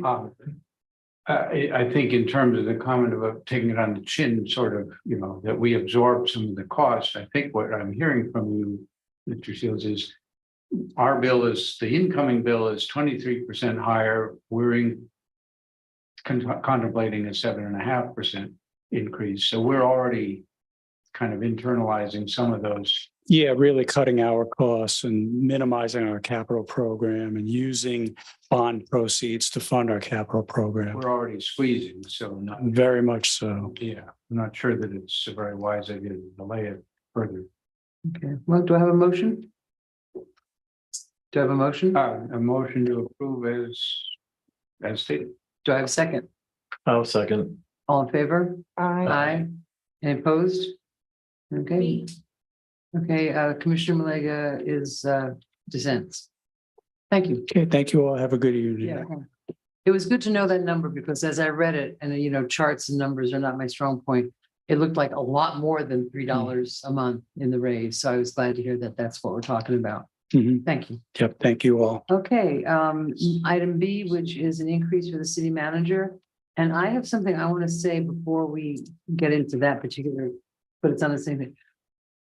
In the past, staff evaluations have been used as a sword. No one gets evaluated for years and years until somebody's not happy and let's have an evaluation. So it's always this like, that something's wrong if you get an evaluation. I would just like to state that, in my opinion, we should just have a regular evaluation of the city manager, so that it's a regular thing. It's not I sat on the dais and I experienced it. And so I think it would behoove us and the manager to say, this is something that's going to happen every year anyway. It's almost a year. On December 16th, yeah. So then that's sort of like off this topic of the salary, but I think that it's fair to the manager and to have, I guess, manager is the only one that we really vote on, and the attorney. Oh, I forgot the attorney. And the internal auditor. So I think that for those three positions, let's be fair, because it's really awful. I see something from the city attorney. So her contract does say in Roman numerals number 7, which is page 6, that you will work together to mutually agree upon goals of performance, et cetera, et cetera. And then it says, second paragraph, you'll endeavor to evaluate her performance annually before the November regular city commission meeting. That's now. Right, and it's in there. It's always. And I think she was going to tell you the same thing. Yeah, it's in there. It was in my contract. But you got to do But it. they didn't do it. Right. And then when things got a little dicey, Then they do. we need an evaluation. It's kind of like the signal that you're in deep problems. So to be fair to everybody, yeah, let's keep that. Yeah. Not a. Yeah. I think it's. Wait, right now? No. Ms. Davis, would you like to say something? Yes, I just wanted to make sure we're clear about what you're considering today. Mhm. Because the request is not, it says base salary, but it could be misleading. As you know, in the budget, the commission approved a 3% cost of living increase for all employees. As a regular, As a, automatic. that's right, Mhm. regular, with exception of city manager. My agreement, contractual agreement says that I am entitled to any increases, all the other employees. However, it must be approved by the commission, it must come to vote. So today, what's being presented to you is the 3% cost of living increase, not necessarily automatic increase to my agreed upon salary Right. on my contract. No, So I I just think- want to make sure it's Yeah. clear, and that's not necessarily based on the performance evaluation, but a cost of living. Right. I increase. think that we understand that, but it's a Okay. good I opportunity. just want to make sure I was clear for the Yeah. public. Because, okay, so it's, everybody got a 3% raise, so you should get a 3%. Yes, ma'am. When did they get that 3% raise? It was effective October 1st. So Okay, so you're looking for October for, I you would want, like to have it. you want effective October 1st? We 1st. can't Yes. start November 1st. You're tough, you know? I'm glad that you're on our side I'll now. Just be consistent. Oh, okay. I know, I remember. I was, yeah. Yeah. So let's just, Commissioner Diaz. Yeah, on that note, I had a question in terms of the contract. Like, is it normal to have the city commission decide on that? Because I feel like this is like such an obviously inflation, cost of living increase. Like, Well- why not? Why isn't it just automatic with the rest of the staff? Well, because her contract Says- required that, Voted. right? So you could obviously amend that in the future. You could say in the future, cost of living increases, but her specifically had that clause that said it had to be approved. That we, Okay. yeah. Okay, you're behind your light behind behind the water Sorry. bottle. I Thank just you. have a comment about performance reviews and just fairness. Mhm. So I'm 100% for it, but I think we should each kind of think about what criteria or things that we're going to be bringing back so that it's not a surprise to Carmen. I know we've had our workshops on priorities and we'll be talking about strategic planning and all of that stuff, but at the workshop, when I mentioned one of my priorities, it wasn't anything fancy or exciting. It was basically just creating efficiencies, customer service, like making sure that we're operating in a good way. So I think it's only fair that we're all clear with Carmen. Mhm. Is it just one thing? Did you get the pool open? Or did you take was the steps to getting the pool open? Did she do, I feel like we just need to have Where's the pool? some, well, I'm there's sorry. so many, Yeah, it's there late. are these big ticket topics that are super important. But then all the 90% of things that don't get all the attention are also really important. And just how you manage staff, how you communicate, what are we evaluating her on? I Is think, there a template? well, how do you, right? I just think What? we all need. So we should all be in agreement on what we're evaluating. Well, her on, and and that's she what I should said know. to the attorney. Is there a template that we could use that would list things I that don't- meet the criteria? There are many templates. I don't know that there's ever been one that Carmen and you have both looked at and said, this is it. Right. Right, Carmen? So We have, if you want, she and I could work before the next meeting and we'll circulate we'd it. like a little input into that. No, I was going to suggest we come up with something and then circulate it to the commission and then have a discussion about what it is, because obviously it's between you and Carmen as to what criteria. Right. So I can come up with a couple of different samples. Mhm. They usually have Again, maybe 10 categories. We're looking. And I can't remember the name, but I think you're a member of a professional, because there's a professional association of everything. So there's this manager Of every- board, right? So maybe they have And something already started. ACM. Okay, yeah, so maybe they already have something standard That's that we could start with. Okay, so, but as far as tonight goes, we have, are we going to vote? Do I have a motion to approve the Motion to 3%? approve. Do I have a second? Second. All in favor? Aye. Don't spend it all in one place. Thank you so very much. Lunch is I on Carmen appreciate it. tomorrow. Just trying to stay afloat. And I want to raise, okay. So now we're on Ordinance 2022, which is amending section 15-24.1 definitions and 15-24.5 enforcement to modify the enforcement process for a noise control violation and for other purposes. And I have some questions about this. I had a couple. Okay, well, number one, there's as a citizen pointed this out and I love it. On page 2 at the top, person means individuals, firms, associations, joint adventures. And of course, it is Lake Worth and everything is an adventure. Adventure, and I thank the citizen that pointed that out to me. And you know, the next item is chapter 2, article 10, the enforcement. My question is this, and maybe I just missed it. We're talking about civil infractions. There are certain times with code enforcement, and maybe I should be talking on the next agenda, on the next item, but we gave out municipal ordinance violations that they had to go to court for. And we had, when I was city attorney, once a month I went to Delray and I sat and people paid fines and it was, for example, the kinds of code violations that we use for, let's say a food truck, for example, you're not allowed to have a food truck, but there's a food truck. You can give him a citation. Okay, you give them a citation. Right. And that's what this is now. Right, and I think that we're not using and I could be wrong. I agree with you. We've gotten away from that somehow over the years. And this is kind of Nobody wants to get a ticket every day. And we're not talking about little old ladies in their houses. We're talking about obvious things that, like the 5 cars that park outside East Street, like the landscape truck that's on my street every day. And is there any confusion about who gives a ticket on the street to Lake Worth? Is it the code enforcement? Is it the sheriff's office? These two, the noise and the smoking, those are really, these three were kind of a package in terms of noise, smoking, civil citation. So the one that's coming up next is civil citation. Because when we're talking the code, the issue is, particularly with noise, and if the noise is coming from a nightclub or a restaurant, it's generally after hours when code is not working, but the police are working.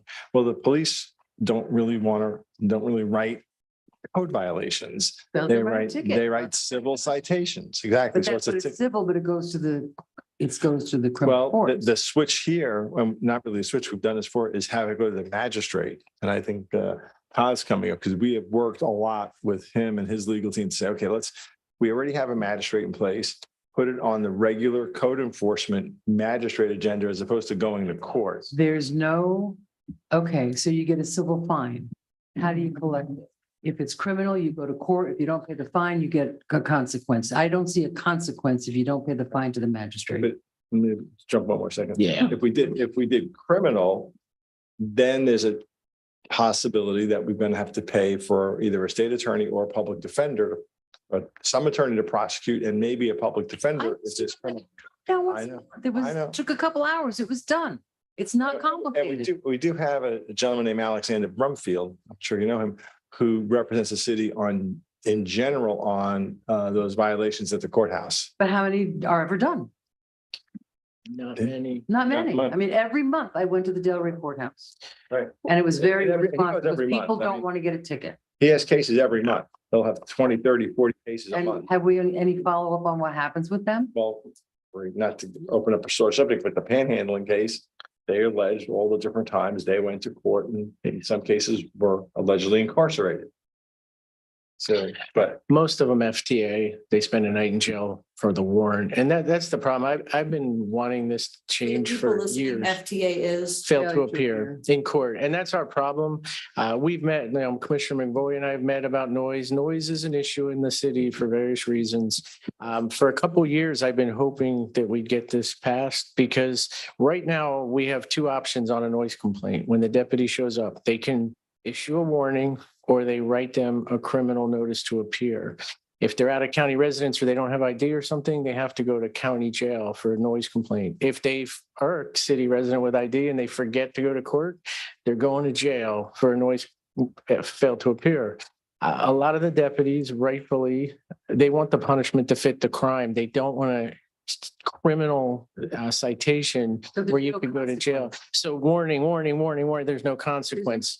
And that's where I see the breakdown. Will it be the be all end all? No, we're still gonna have some noise issues. I mean, there's gonna be noise, but we like the fact that we can write you a fine. If you come back, it's a bigger fine. For the, How for do you those, Force the payment of that fine. that's gonna be the wrinkle we have to work out. And so but there's I no think it's- consequence.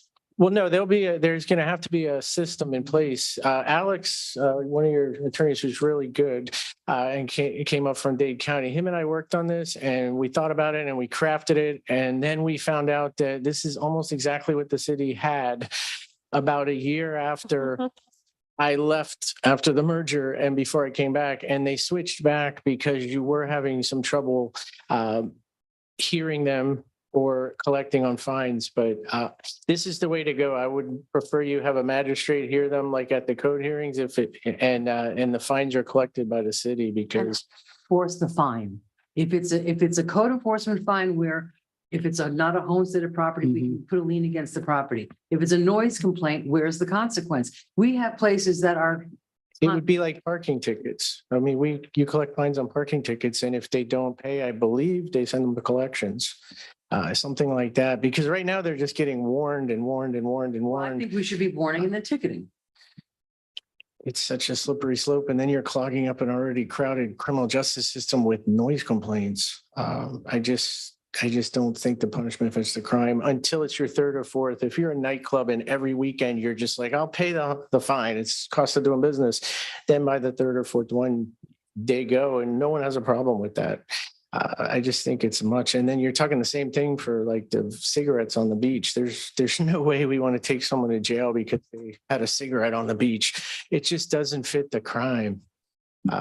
And So it's okay. So we're saying we have a law, but we're not. not at all. We need to create a system like parking tickets to collect on the fines. And if they How do don't we pay, you collect send the them to parking collections or something. We send the tickets over to the city and the city does the collecting. I don't know how they do it. But there's a process for parking tickets. I would envision something similar. I think But it that's going to doesn't be, say it in here. I think that, and that needs to be in there. Yeah, I mean, It's I'm, important. well, as I read this, I'm like, wait a minute. It was so easy. We Yeah. gave them a ticket. And this is about things like the car parked, the truck parked every day. Here's your ticket, here's your ticket. And after a while, they would get the message because it was unpleasant to have to go to Delray. I remember those days, but yeah, I ask you to trust me that this will be more effective than the current system. And we, I'm sorry. I think I don't know. we're writing laws that have no consequences. I don't think that that's a consequence. I think that. Well, you there's know, a fine. We just have to How have do a you keep track process. of how many warnings? Okay, let's say there's a noise warning for a nightclub in Lake Worth, right? And it's the fourth time. How does that deputy know that it's the fourth? That's time? easy. That's in CADS, the computer dispatch. We can just mark it out, warning or fine. We call it citation and then they'll know like, oh, they've already, they've had a warning, they've had a citation, they're up to, criminal. That one's easy. We do have to have a process and they had one because you had this 2010 probably. And then you went away from it under Captain Silva. And it's become a worse problem with the noise. And what's the worst problem? What's the problem? We're warning them to death because we That's don't want right. to take someone to jail for noise. But if you give them a notice to appear and they fail to appear, that's on them. And if we're not talking about, a homeless person that doesn't have a car, we're talking about a business owner that's, or a person that owns a car. I just feel like it's dishwater. It's not, I don't feel like it's got enough teeth. I'm sorry.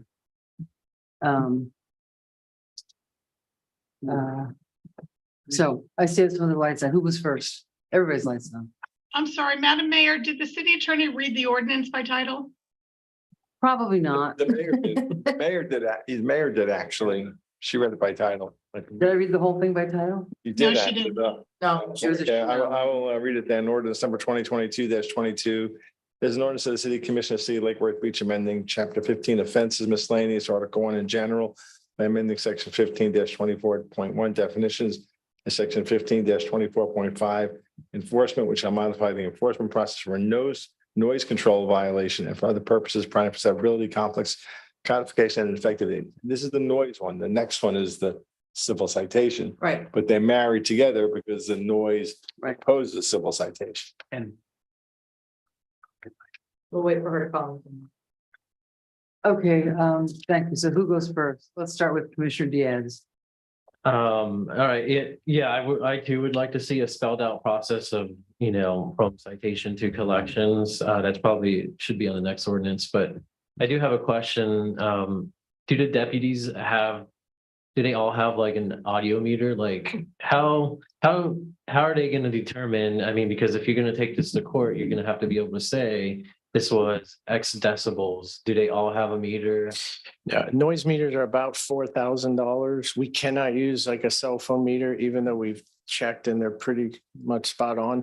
We have to have it certified and calibrated, I think once a year, like a radar gun. So, and which is another additional cost. We have 3 and we're trying to get a 4th. We have 1 for each of our downtown entertainment guys because the bulk of them come from the downtown and then they're usually available because they're not patrol deputies. So one of them will go first. And if one of them's off or one's being calibrated, we keep one in the sergeant's office. But that is an issue. If they weren't that much money, I would try to get more deputies those, but that's a lot of money for, I mean, it looks similar to this with the device on the end.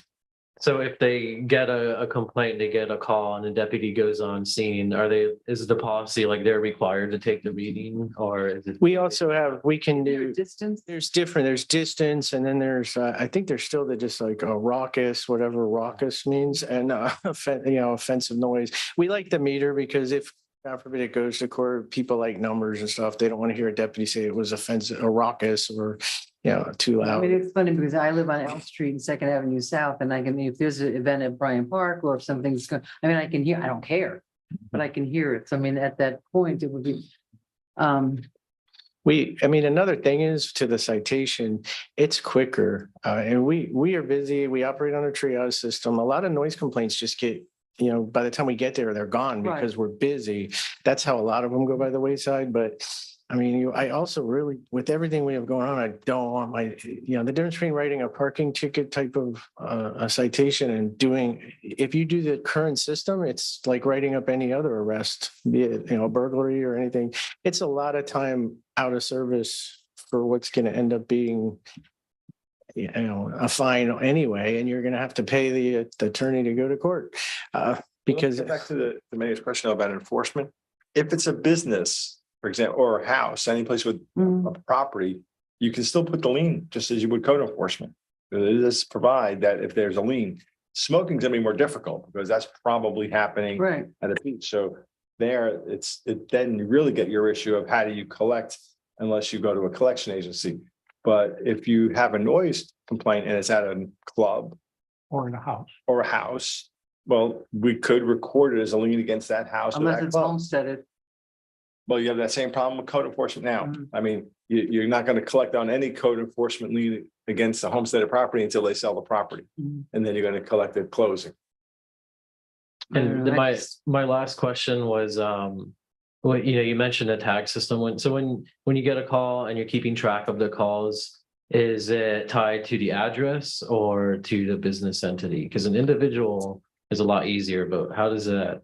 It'd be the address. We both know that this isn't perfect, but we've struggled with noise for years. And it's an effort to try and put a tool in their toolbox, actually. Could we write into something about enforcement into the ordinance? We could adopt a policy. I don't even think an ordinance, you can have a policy that says anybody that owes more than X dollars is going to go to collection. Like you're trying to collect any debt. And particularly if it is a residence or a property, we can file the lien just as we code enforcement. So this is only for noise. It's this one. No. This ordinance that you're looking at right now is the noise ordinance. And it refers back to imposing a civil citation and it gives the law enforcement the ability to issue a citation. And it's got the mayor said, that's a lot quicker or easier. Here's your citation, here's your ticket. show up for the magistrate. They always know when the magistrate hearing is. You can have the return date right on the ticket that says September 1st, 19, whatever year it It is. just seems more appropriate. I mean, you could be going 97 miles an hour down Dixie Highway and I pull you over and it's a ticket and you drive away. Or you could have a loud house party and you get it's a criminal citation, no different than an NTA for narcotics paraphernalia or something. To me, that's a big step up. Speeding talking is about more school serious. citations, not- No, well, it would be now. Right now, it's criminal, period. But we're making it civil. And it would be civil. It would be more like a parking ticket. Okay, Commissioner Stokes? I completely support this because I agree with the captain. I'm not trying to send people to jail for failure to appear and some of it's businesses. And I don't know if there's some way we want to, in the future, if there's a way to separate that out or other things that can be done there, especially if they're renting and not owning. I don't know all the details of that, but for a house party, for people that do a failure to appear or anything, I just think it's overkill. I do have a question. I haven't found it, but maybe it's in here. Is there like, okay, step one, does everybody get, they get an automatic warning and then the next? Warning, fine. I think it's changed and we worked on this a long time ago. It was warning, fine, bigger fine, criminal. And that's why I like keeping the criminal in there for the businesses that say, hey, I just got to pay a fine every Friday and I can have a giant band. No, we want them eventually, then we have no problem writing, the bar owner a criminal court date. He's had a warning and 2 tickets and he still doesn't give it the program, then I have no problem with that. I think that's appropriate. And is this a class 5 infraction or I don't know the different That's classes? in the next, Because it the says, next ordinance. I know, but it said in the other one, Right. it tells you the amounts. We added a class 5 for $500. which Only for right- noise Right now, your cap is $250. So this increases your cap for any class 5 violation. Which is the highest violation. So I'm just, when we say, I just would like the details of a warning, a fine, a bigger fine, like what are those increments? That's what we had in there. That's in the Yeah. next ordinance. It's maybe the next ordinance. At the time, I believe we had 100 and then it was 300 or 400 and then it was criminal. I don't know what made the final cut. Yeah, line 153, next Right. agenda item. All right, I was looking ahead of that. Yeah. And Yeah, it starts. Okay. so is that, does that Yeah, class, right, does that mean the first time, second time, third time? Well, if you read it, yeah. So it's $50, after you get the Okay. warning, $50, then 75, then 125, then 250, and that had been the cap. Now the cap's up to 500. Okay, So that's 5 strikes. That's 3 strikes. That's 5 strikes. Mm. And believe me. I'm Mayor, sorry, I think this is way too easy, but. I think that the that's me. first time somebody even gets especially house parties, if they get a $50 fine, that's gonna wake them up, because right now they're used to warning, warning, warning, warning. So now they're gonna get a warning and then it's gonna be like $50. And I'm sure it'll tell them next time we'll go.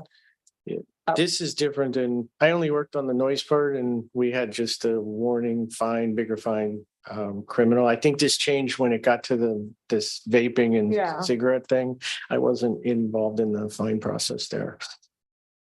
Okay, so Which one? we're on 2022, we have one public comment. All right, do you have something to add? Yeah, I had some, I don't know who's it. Just keep going. On this one, section A.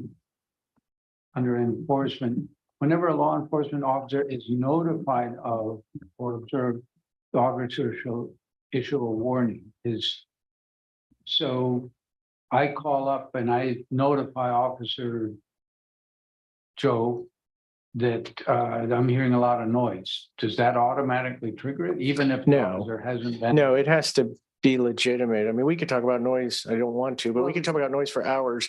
A then lot we of send times the it sheriff doesn't out. meet.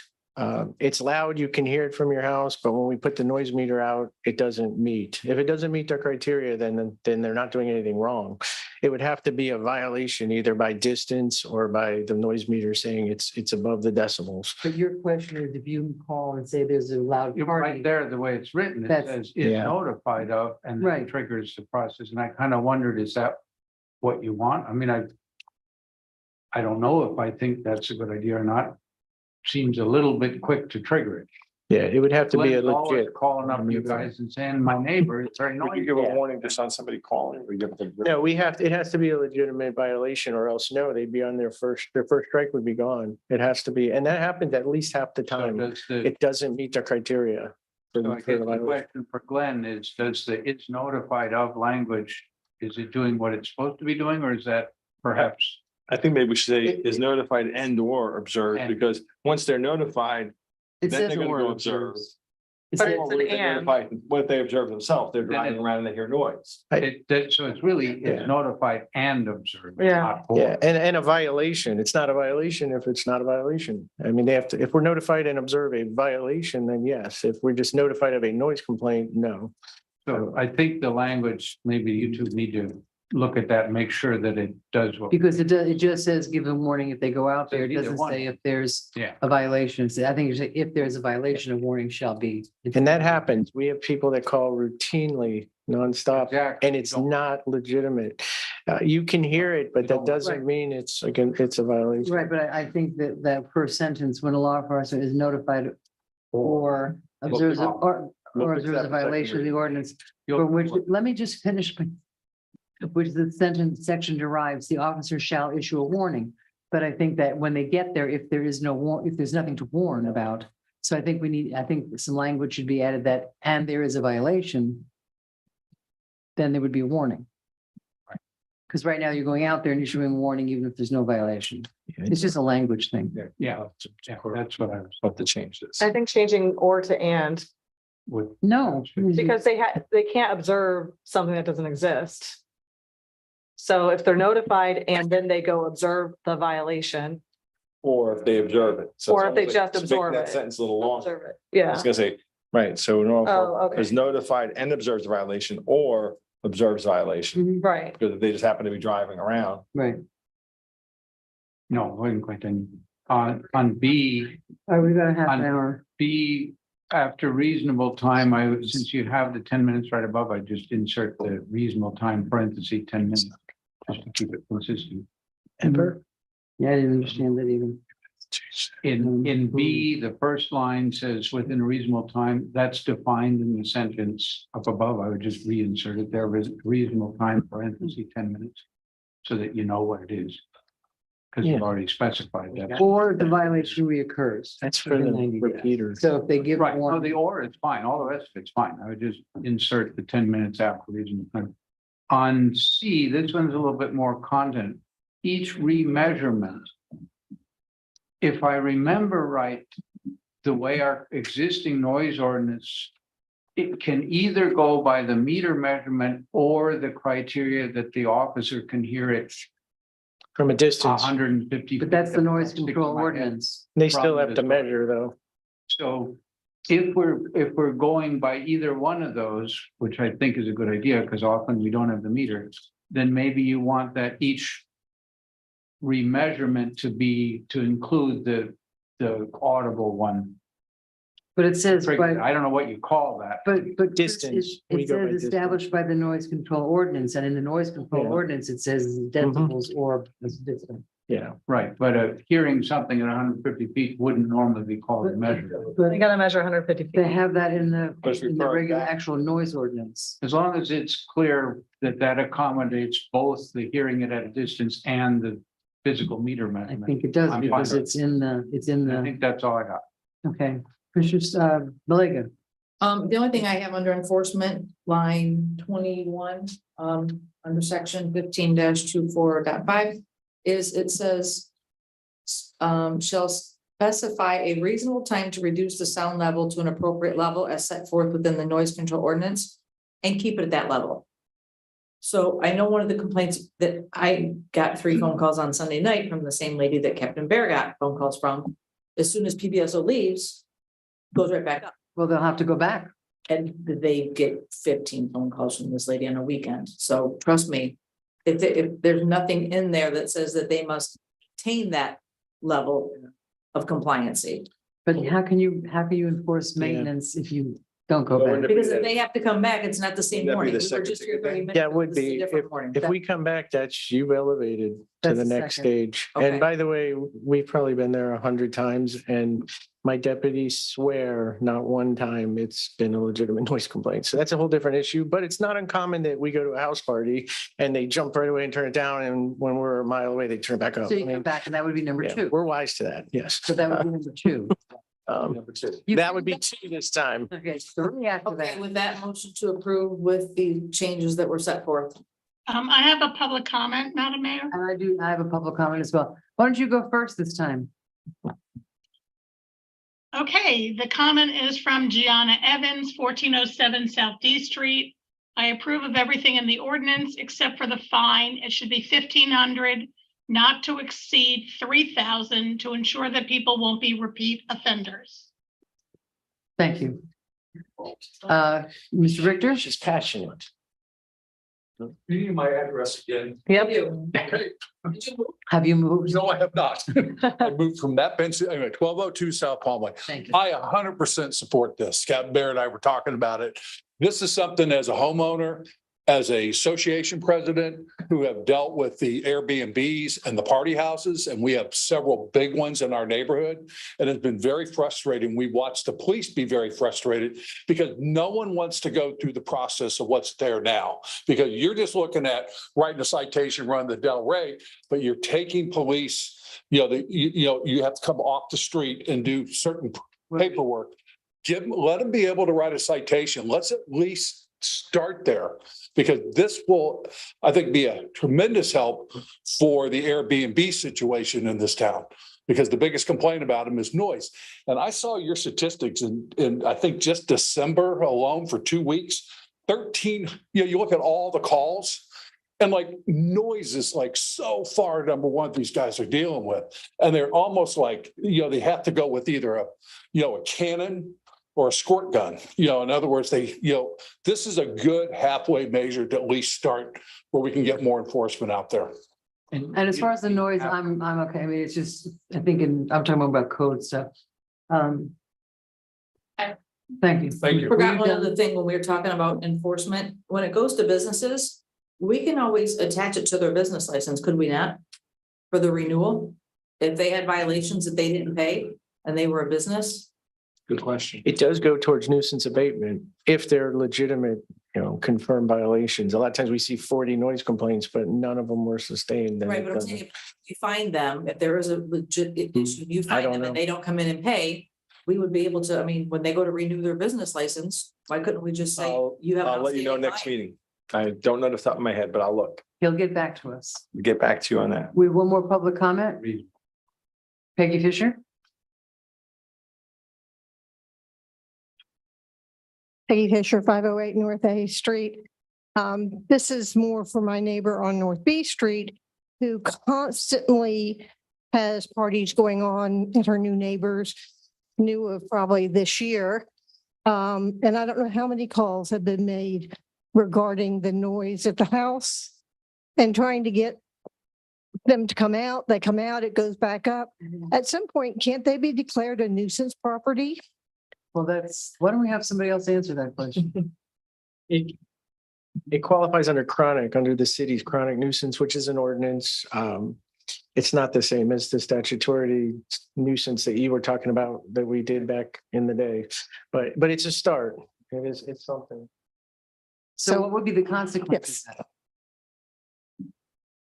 As in, let's say it's a residential rental and they This have is a parties all the homeowner. time. What? It's the owner? Yeah. Or let's say it's a homesteaded property and this is a problem. What's the consequence if they have a party every third day?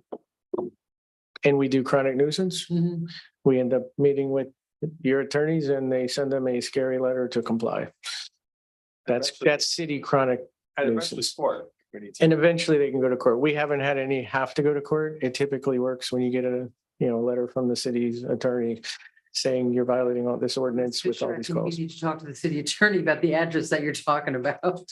Yes, because the last time I've gone over and asked him, and I live over and behind, and I can hear the music at 1 o'clock when I'm in the farthest corner of my house from them in bed with impact windows. But the last time my neighbor went over, an hour later, they got a cinder block thrown into their Well, backyard. That's, So I will meet with you. okay. Okay. It is. Okay, do we have a motion? We did. Light Oh, on? yeah, Is your well, light on? I'll second with the amendments discussed and Oh. and the next agenda item, looking forward to talking about that one with the collections and whatnot. But I just wanted to highlight, because we all get those calls and emails as well, and this is definitely something that I think we're gonna have to be conscious of as a city to make sure we lead by examples with our own events and things like that. Have we not been? Well. Yeah, but it's just something to be conscious of, because like you said, I've gotten many calls about, something happening at Bryant Park and you can hear it from Dixie. And, As long as it sometimes, ends at the right time. right, so. Okay, so do we have a motion and we have a second? Do we have a vote? Yes, let's have a vote.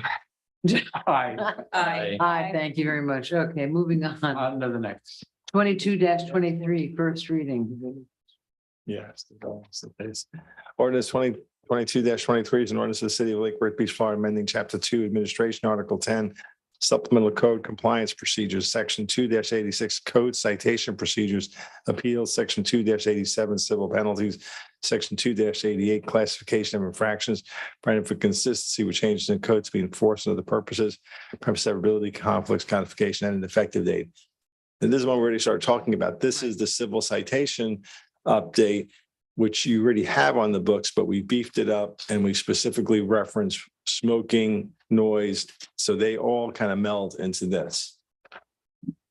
Okay. I see a light on, Commissioner Malega. One thing I would like to see in here is, language in between 113 and 120 in regards to the special magistrate after being on the citation shall make a determination, blah, blah, blah, blah. I would like us to give the opportunity for our community members to be able to do community public service in lieu of the fine if they don't have the finances. And who?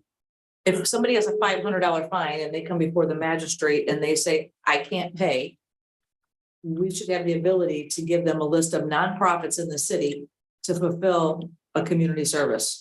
And who monitors that? So Up to the magistrate. we have tried this actually in Belle Glade. And it's had somewhat mixed results, because you go back to what Captain Bear said, if someone doesn't comply, then you get the notice to appear, and then you get arrested because you didn't appear and you're not criminalizing something. So, and then the other problem is tracking it. You generally have a staff person who's going to now follow up. So I think we could talk about that, but Magistrate, I mean, the magistrate, if I'm standing before the magistrate and they say, well, here's your ticket. And you say, I'm out of work, I don't have a job, how am I gonna pay this? We should have tools in our toolbox to say, you know what? You committed the offense in the city of Lake Worth Beach, we're gonna give you the opportunity to work this off through one of our go clean the lagoon with the lagoon people. I mean, we should be able to say, here are options for you to fulfill. That's my only thought process. I think it sounds great, but I don't know how we would make that happen process wise. I know. It would have to be a report that came back from the nonprofit to the magistrate the next month. But if they don't do it, I mean, it would be, if you don't do it, then the fine goes back to effect. You've got 30 days to do it. If you don't do it in 30 days, the fine. And isn't there when kids do their school hours, they have to have you sign off on a form. Right. It's for Healthy Lake Worth Beach, we do it all the time. Right. That the magistrate would give them a form, here, you've got 30 days to complete it, or 45 days, and you need to bring this back to us. I just think we should give people an option who may not have the wherewithal. Or maybe if they find out that the fines are really high, they'll be quiet and won't smoke on the beach. That's a good, I'm just. Yes, Commissioner Diaz. I mean, yeah, I could always use more volunteers and you sign off with our EIN. I think that's up to the magistrate though, right? That's the whole point of having a hearing is they go up and say, I can't pay this fine. Then Well, right now, there's no option. does it does that need to be, that might be a question for Glenn, does that really need to be in the ordinance, or is it the magistrate that? That would be, as a. Correct me if I'm wrong, when Alex and I were crafting it, they said they have to have a due process. If I rate you a $100 fine for noise and you want to challenge it, you have to have a due process. The previous ordinance, when it was this way, before I got back here, it would go to your code magistrate. They had to have an option. If it's criminal, it'll go down to the Well, we do criminal have a courthouse. magistrate. That's different. But yeah, these would have to be a way where they could come before the code hearing and say, I got $100 fine for noise and I wasn't being loud. And I would think at that time, maybe he could, if they ended up guilty, say, hey, you can do 10 hours of community service. I just don't know who would track that. My suggestion would be, I mean, I think we would have to put it in the ordinance that there's an alternative to a fine and give them, I would say 30 days, not 45, because then that's 2 months, because there's only a magistrate hearing at the end of the month. And if you don't comply, the fine goes into effect.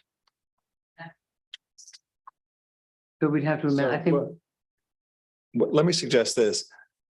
Let's put that off for a different day, because my one question would be, is this only going to be for people who have noise or smoking issues? Right, I Or are you think going to have it this should be option for, again, back to Not Bug code Lake, the enforcement. ordinance there was if you had an open container violation. Right. So what violations are going to fit in the category of community service? Back to both Carmen and Captain Bear. How are we going to track this? Is it the honor system where you go No, to they adopt have a to bring family proof and they back bring in a back a month. piece of paper from adopt a family that we know not forward? Yeah. Then A month So- later, you show up to the magistrate's office with your signed thing. I don't think many people will do it. I just think we need an option. That's all. show the document. So I mean, I think we can figure something out, but I don't know that we can figure it out on the fly Right. Yeah. tonight. And my last question / comment, probably similarly, we can revisit this when we revisit that part is, the mayor's suggestion of, should we lay out in the ordinance the process of citation to collections to make sure it's consistent? yeah.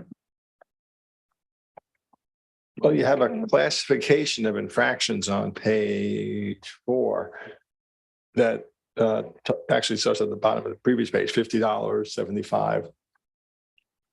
Right, but for example, class 5 is defined as repeat violations involving noise, referring to the code of ordinances, but do we also need to say, if you have 5 violations or whatever, X amount of days you haven't paid it, then the next step is it will go to collections. Mhm. Just so that people know. I mean, and we're, class 2 violation of property maintenance, solid waste. I mean, so if somebody trashes their house or their fence is down, we're gonna fine them $75. Class 2 It's a infraction. class 2. $75 plus a reinfection fee. So it sounds like we're gonna give them a fine of $75. But they still have to come into. Remember, most of this ordinance is already in place, right? What's not struck through. I Well, we mean, haven't looked at it that closely. right, we haven't looked at it in a long time. So, this was intended to create the tool for civil citations for smoking and noise. Obviously, once you open up this ordinance, you start looking at a lot of other things. Are the fines appropriate? Is $50 the right minimum? Should it be 25? Is 75 the right second jump, or should it be? So that's, to me, a whole different conversation. See, you open up the door. You open up the door and And see what that's what comes in. happened. And we're happy to have all these conversations. I just know that Captain Bear has been chomping at the bit to give a tool to take care of noise. All right, so I think we're proposing is passing it tonight and maybe amending it, but Commissioner Stokes has a comment. Yes, I'm hearing. I think the boy had his light on first. But go ahead with yours. Mine's really- Oh, I didn't see that light, okay. Okay, I just wanted to double check. So for class 1, so does everybody get an automatic warning? Because I'm not seeing it.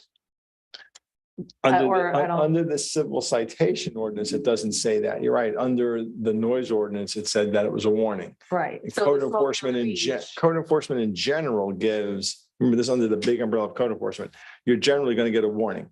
But I would imagine in the law enforcement and code enforcement world, if something is serious enough, you could jump the line and you may get right away a fine if it's a significant enough issue. Well, I would like Just- it clear that their first time smoking somewhere, you get a warning. That'll be in the smoking ordinance. So that's, So, because we don't have smoking ordinance in front of us. because, all right, so that one said refer to this ordinance, so we're, That's why this package is confusing, because you have 3 different ordinances. Yeah, We're trying to okay. mesh them all together. so in there, it will say warning, and then on your second one, you jump over here. Because it does say that in noise, Right, and I believe it says it in smoking. Okay, okay, thank I'll you. double check that for smoking. And to me, it's not entirely clear. But maybe it's just because I'm not versed in all the class, but so the first violation or the second violation, I guess the first one's a warning, then the second time you get caught, it's a class 1 violation. And It then the doesn't say third time. warning. you I get don't see caught- warning anywhere. And class 1 violations, class 2, they also have different parts of the code. So for example, if you're doing work, jump down to line 181, 182, class 3. If you're performing work without a permit, that's more serious, at least the Right, commission in years past have determined that's a more serious offense, and you're going to get a higher fine the very first time you're doing work without a permit. right, That's important. but it doesn't say, or your third violation of a previous class. Is that just how we understand, like, every repeat offense, just you move up a class or So down? in general, in code enforcement, put the civil citation Okay. aside for a second. If I didn't cut my grass, right, and I get if I get a code enforcement, not citation, I'm Right. gonna go to the magistrate. The magistrate can say, cut your grass, you're gonna fine you $25 a day. And after 3 days, I cut my grass, I get a $75 fine. I'm now in, all remember Animal House, double secret probation. Okay, so now you're in double secret probation. Now you're a repeat violator. Right. So if you do it a second time, the fine can start immediately. You don't even have to wait for the No hearing. The warning. magistrate could say your fine is actually retroactive to the date the code officer cited you because you are in that double secret probation. But it's a bigger fine. And it's, If you move it to could the be a next bigger class. fine. Exactly. All right, it's just to me, the way that this is spelled out isn't entirely clear to a lay person. I just want to make a motion to approve with the amendments only because of time, not because of any other reason.